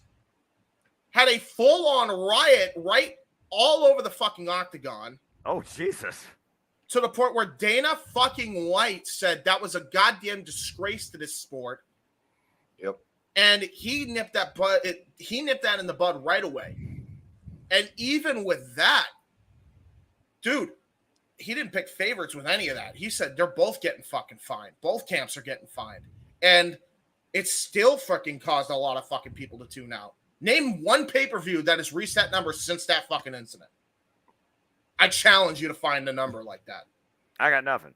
Exactly. Well, so if it can happen to UFC, and if it can happen to the NFL, remember the NFL, regardless of what your political views are, what happened when they were fucking taking a knee? Which the reason was great, by the way, but what happened when people were taking a knee? They fucking tuned the channel. Here's why they tuned the channel. It has nothing to do with politics. It has nothing to do with people's beliefs. I'll tell you exactly what it does. People tune into shit so they can escape their fucking life for more than 3 fucking hours, so that way they don't have to deal with the fucking bullshit. If they see that shit on TV every fucking week, guess what's gonna happen? You're gonna fucking have fans tune out. By the way, I don't know if anybody else noticed, but the fucking Nielsen rating shows the fucking number went down a little bit. It's already started to happen. Damn. So what I'm saying has some fucking merit if it's happened to actual sports like the NFL and UFC. Yeah. Wake the fuck up, Tony Khan. Well, Seriously. So far, he has not booked either Sammy Guevara or Tymelo. And let's keep in mind, Tymelo is going to suffer for this too because he's connected to this guy, which also means Anna J is going to suffer. Now they're trying to do Anna JAS with Ty together. I have no idea what Rampage sounded like. Maybe you can tell me. Well, I'll tell you right now. Like I'm already done. I've thrown my hands up in the air already. You know what my choice was? You mentioned choice of what you want to do to consume wrestling. Mine is obvious. Only pay-per-views that I give a shit about. There you go. I'm only watching pay-per-views now. I can't stand to watch the weekly product anymore on any of these fucking shows because it's that fucking toxic. And you know what? It's been toxic for a long fucking time. And I am sick of it. I'm sick of it bleeding into my wrestling. I don't even want to give any company the fucking privilege now because chances are this shit's gonna fucking somehow bleed into it. Well, again, God, I can't wait until Cody comes back and fucking goes and starts his tribalistic campaign on the other side. Can't wait to say, well, I guess I picked the right side.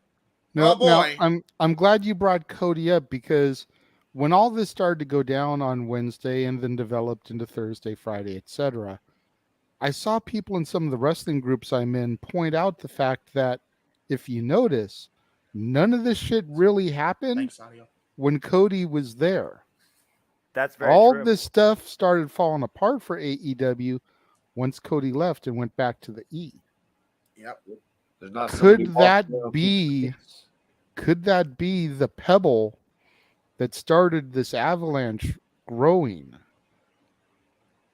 I think so, because Cody Rhodes, he definitely was not the same mindset as the rest of the Elite, Kenny Omega, and the Young Bucks. And Cody Rhodes is definitely not Tony Khan because, again, Cody Rhodes has really eat, sleep, lived, and breathed in the industry, trained under the man himself, Dusty Rhodes. Right. So I do feel like that Cody had much more of an influence and a respect quota from the entire roster backstage than Tony Khan.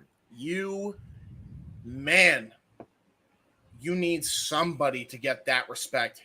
Put Regal in charge because this is not the way to do shit right now. Well, that's why Cody was worth whatever he told Tony Khan he was worth. Not only as a talent, even though they were booking him as a mid-card talent, he was worth whatever because he was keeping the peace. He was the head that could go talk to Hangman Page, CM Punk, and you know what I mean? I think he was doing interviews saying, oh, yeah, I just texted CM Punk. But then he also said something about CM Punk embarrassed AEW. I mean, you mentioned earlier about how Moxley and Danielson and Jericho have kind of tried to step up and be these locker room leaders since everything went down at the Scrum. That shouldn't be their job. No, it shouldn't. But here's my question about it, and the point I want to make. Moxley's now. If Jericho is one of these guys, and Guevara is connected with him, why didn't he pull an audible and be like, "Look, you going out there tonight is a bad look. I'm gonna put Hager. Garcia I'm gonna put or somebody. well, yeah. Garcia was on the Even other though side. he changed, yeah, but like I you know, understand what he's Daddy saying. Magic, whatever his name Yes. is. Somebody. Exactly. I'm gonna put them in your spot Yeah. instead, because even fucked though up. Tony didn't send you home, you was You're wrong too. You're making the company hot. Yep. Yeah, exactly. You heard the audience through that On the whole 3-year match. anniversary. Yeah, 3-year anniversary, yeah. you fucking put this motherfucker on TV. That's What their should have tape been one of recording the now, James. what should have been one of the biggest nights in the company is now tarnished with "fuck you, Sammy." That's People their recording. are only going to remember the ending. People are only Gee, gonna I remember the wonder ending. where I've heard that before. Hi, Roman Reigns 2015. Damn. The exact same shit. It's worse What the than fuck that. are you doing? And the difference between WWE by then and you right now is WWE financially could afford it. You are not in that position, no matter how many TV rights dollars are coming through that fucking funnel. Period. Again, you can say what you want about this company. It is still very young. And as far as the backstage structure, the man did all these things with people like QT Marshall and Tony Schiavone and bringing forward Madison Rayne and giving more to Sanjay Dutt as connection to communication. But as far as etiquette goes, locker room etiquette, Yep. you need a true solo stand-by locker room leader that isn't pulling double duty. Because Cody wasn't even that productive every week in the ring, and he still did so much to keep the peace backstage in this company. Tony Khan is really using that at the seams, and at this point, he's ignoring the situation just to try and draw a rating. And this is not the type of heat that builds a star. This is the type of heat that drives away a fan base. As of right now, he has not booked either Ty Mello or Sammy Guevara for this upcoming week in AEW. I can only hope that means you do not get him involved in backstage segments, and you do choose to keep him away from your product too. Because right now, AEW, you got a dark omen heading into your year 3. So the guy I forget which the main event. Sorry. What's up? go ahead, Mikey. Go ahead. So it's like the guy who just won the main event's now not going to be getting booked all week. You see, that's why it's an inconvenience to his booking. Of course, it's an inconvenience, but at this point, like you did that to fucking CM Punk, you did that to fucking the Elite. They just won. Yep. They won a new set of titles in the Elite's case, and You Punk made just CM got back Punk- the title. He made CM Punk look better than every single superstar they've got.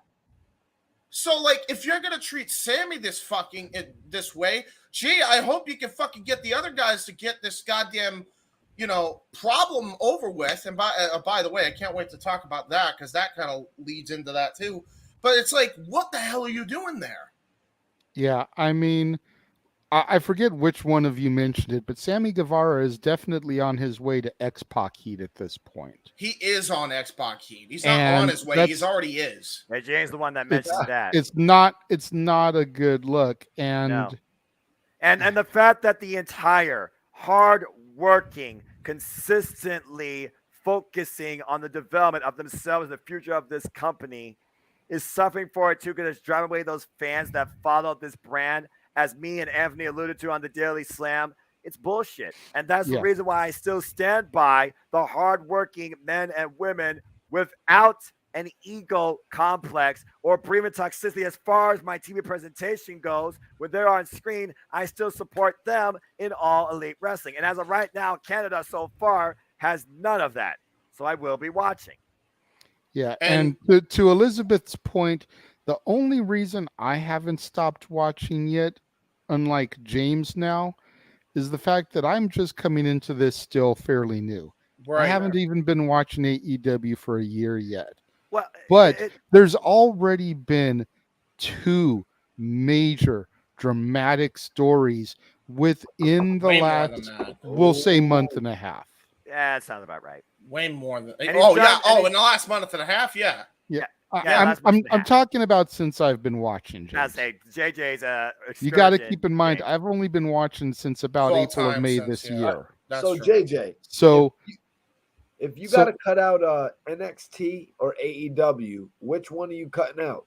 Right now, I'm on the verge of cutting out AEW. I don't blame you. I don't blame you because you know what? At least NXT doesn't have this. Yeah, it's like it comes down to the whole 3 strikes you're out philosophy. Right. Since I've been watching, you've had 2 major league dramatic events within your company and within a short span with the All Out Media Scrum and now this. And so far, he's actually managed to handle one to a degree that has not affected the TV product because he's pretty much removed them from all media and advertising. That whereas has this affected the TV yes, product. It has in a way, but he still has used the rest of his roster to try and rebound from that. He hasn't necessarily shown me anything as far as a positive change from this last instant yet. No. Yeah, 100% there. Whereas NXT may not be Noah's NXT. Damn it! If I can get down here to the graphic there, but it's not as cringeworthy as the behind the scenes drama with AEW. Oh my this God, time. it's not even close. It's It actually ends there. Yeah. We actually get a conclusion over in NXT. Right. It's not weeks on end of dragged out stuff. Oh, I'm going to pay you money to work for me. No, if somebody's going to get paid money to work for you on NXT, it's going to be in the main event that night. And also is going to kick your ass that night. And also, not to just to add to your point, a person like Britt Baker isn't going to go there and trash an entire division just to get herself over. They actually big themselves up and then try to put over the division, then big themselves up again, which I don't know is heel 101. I'm sorry, but NXT is not that damn bad, and I'm glad JJ puts it out there. I try, I do the best that I can, James, I know you're kind of but like I get it. distancing yourself from AEW at this point. He's distancing himself from wrestling. And again, with how much he's been exposed, let's just put it out there, man. As long as I've known you, pretty much your whole life, man. And with everything else you go through, but what you bring forward with your creativity, with your passion, God bless you. I understand where James is coming from. Oh, it's a different identity as a fan in wrestling because I have not shared that same journey, story, or challenges that he has. But they are relatable to a degree because at the end of the day, this industry can affect you going forward forever, especially mentally. Yep. Exactly. The point I was going to make, Noah, is that as much as both you and James have been just adamant AEW supporters from the day that I first got to know you, I have been the flip side of that coin as far as the WWE product has been concerned. Mm-hmm. Whereas when I first got into this with these two gentlemen, James was only willing to call the big 4 WWE shows. Yep. WWE sucked. They wanted nothing to do with it. And now it's like, and you know what the funny thing is? And now, like, especially with the Triple H era, they've almost completely flipped. Yeah, where James is sitting here, he's calling the main event. Granted, I had to step out for dinner. I was calling the main event of Extreme Rules. Yeah. And man, I wish I could have called the opener. That opener looked like such a fun call. That was the so Donnybrook was fun, amazing. Man. Yeah, that was so good. I loved it. But everything on this card was great. Mostly. But like the point being is like that's why I try to get out the word of NXT is like, granted, I wasn't around for the black and gold and Noah's NXT. Damn right. But that doesn't mean that I don't enjoy what I see on a regular basis. Fair enough. I've been able to get to know Giovanni Vinci and everything that he went through prior to coming to the main roster, Clash of the Castle, reuniting with Imperium. Right. I told them in private, like, as soon as I saw that happened at Clash of the Castle and that he rejoined Imperium, I marked the fuck out, even though I wasn't into the Imperium era.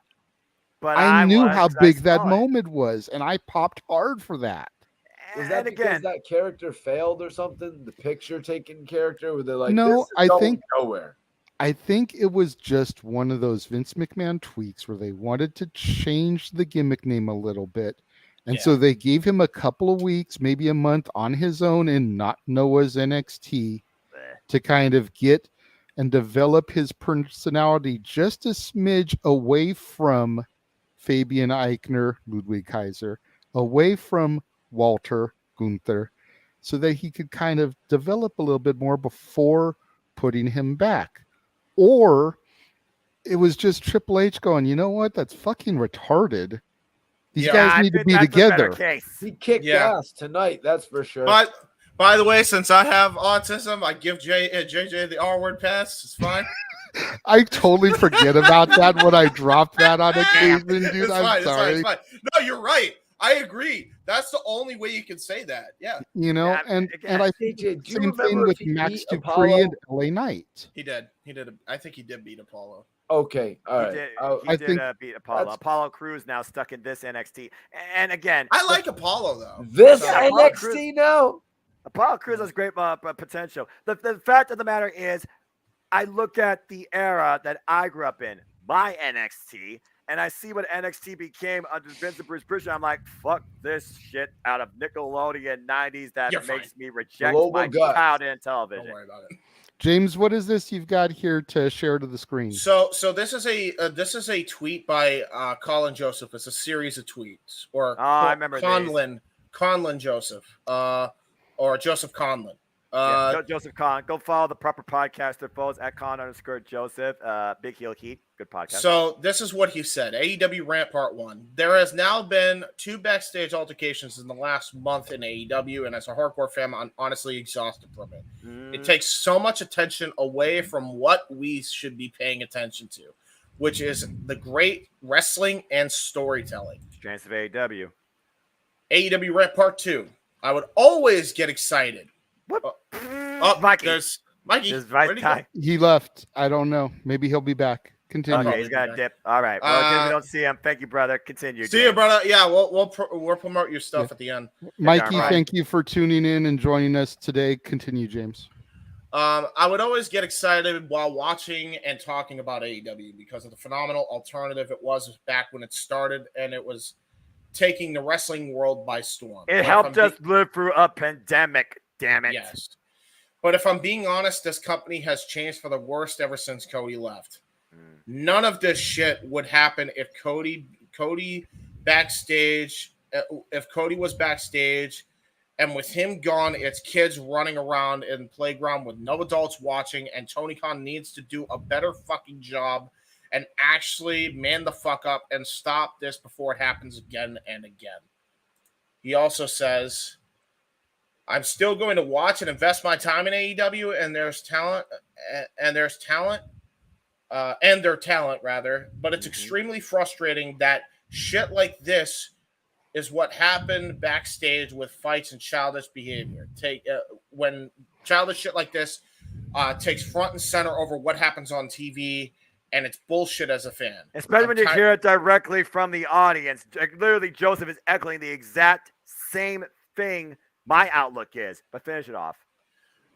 I'm tired of it, and it's time, and it's made me care less about the AEW product. Do better, and he tags AEW. I took this tweet and I said, must read. Only difference is I threw my hands up in the air and said, fuck it, when he still watches weekly. By the way, I envy him there somewhat. Otherwise, this was great by Mr. Joseph Conlon, and everyone should read it, including Tony Khan. Yeah, I added him, and what? Again, like James, you could freaking have that prayer or whatever you called it for me and Colin. But again, this show redefined my passion professional wrestling. Damn it. Right. Since 2019 in a way I have not felt since probably the year 2000. That was only slightly brought to a brighter light back in my NXT, the Black and Gold brand. So I echo the exact same sentiments he does, because the entire AEW ecosystem does not fucking deserve this outlook, nor this repelling of their fans because of some bullshit childish antics, because of tribalistic social media practices being hosted by immature members of their own roster that Tony Khan doesn't take action against. I want to put into perspective, because there's the argument that's going on online that this is better, this is writing, this is storytelling. That's the Russo argument for whatever reason. That's the people that want to go back to the times that Undertaker was silly talking about when it was cutthroat. Hold on. I have a statement I got to add to that, though. Now, you had your Wrestlers Court, but what was the actual storyline that hooked people in? Austin McMahon. Yes. Triple H, Rock. Yes. Rock, Austin. Yes. Triple H and Vince for a period of time. Yes. Right? Yes.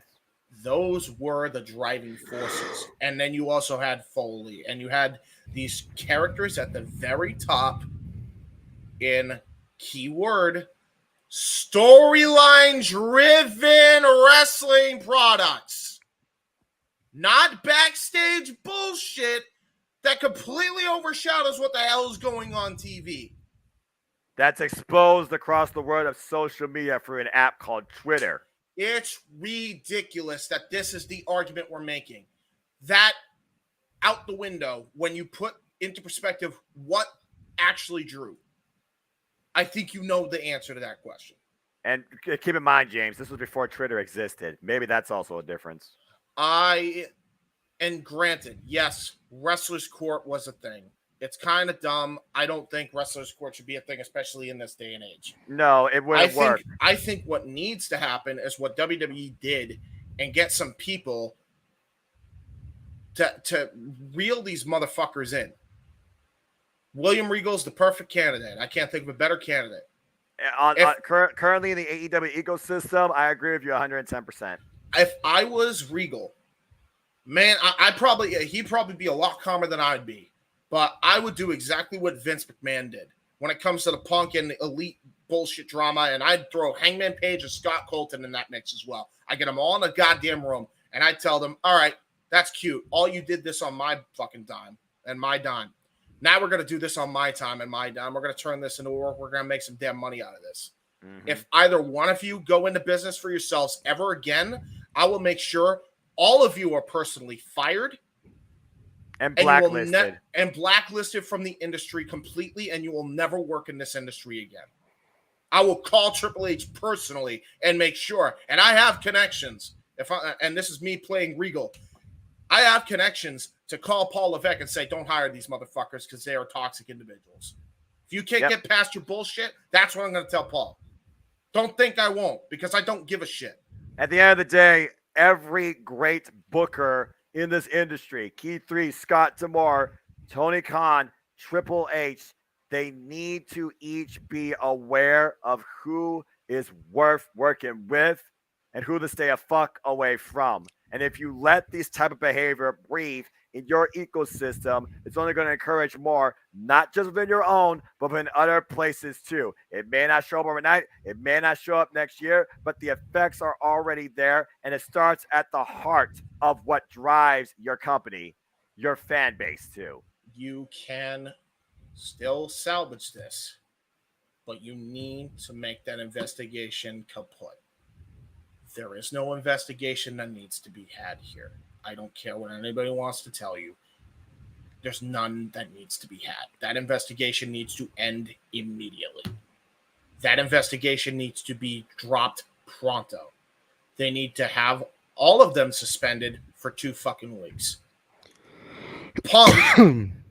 Punk deserves to be fined for the shit he said. And I mean really fined for the shit that he said at the press conference. Completely unprofessional. The Elite need to be stripped of EVP status. Full stop. Don't at me on that.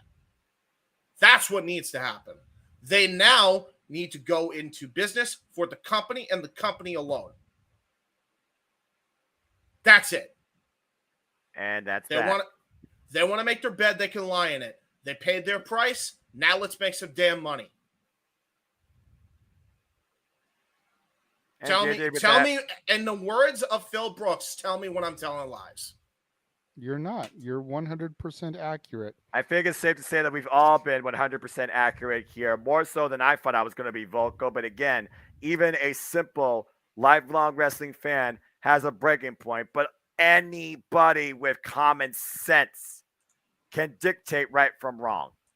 If common sense were common, Noah, more people would use it. I know, JJ. And Trust in me, addition to having Regal in that position, I would have him flanked during that conversation by Paul White and Mark Henry. Yep. Oh yeah. At Dustin Rhodes and Tony to that Schiavone. too. And Dustin Rhodes, so many... and just for the hell of it, Taz. Oh my God. That's a whole different one. We haven't even talked about this yet, and I was trying to bring it up during the Sammy thing. I don't even know if anybody knows this, but I watched a fucking clip where they were filming him, even though he got actually fucking sick of it. Sammy and his fucking vlog team as well. So, if nothing else, number one, no fucking social media usage and no fucking YouTube recordings during the fucking premise of AEW. Sorry. Being the elite, you can't film in the arena. Fucking Sammy's vlog, same thing. Anybody that does a vlog shit, same thing. That is outside the confines of that fucking arena. And if somebody does not want to be recorded, don't fucking record them. Yeah, absolutely. Respect privacy. I mean, literally, Ethan Page, and the Bunny, they only do it with their friends when they have the time, just to bring a little bit of delight into their day. It should not be to raise your own ego just because you feel like you have to for your what so the fuck ever YouTube fan base. What if the Bunny had been the White Rabbit tonight? Yeah, I would. You know what? Noah's reaction just had to lighten things a little bit here before we wrap things up. I have to ask you. I have to ask this as well. Like, if you want to know how to work social media, and you have a social media presence, man, and I say this now more than ever, fuck me, hire KSI before the WWE does, because they already got Logan, but JJ knows when to turn the fucking shit off when needed to. You might as well hire him, because holy shit, could he be so valuable as far as getting people to use social media in a proper way than to use it in a way that just is not going to benefit themselves, the people around them, or the fucking company that they are working for. You say it yourself. Get a social media manager. KSI might do that. I barely use social media. Look at me. I'm like, hi, let's watch wrestling. Enjoy yourselves. Okay, bye. Pretty much. And I have no notifications. I don't follow any dirt sheets, news feeds, or anyone in the industry particularly. I have 0 social media notifications besides direct message JJ Williams of a Mike Night group for when this thing happens. And the fact that I'm one of the only people that you ever get a notification from just tickles me to death. What can I say? I don't live in my phone, and I don't need to be recognized on my device either by anybody. And that's a huge problem with society in general today, but we'll leave that for another day. Yeah, too many people are society. Glued to social media. We'll get Jesse Davin on that one. How has the social media ecosystem overthrown the realm of reality? Stay tuned. Yeah. Oh, yeah. It is 2:00 on the East Coast where you gentlemen are. So I think it's time that we start wrapping things up. And I just finished my Mountain Dew. There you go. James, what have you got to plug for us tonight? I was going to say all this on the Hebert side, but that's pretty much done and over with now, because I said everything I needed to say here. So thank God for this show, because honestly, man, I was just like, I knew that I could say what I needed to say here and people would fill in the gaps. So that's all I needed. But I will tell you what is going to be on the docket. Button Mashers on Casey's channel. There will be a few that are sprinkled in between. I will be on Mistress Audio's stream at some point. Mistress Audio was in the chat earlier. She might still be in here now. She's probably silently watching. I'll be on a stream at some point with her as well, doing games. I will soon to be a Nintendo Switch person. So if anybody wants to add me on Nintendo Switch, I'll give them my @ when it comes. Let's play Mario Kart, James. I could beat you with a blue shell. Well, the problem is I need to get Mario Kart first. I do not have Mario Kart. I plan on getting it soon, though. About to say, dude, if you get one game for your Switch for multiplayer gaming, Mario Kart. Yeah, for sure. I'll get that, but yeah, tune in to Mistress Audio. She'll be doing some gaming streams. I'll also probably be on anything that Kuzan will be doing on Twitch. Planning on doing a watch along of WWF Fully Loaded 2000 with them. Not bad show. Go check out their watch along of WrestleMania X8, which was a very funny, just them chatting shit. Pretty much, it was a fun time. Go check that out. That was with Michael X and him. That is on twitch.tv/Firelord Kuzan, or it might be X Firelord Kuzan X. As far as everything else is concerned, content-wise, there's going to be stuff on Owen's channel.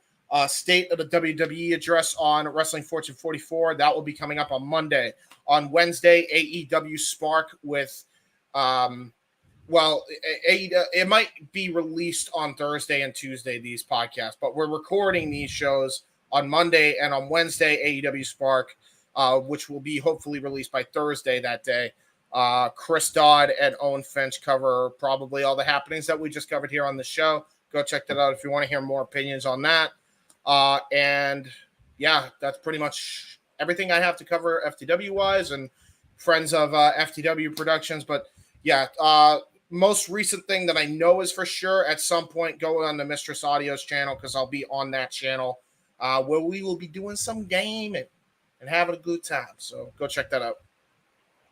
All right, good deal. Good luck. Thank you, man.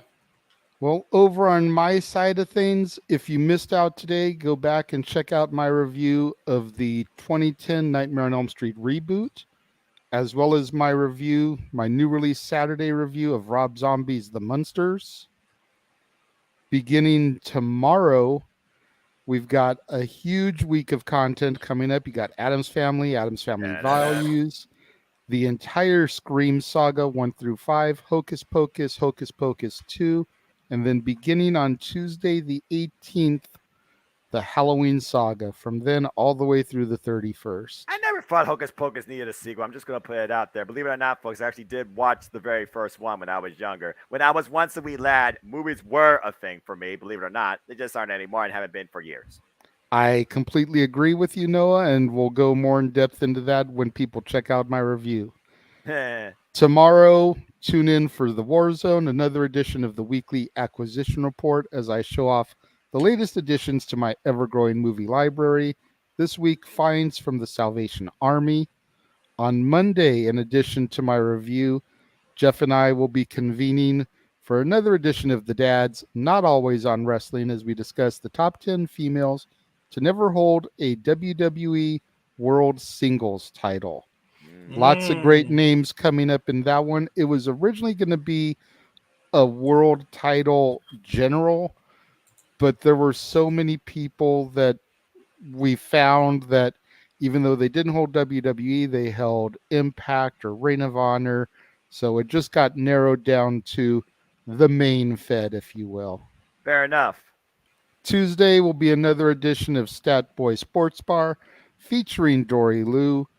The food is hot, the beer is ice cold, and the seats are warm, so step on in for some fun professional sports talk as Statboy and Dory Lou cover the NFL, the NHL, baseball postseason, etc.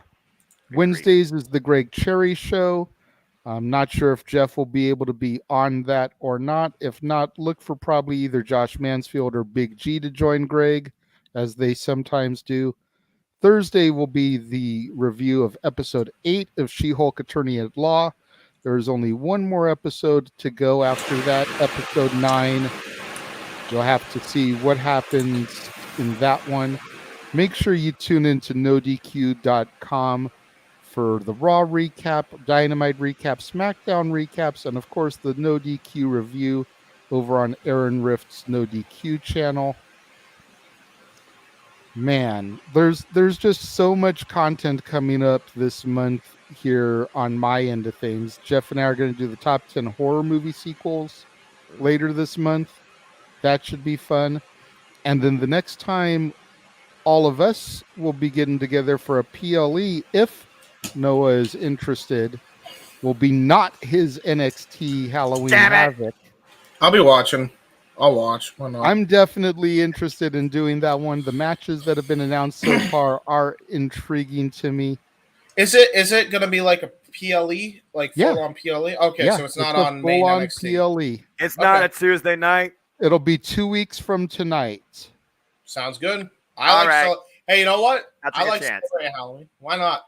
I mean, you know what? It's also Halloween- seeing what actually happens now in this reincarnation of not my NXT, hashtag hybrid your NXT, no longer 2.0, where the hell they're going to go. So yes, folks, I will be on the call for Halloween Havoc.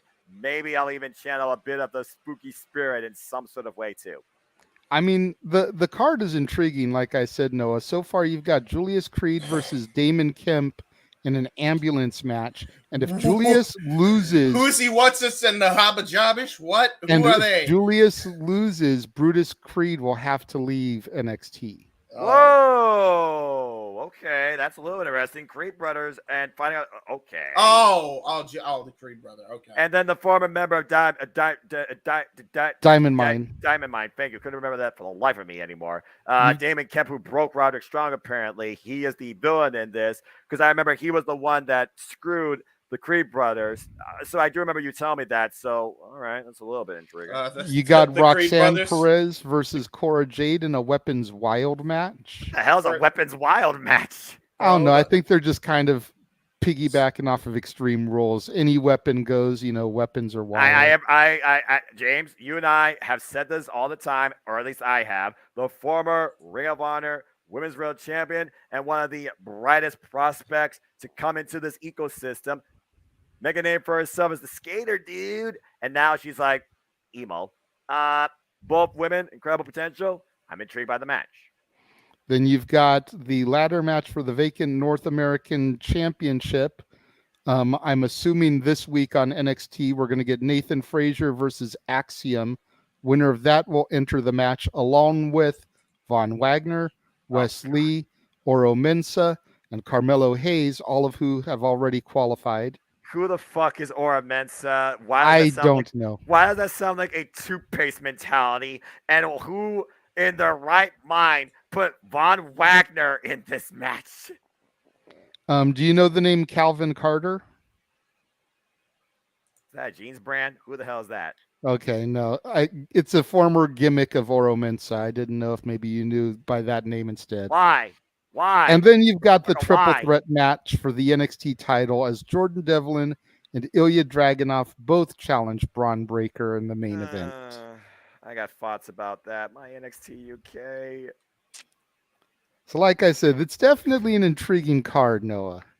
I will not deny that. And who knows how they're going to fill it out this week, because you got to figure they're going to add at least a couple more matches.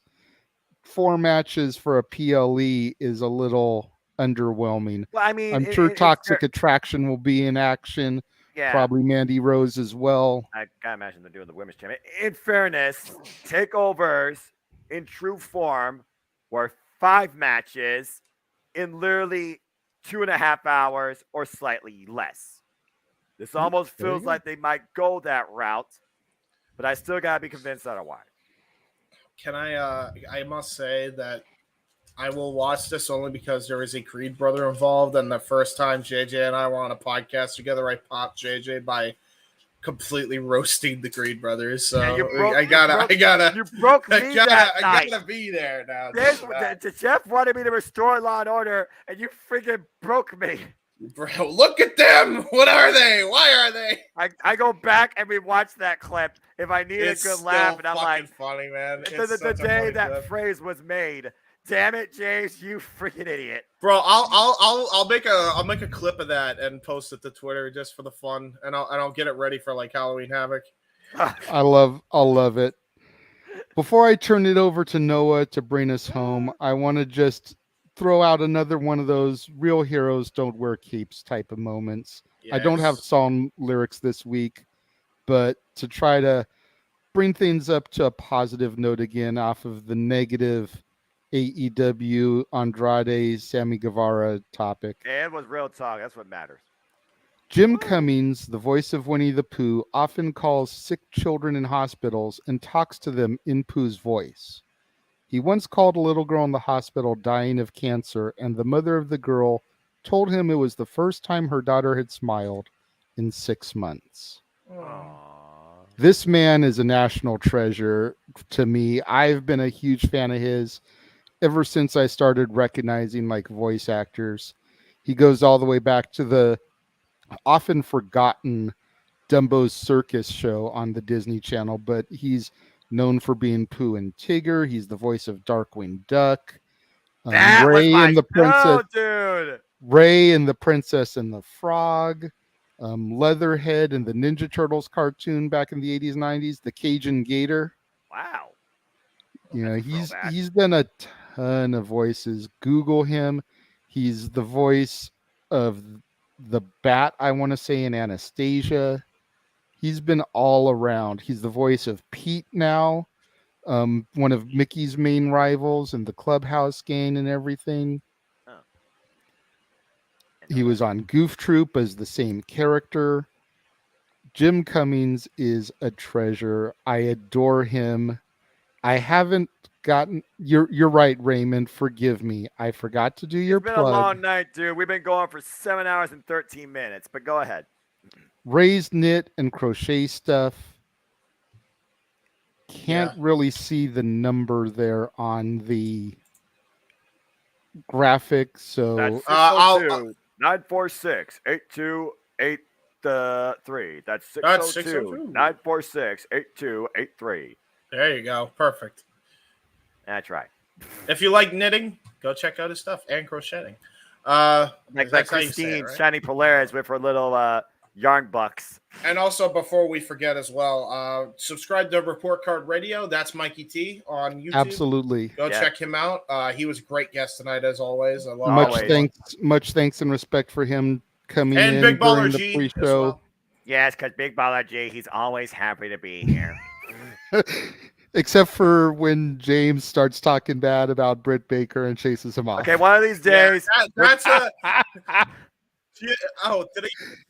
No, he didn't message me. I don't know if that's really why he left. I just had to message One of these days, we're gonna get James and Big T in a debate. Who is the better wrestler in a fantasy booking warfare? And we're gonna see both sides say their piece, and we're just gonna see what happens because I know that's gonna be an interesting discussion to say the least. Noah, especially when they talk about one in particular, they each got a different point to prove. Exactly. Bring us home, Noah. Oh my God in heaven. How do I continue doing this? It's one of those things where my mentality at the end of the day tells me I have been a fan of this for a reason. No matter what sort of stupidity I see, nothing will break my spirit and my love for commentating and engaging in professional wrestling. God bless all of you in and out of the Jeff Beacher Network too. But if folks want to know more about me, know this. I am just a simple man and a lifelong fan that I believe in Joe Hendry, but also I am a fan of, what's the two words I'm looking for? Oh yeah, professional wrestling. Damn it! But I digress. I feel like somebody at some point is going to animate me like Mr. Crocker doing that. Find me on Instagram, Twitter, and YouTube, and in Foster1916 for all things wrestling. Shout out, of course, James, to our entire ATW family on Twitter. Brought together through the passion for this, courtesy of AEW in the Genesis era. As far as content goes, I'm simple. I go wherever the wrestling follows. So stay tuned for my all-elite coverage, as always, on Steve Fall's Daily Slam, right here on YouTube, as I'll bring you recap and reviews of Battle of the Belts for AEW Rampage and AEW Dynamite Canada Week, As always, stay tuned for our next AEW review impromptu, as we are in a new month, and now we finally got time to breathe. James, I'll talk to you more about that. We'll figure out a day. It might be live later this week. It might be next week, but the next episode of the interview impromptu will be coming forward to very soon. I might try and get involved in the special Saturday night showcase of the No DQ review, if that happens too. But as always, you'll find me especially right here on Open Mic Night on the Jeff Beacher Network and the Multiverse of Media too. But as always, I like to conclude there are no winners, no losers, no betters. There are just fans with opinions for this passion that we all share. At the end of the day, folks, support one another, respect each other, protect your mentality too, don't breathe toxicity, and just love your families. And just enjoy life and enjoy professional wrestling. It's as simple as that. So once again, I'd like to say thank you to everybody who came on the show today. Noah Foster for assisting me in calling the event. James Hebert for coming in, taking the reins of the main event when I had to step out to eat, joining us on open mic night. Mikey T and Big G who gave their thoughts. Everybody associated. Thank you to the Jeff Meacham Network and the Jeff Meacham Multiverse of Media for allowing us to continue bringing you guys this show on a regular basis. Until next week, for Noah Foster and James Hebert, I am the Renegade JJ Williams, and we will see you guys next week. Have a good night, folks, and thanks also to my brother Paul Mead. Yes, of course.